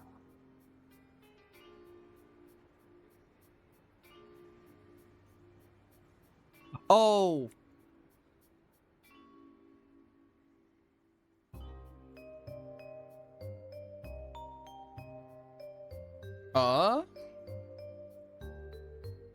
No, I don't want to promote that to a variable at all. Not even a little bit. Nope. Please don't.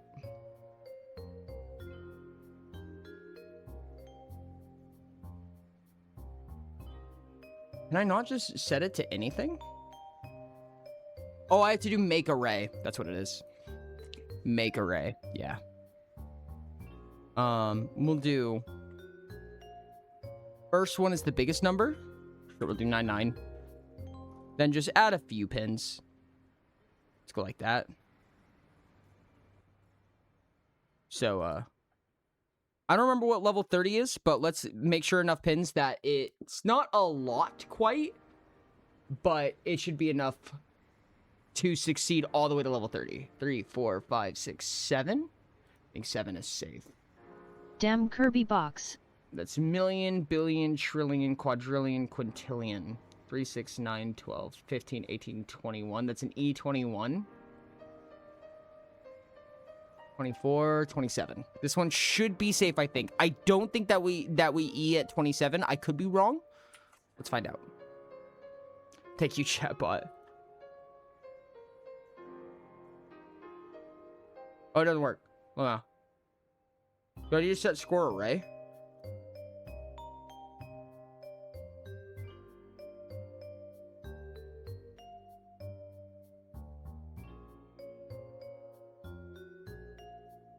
Oh wait, there's no chatbot today.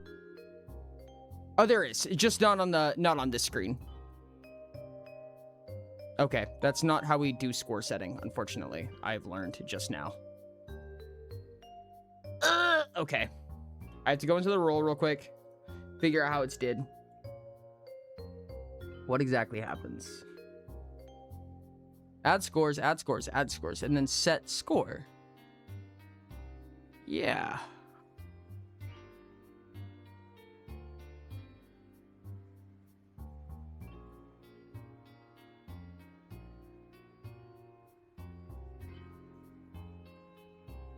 Multiply score by integer. If critical face, that makes sense. Otherwise, we just keep going.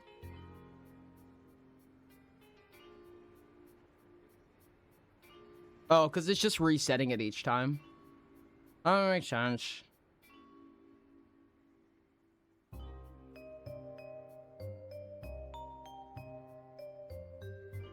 We're going to have to do something really goobery, I think.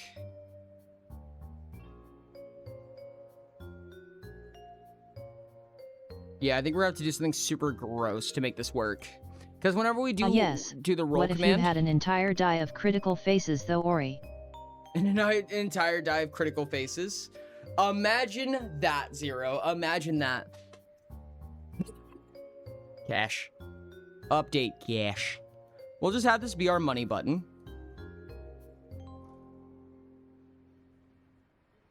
And here, we're just going to do a little silly goofy, right? Add integer to score, right? And we're going to use...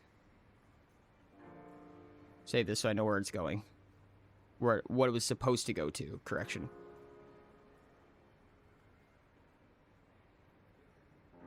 And we just take the score array it was going to use, and we just add a lot.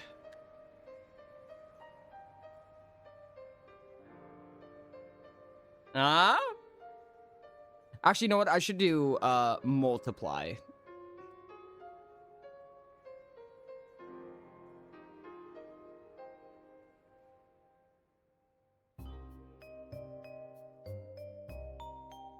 Which is squared.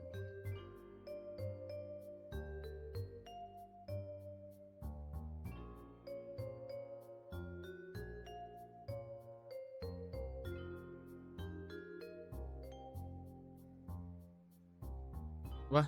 Oh, whoops. Aw, shit. I did lose it. Okay, well. We'll come back to that. We take score. We add a lot. Then we multiply that.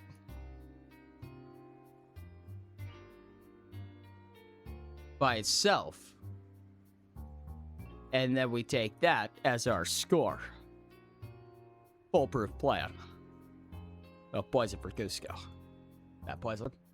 Okay, so our score should go up really fast for really stupid reasons. At least. Yeah, we're already at 1 trillion. Good, good, good, good.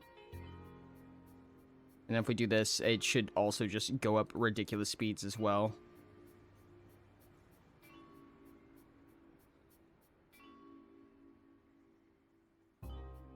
So many unstables. Wonderful. Sell that. Lunar here. Oh, gaseous blew up. Dang it. Aha. Okay, so this is one of the issues. This is one of the issues. It thinks. So, it thinks that because the 1 is here and 1 is less than 24, I think is why it's saying that this bar should not be completely full. Question mark? I don't know. Because I don't know why it partially filled up more that time. It knew that we won, which is good. At least it didn't accidentally just kill us. That would have been annoying. What am I going to do with all... we only have infinite money left. That's not enough. I need a bunch of D20s. Is what I'm looking for here. Basically just God running our way through it. I need at least 4 gaseouses. Technically a minimum of 8. More money, please.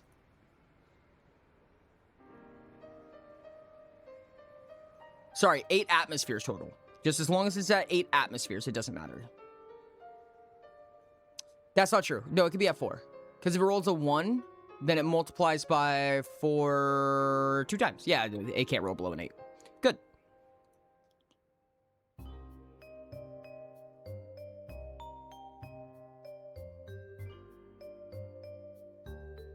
Yeah, we don't need that. Promote all dice? No. Could have gotten a double unstable there. We could have done a double unstable there, but we would have lost our tropical. We don't need tropical. We have infinite money. Dang it. Okay, I'm going to wait until I see a fissure.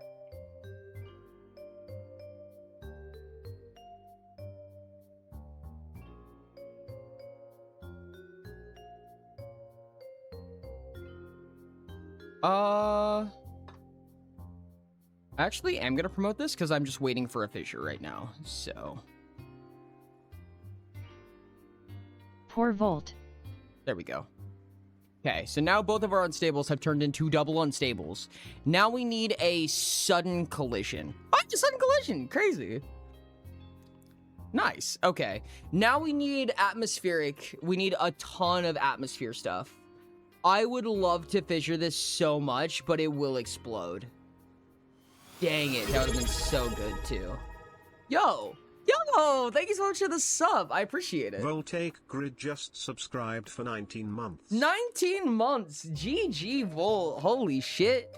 Volt needs sword. Right.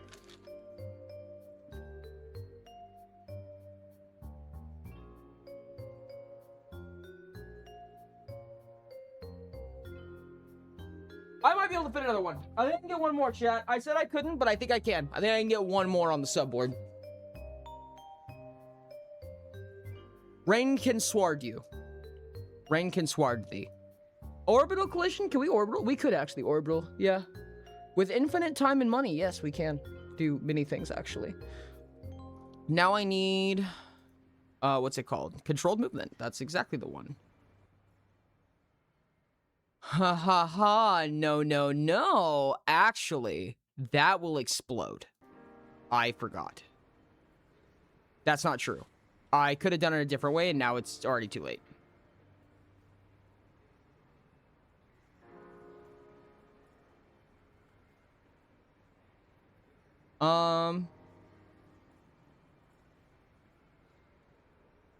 I need to control movement again.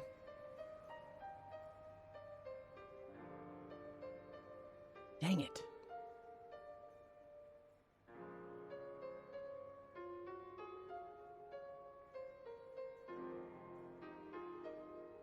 Did I promote unstable, unstable,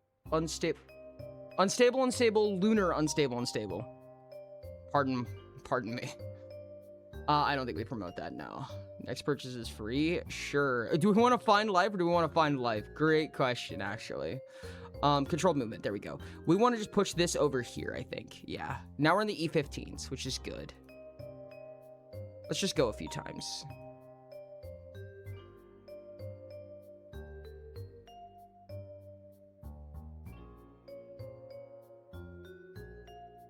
Got an E27 that time. I don't know how. Only 32 trillion that time. Once the goal starts getting into the billions, I might be a little bit more worried, or closer to the trillions at least. But we are getting very regularly large numbers. Okay, it did know that we got more than it. It looked like it was trying to not fill up, but yeah. So the bar isn't filling, but it does know that our score is bigger, which is good.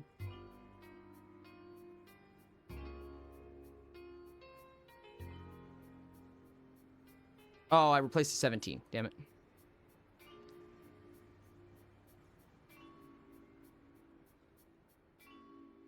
Ori, I think you should test the one that says remove all but one atmosphere and increase money by sell value. Unless you fixed it, I don't think it actually removed anything. Really? It was... Damn it, I didn't need that. Ah, wrong button. Damn it.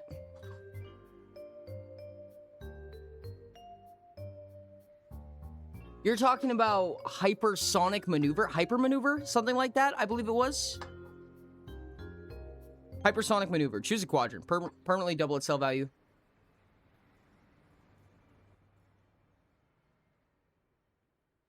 I don't think I want to test that right now. At least not before testing the other stuff.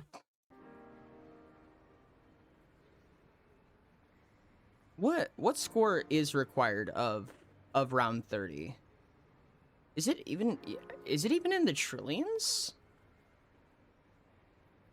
Oh. Wait, we lost?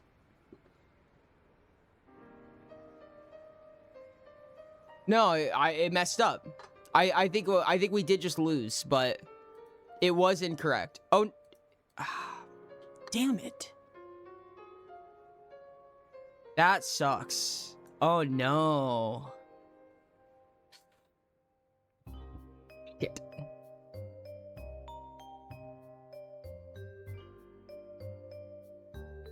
All but one atmosphere. Understood. Understood. I see. I think I fucked up. What was going on there? Why did it do that?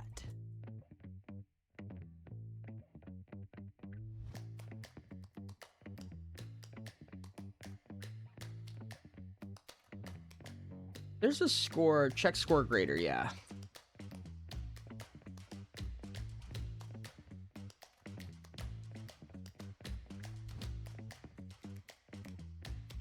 Modular structures also didn't work, I believe. It would double but never undouble. Even a deity is not powerful enough to beat your game? Apparently not. Modular structures also didn't work, I believe. I would double, but it never undouble. That's right. That's correct. I forgot about that. Yeah, you're right.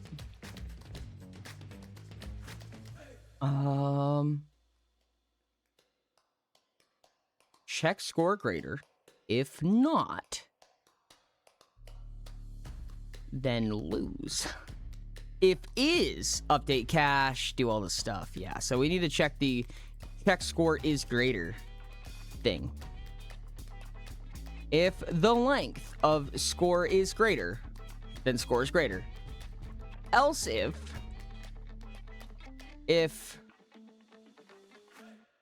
the length of goal is greater, then you lost.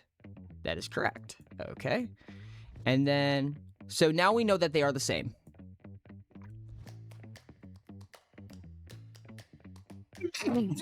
And then for each value in the score, we take the array index of the same for goal, I presume, right? Goal, yeah. If it equals, then we just go to the next number. If it does not equal,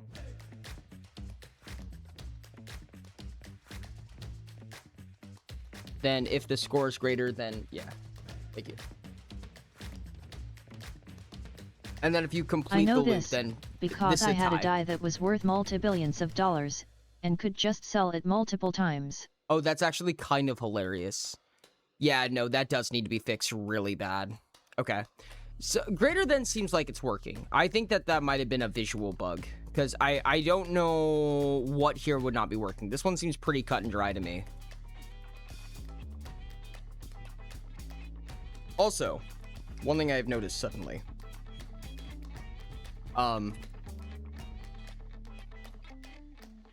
We just check score greater.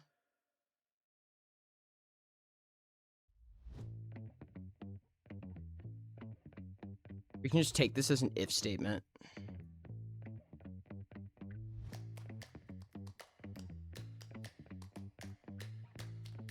Or even as a float for a force 1.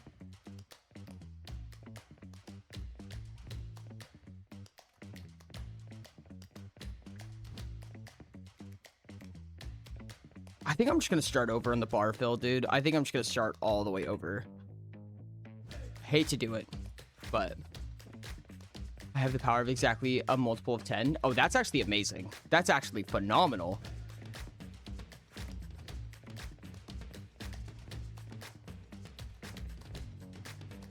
We'll select a float. If score is greater, then it's just 1. Otherwise, it is...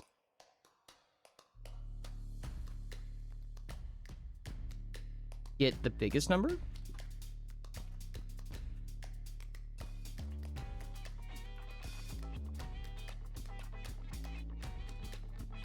Okay, this is the first option. First option is that the score is just bigger than. In which case, yeah, it's just 1. Otherwise, so we know that score is not greater than in this case. Then we need to start dividing stuff.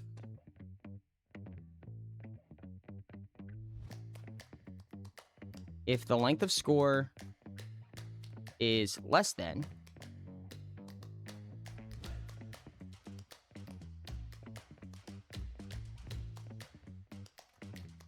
the length of goal, select float, then we're going to take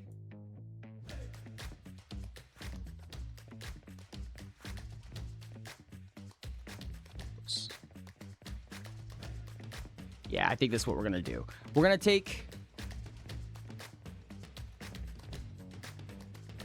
Okay, I actually feel pretty confident about this suddenly. Okay, so if the length of this is greater than,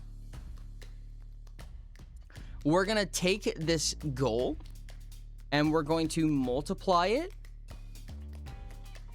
by 1,000. And then we're going to do a division.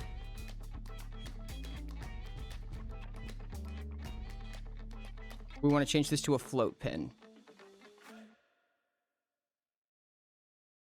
To float.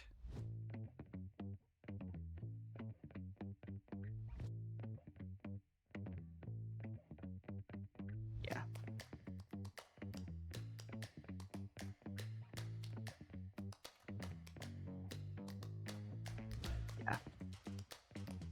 There is a really weird edge case. There's some edge cases where that's not going to work perfectly, but it cannot fill the bar more than a 10th.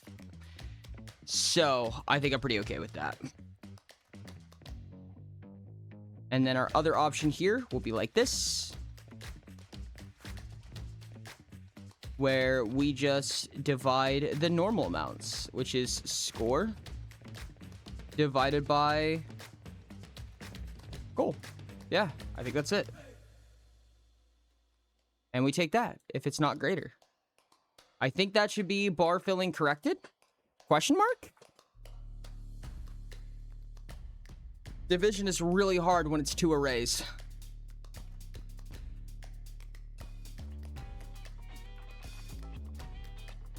I feel like 1 trillion should be greater than 3. But it did not seem to figure that out. Yeah, no. For some reason, it thinks that 1 trillion is less than 24. You came back just to be banished? Oh, no. Did you get eaten by the box? Oh, that's unfortunate. That's unfortunate. 1 minute of box time is sad. Why does it think 1 trillion is less? I'm curious.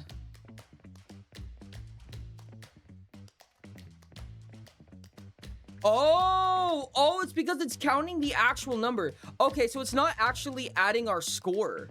That's, oh my goodness, that makes so much more sense. So it's printing the big number, but it's not actually, oh, I see. That makes sense. It wasn't actually setting our score to that. It was only printing that much. I understand.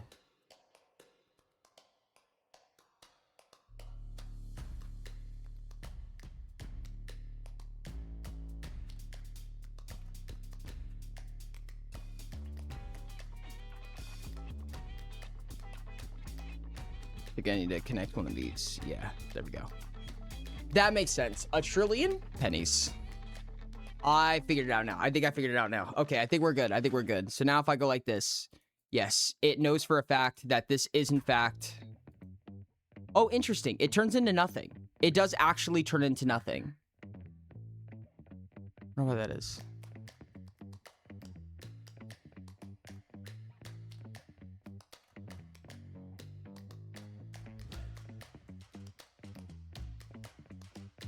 Yeah.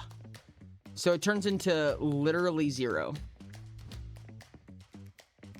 Let's see what happens at round 30, first of all.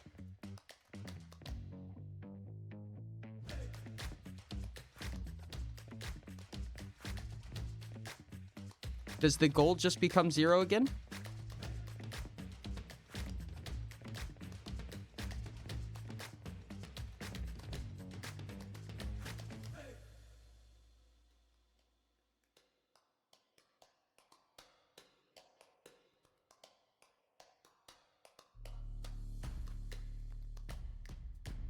Well, now we have critical faces getting rolled basically every time.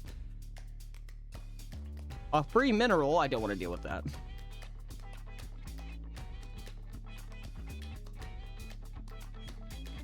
More money? Sure. It is struggling on calculations now. It is genuinely struggling to do calculations. Oh wow.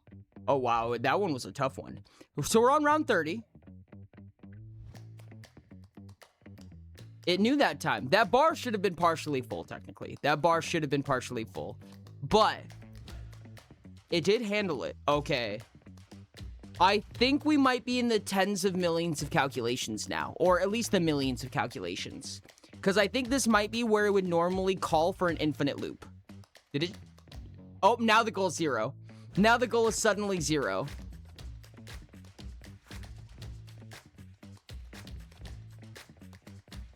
Interesting. Why does the goal just become 0? Up to 32. Wild. So, okay. So there's one there that's, check. No, not check score. It's calculate goal. Yeah.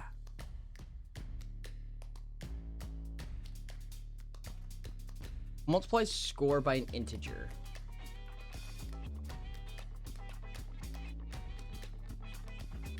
Take the round. We divide it by 3. We floor it. Okay.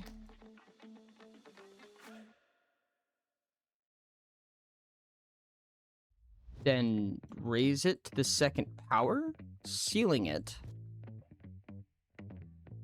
So this is 1. We'll divide it by 3 and then floor it, which is 0. And then put it to the second power, which is 0. Which then we multiply. Interesting. Then triple it. I'm confused. Okay, hold on. What's this up here? So we take the round minus 1. So on round 1 would be 0. Then we... Oh, 2 to the power of. Oh, I'm dumb. So 2 to the power of 0 would be 1. Seal. Make that an array.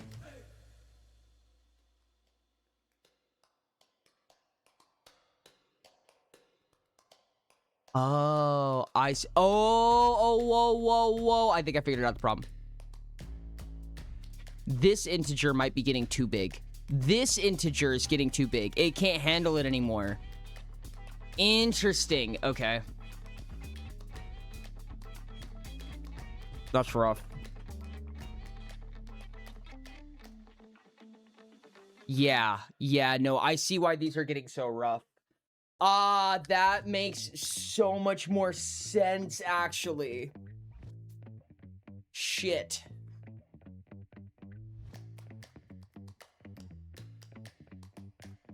So we need to use a number.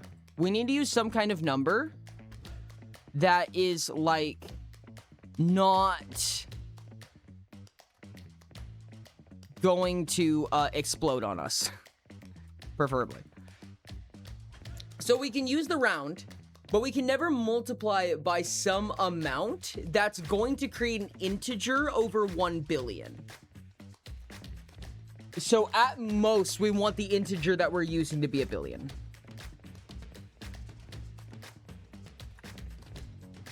Which I think means that we're going to multiply score. Multiply scores, specifically.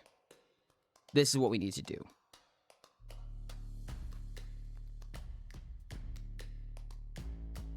So we need to turn this... Oh, but we can't use exponents? We can just square it. What would it be squared? Actually, funny story. What if it was 4 times 4, and then times that by 16? 256 on round 4? It's not very much. What would be round 10? 10,000? It is not getting big fast enough. Not even close. What if it was squared 3 times? Round 4 would be 4 times 4 times 16 times 256. Round 4 would be 65,000. That went up way too fast.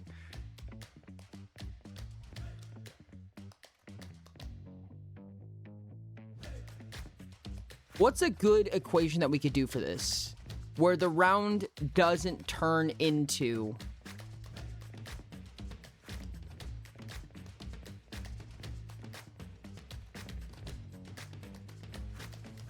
What do we have here? We had exponents. That's why. It was 2 to the power of. But this is 2 to the power of, like, millions and millions. No wonder the game was lagging out so bad. I can only imagine that that's hurting its brain, its little brain a little bit.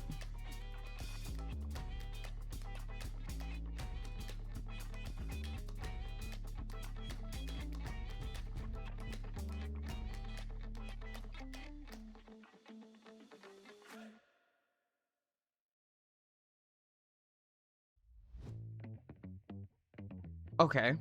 So squaring it twice was too much. What if we need to add or multiply the round. We need to take the round number and turn it into a reasonable goal through only addition and multiplication. Then we just need to come up with another formula. Or another function, I mean. Piper.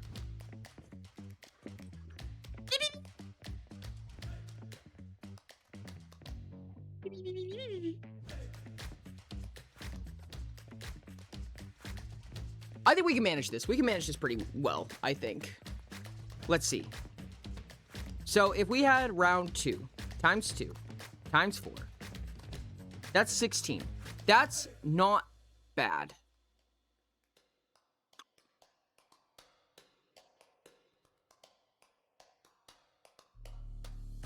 What if we took the round number and squared it a number of times equal to the round number? Would that be weird? So 2 would multiply it twice. So 2 times 2. For 3, we'd square it 3 times.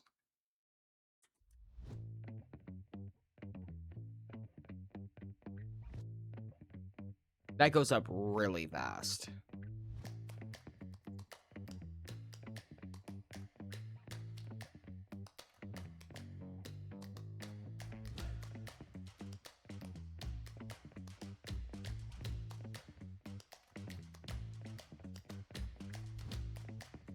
If we take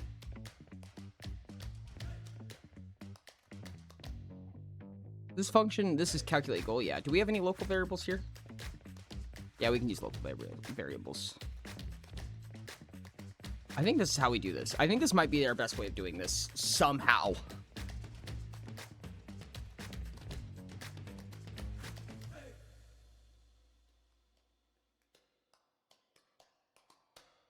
We're going to take the round.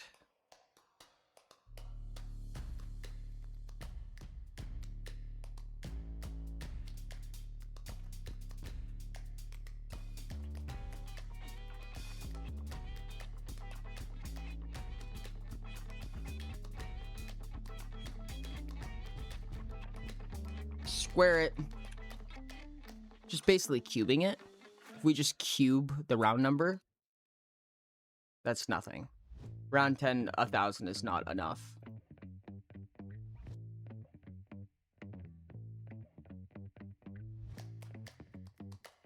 Yeah, that's not going up nearly fast enough. Hey, GG, Jilby. So if you add an exponent to the variable outside the primary exponent, they multiply with each other to have a much smaller impact than what you appear to be doing, which is adding an exponent to the exponent. Interesting. Wait, hold on. Describe that again. I think I'm missing something.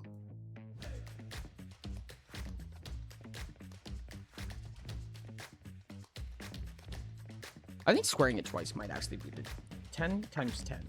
Then times that by 100 would be 10,000 for round 10. That might not actually be that bad. What about 20? 160,000 by round 20 is not very much. It's really not.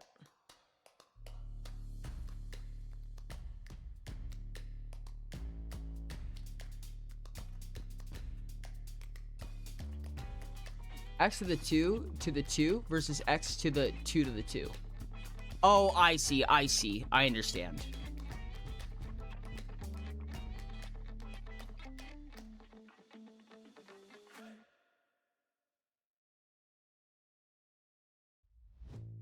That's actually a good number. I like that. For round 20, 25 trillion by round 20 is it's up there. It's on the higher side of things for sure.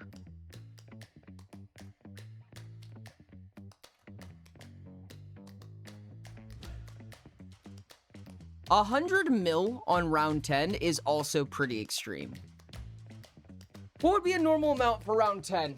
What would be a good, normal, reasonable amount by round 10?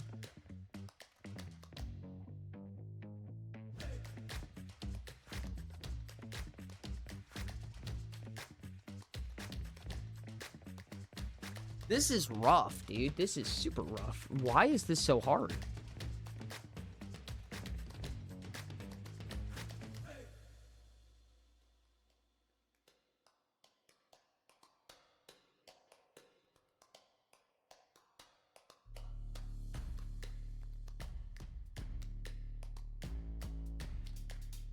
Okay, let's do something real basic. Real quick.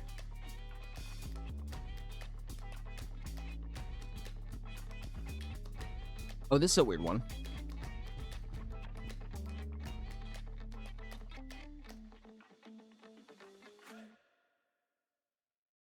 What if we did 1 times 1, 2 times 2, 1 times 1 times 2 times 2 times 3 times 3? That accelerates really fast, I think. 1 times 1 times 2 times 2 times 3 times 3 times 4 times 4. That ramps up, I think, possibly way too fast, actually. That's a very, very exponential growth. From what I can tell. I don't know. I think I'm about to just start throwing stuff at the wall. We're gonna see what happens. This can only end well, trust. Let's make a local variable. We'll do local current goal. And it'll just be an integer array.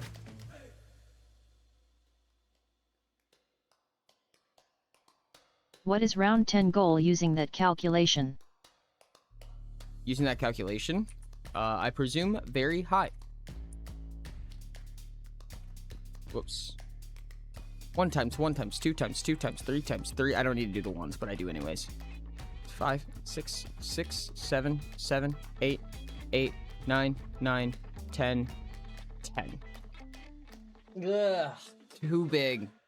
Way too big. That's 13 trillion by round 10. Ain't gonna happen. Ain't never gonna happen, dude. If we add them together. If we add them together, would that be better? What do you're just adding squares at that point. So on round 2, you need 5 points. On round 3, you need 14 points. It's not gonna go up fast enough.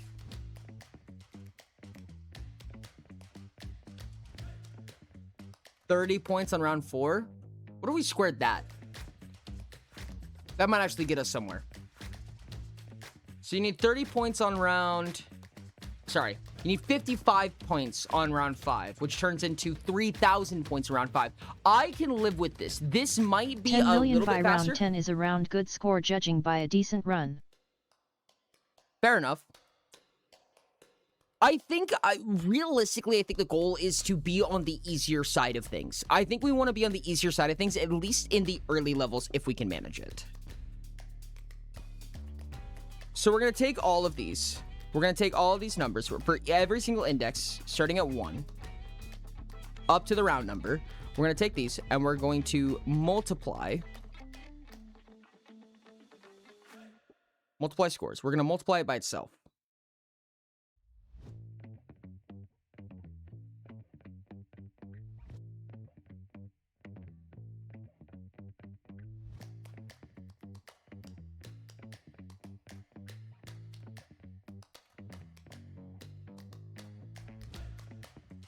And then we're gonna set local score. We're gonna add scores. We're gonna take this, whatever this number is. We're going to add it to the local score. Print that out. Set the local score that way.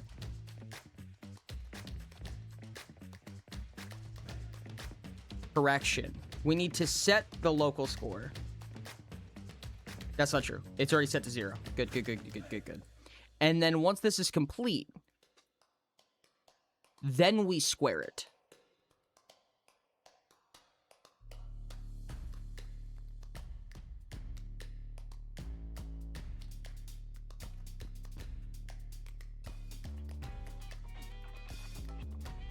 Like this.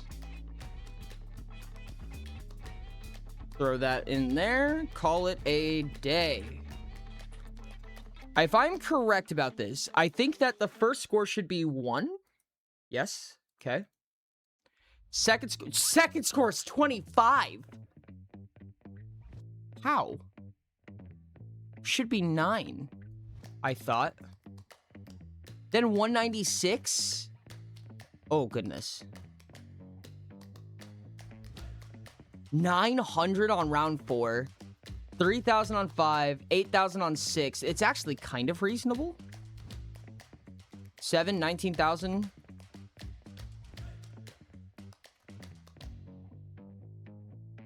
By round 10, we're at 140,000. It's actually not as bad as I thought it was. Damn, okay. No, I can live with this.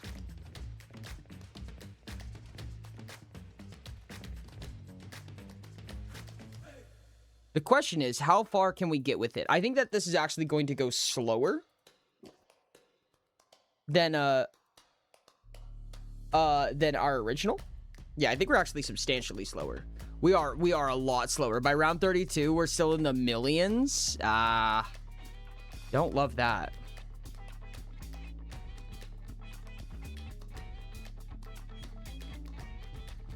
Yeah, we do not scale nearly fast enough.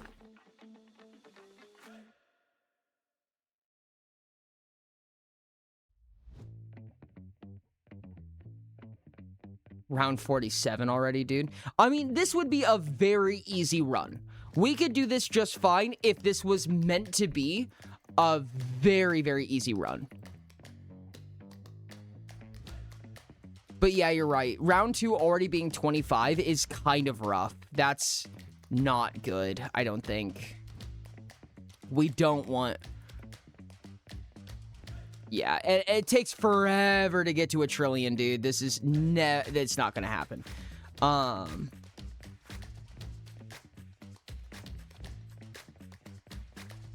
no, it's kind of rough.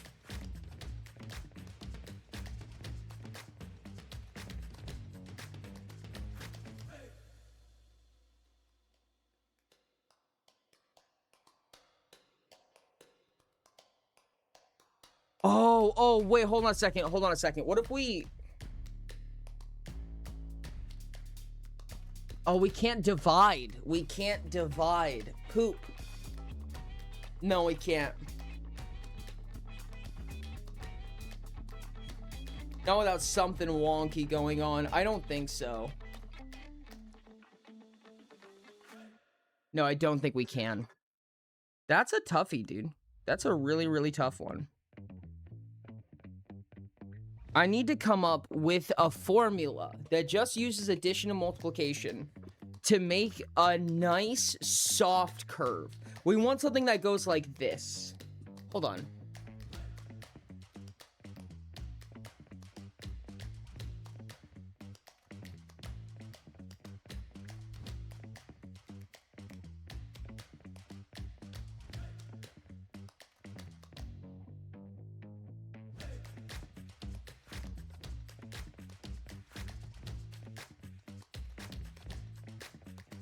X to the 4th.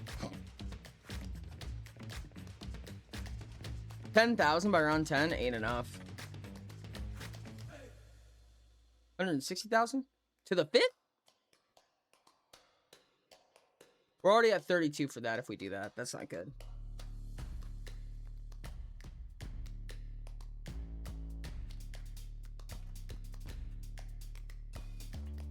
We could probably do to the 5th if we, like, divide it. We can't do division. Dang it.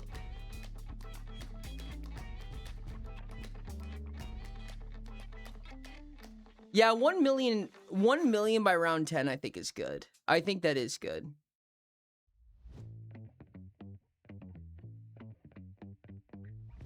What?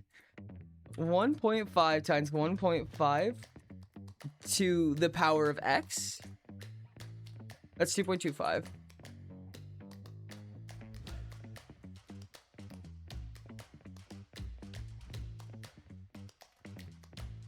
Correction, no. I need 1.5 to the come on.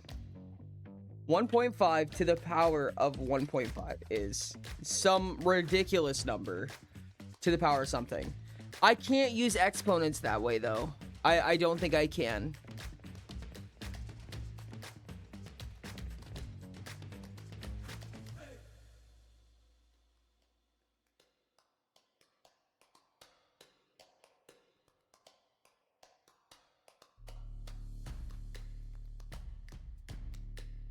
I do have a mild idea. Maybe.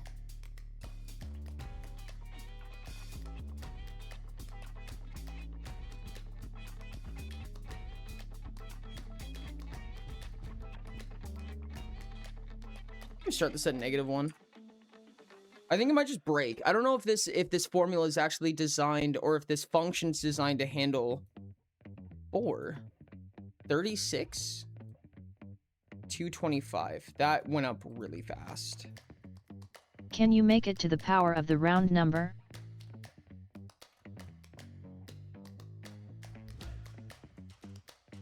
To the power of the round number. No, I can't make it to the power of. Can I? Yeah, I can. Yeah, I can. Oh, shit. Wait, am I actually able to do that?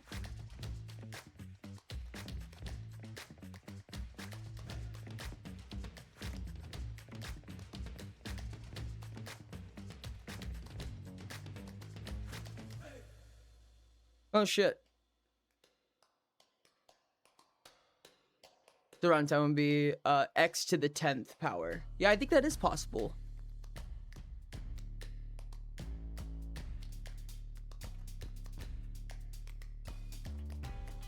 Yeah, I'm pretty sure we can. Because what we would do is we would add integer to score. We would take the round number instead.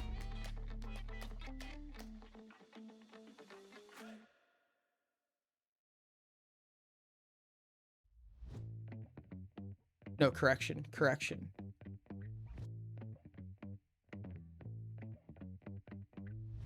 We're gonna do this first, because we just want this to be a score we can use. Hold on. We go like this. We take this array. We add the round number to it. We're gonna turn that into our little duder.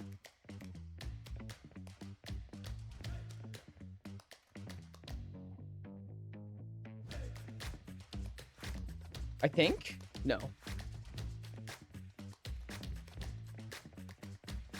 XB4 is a base? Okay. Okay, hold on. Let's go like this.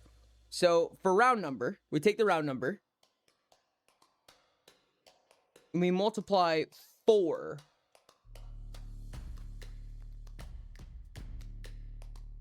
by itself. The Sparky Escape fight takes literally less than 3 minutes in the edit. What?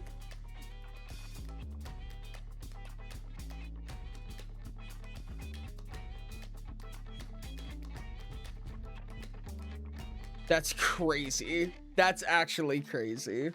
Oh, poor Gabe. Poor Gabe. Okay, so this is at 4. And we just take local current goal. We multiply. Nope. Multiply scores. No, we just multiply by 4. Multiply by integer. Even easier, because this integer will never go up. It's just always 4. And then set the score to that. Just like that. Yeah, I think that's it.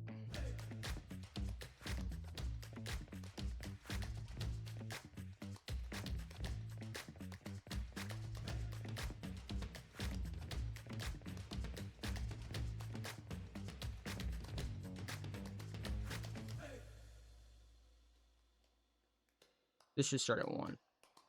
I think it might need to multiply by 3 each time. Or 3 to the power of, potentially. First goal is 4. Then it's 16. Then 64. Okay. 256 on round 4. 1,000 on round... Sorry, 4,000 on round 6. 16,000 on round 7. 65,000 on round 8. 262,000 around 9, and then we get to about 1 million around 10. That's not bad.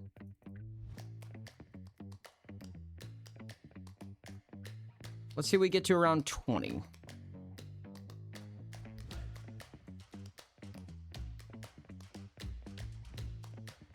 Round 20, we're at about 1 trillion. That's pretty livable, honestly. I'm not mad about this.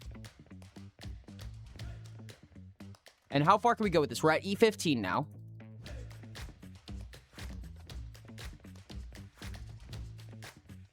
E18 at round 30. 31 is E18. I think 30 and 31 are both E18. Not bad. We're at E21 on round 35.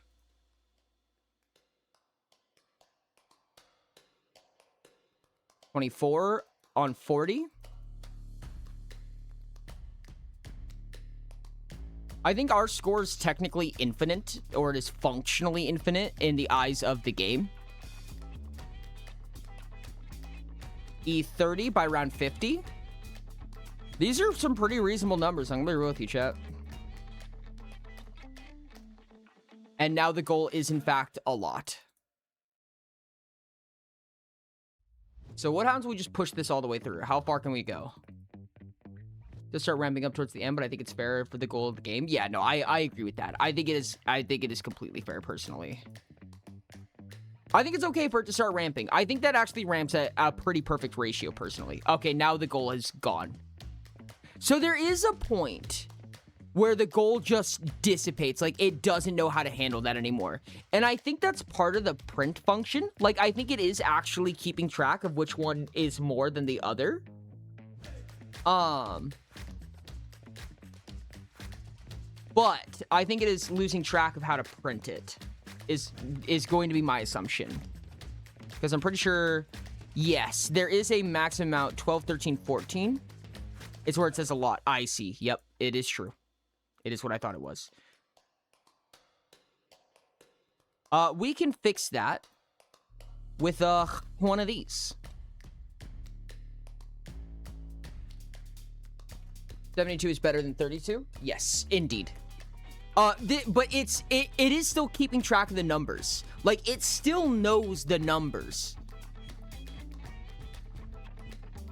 The problem is that for every set of 3 following, I have to implement them manually, right? Like, so this function right here is how we introduce another 3 digits on the end of it. And this is essentially, for all intents and purposes, its maximum.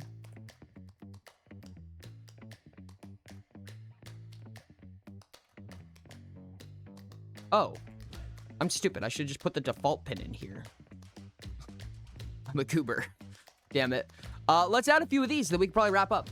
I think that'll be good. I think all we have to do is that, right? Yeah, so we'll do basically... Oh, there's something awkward here that we have to do that I'm not remembering. Let's see if I can figure one of these out. We'll do that. Place that right there. What are you all grabbing from here? 4, 5, 6, 7, 8, 9. I want this to be 10. Yep, that's all the same. Those are good.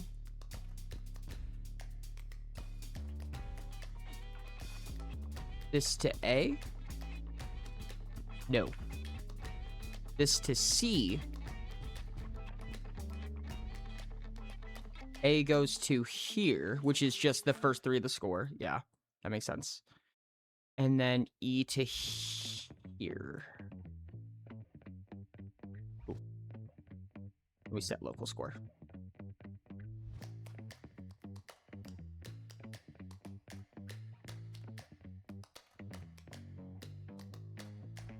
I think that's how this goes.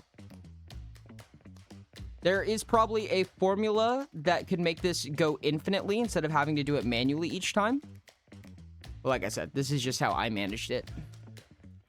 What of the X was the best middle ground to keeping things on the edge difficult while still being doable with smart plays and a touch of luck? I agree. I think honestly that was really, really smart.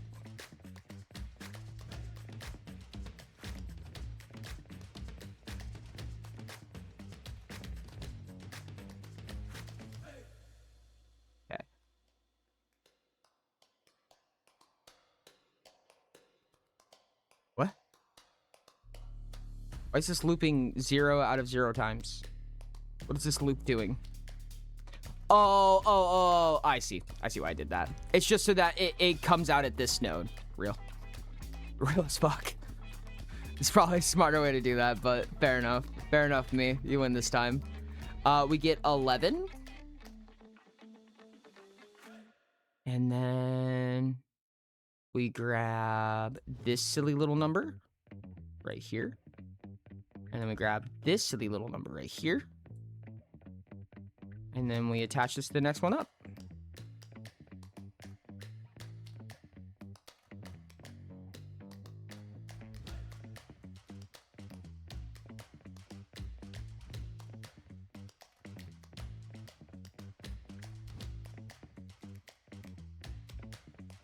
Let's do, say, 3 more.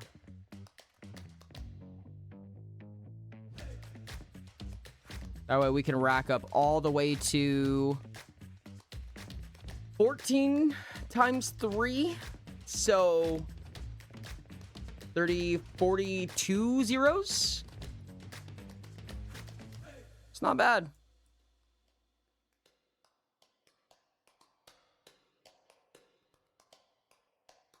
It will give us a lot more breathing room. I will offer it that much. This goes to here.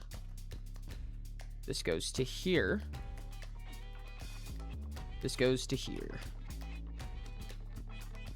We can do a quick test to make sure that it works and call that a wrap, I think.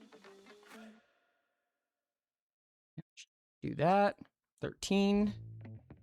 I hope there's no other connections I needed to make. I don't think there are, genuinely.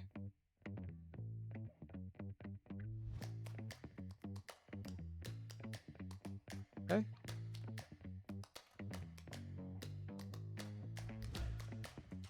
$16. I lied. We can get up to 16, I think. No, I think it's 14. I think it's 14. Might be more. I don't remember.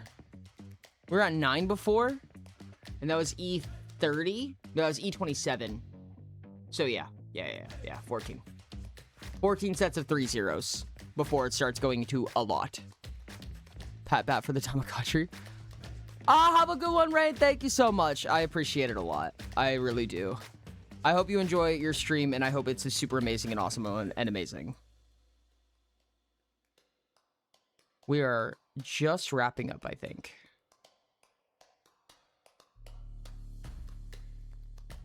Why did you do that? Why would you do that? I hate that. Okay, got that.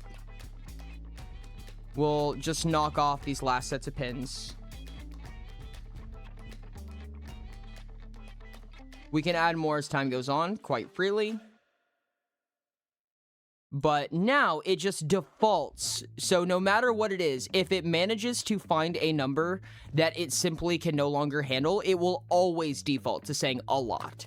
So it should never just go away. There should never be a point where it just runs out and it just says nothing instead. Oh yeah, see, even now it says a lot. I'm actually surprised that we already surpassed that number that we were talking about. To be fair, I think it was squaring itself, so that makes sense, actually. Let's see how big we can get the numbies. Let's try to get to around 100 real quick. I'm so tempted to just turn off faces. Faces are getting in the way, dude.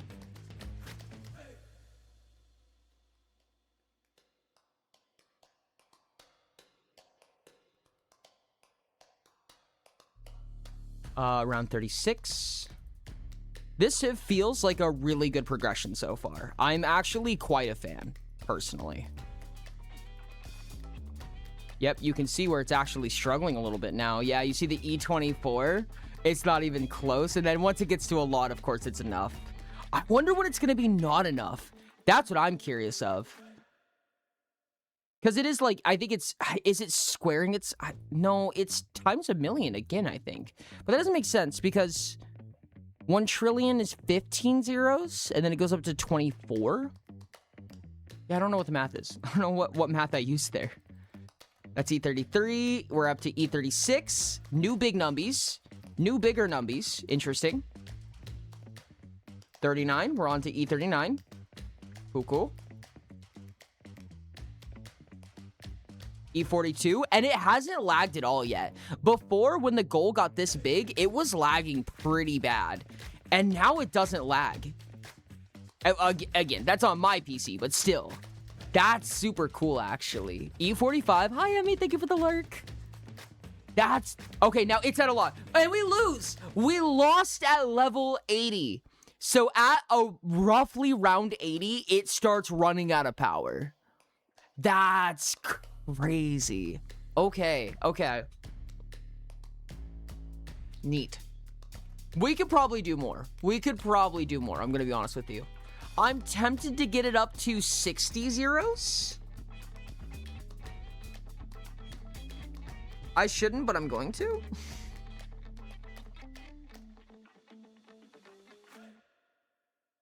No, we'll do it next time. We did what we needed to do. You can get to around 80 for right now. That is a lot of progress that we have made on this game so far. Hopefully, the next time that we're hanging out, we'll be able to actually begin adding content to the game. I think those were the big discrepancies I wanted out of the way to get Daisong kind of playable.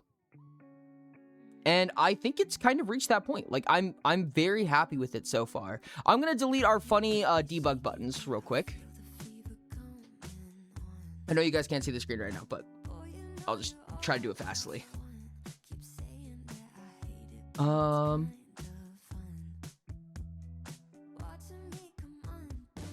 think that's correct. Hope I didn't just break something. Tee. Are you planning on sharing the updates made so far? I'm not sure. We might wait for a little bit more. I mean, we do have plenty more. Hello? Delete.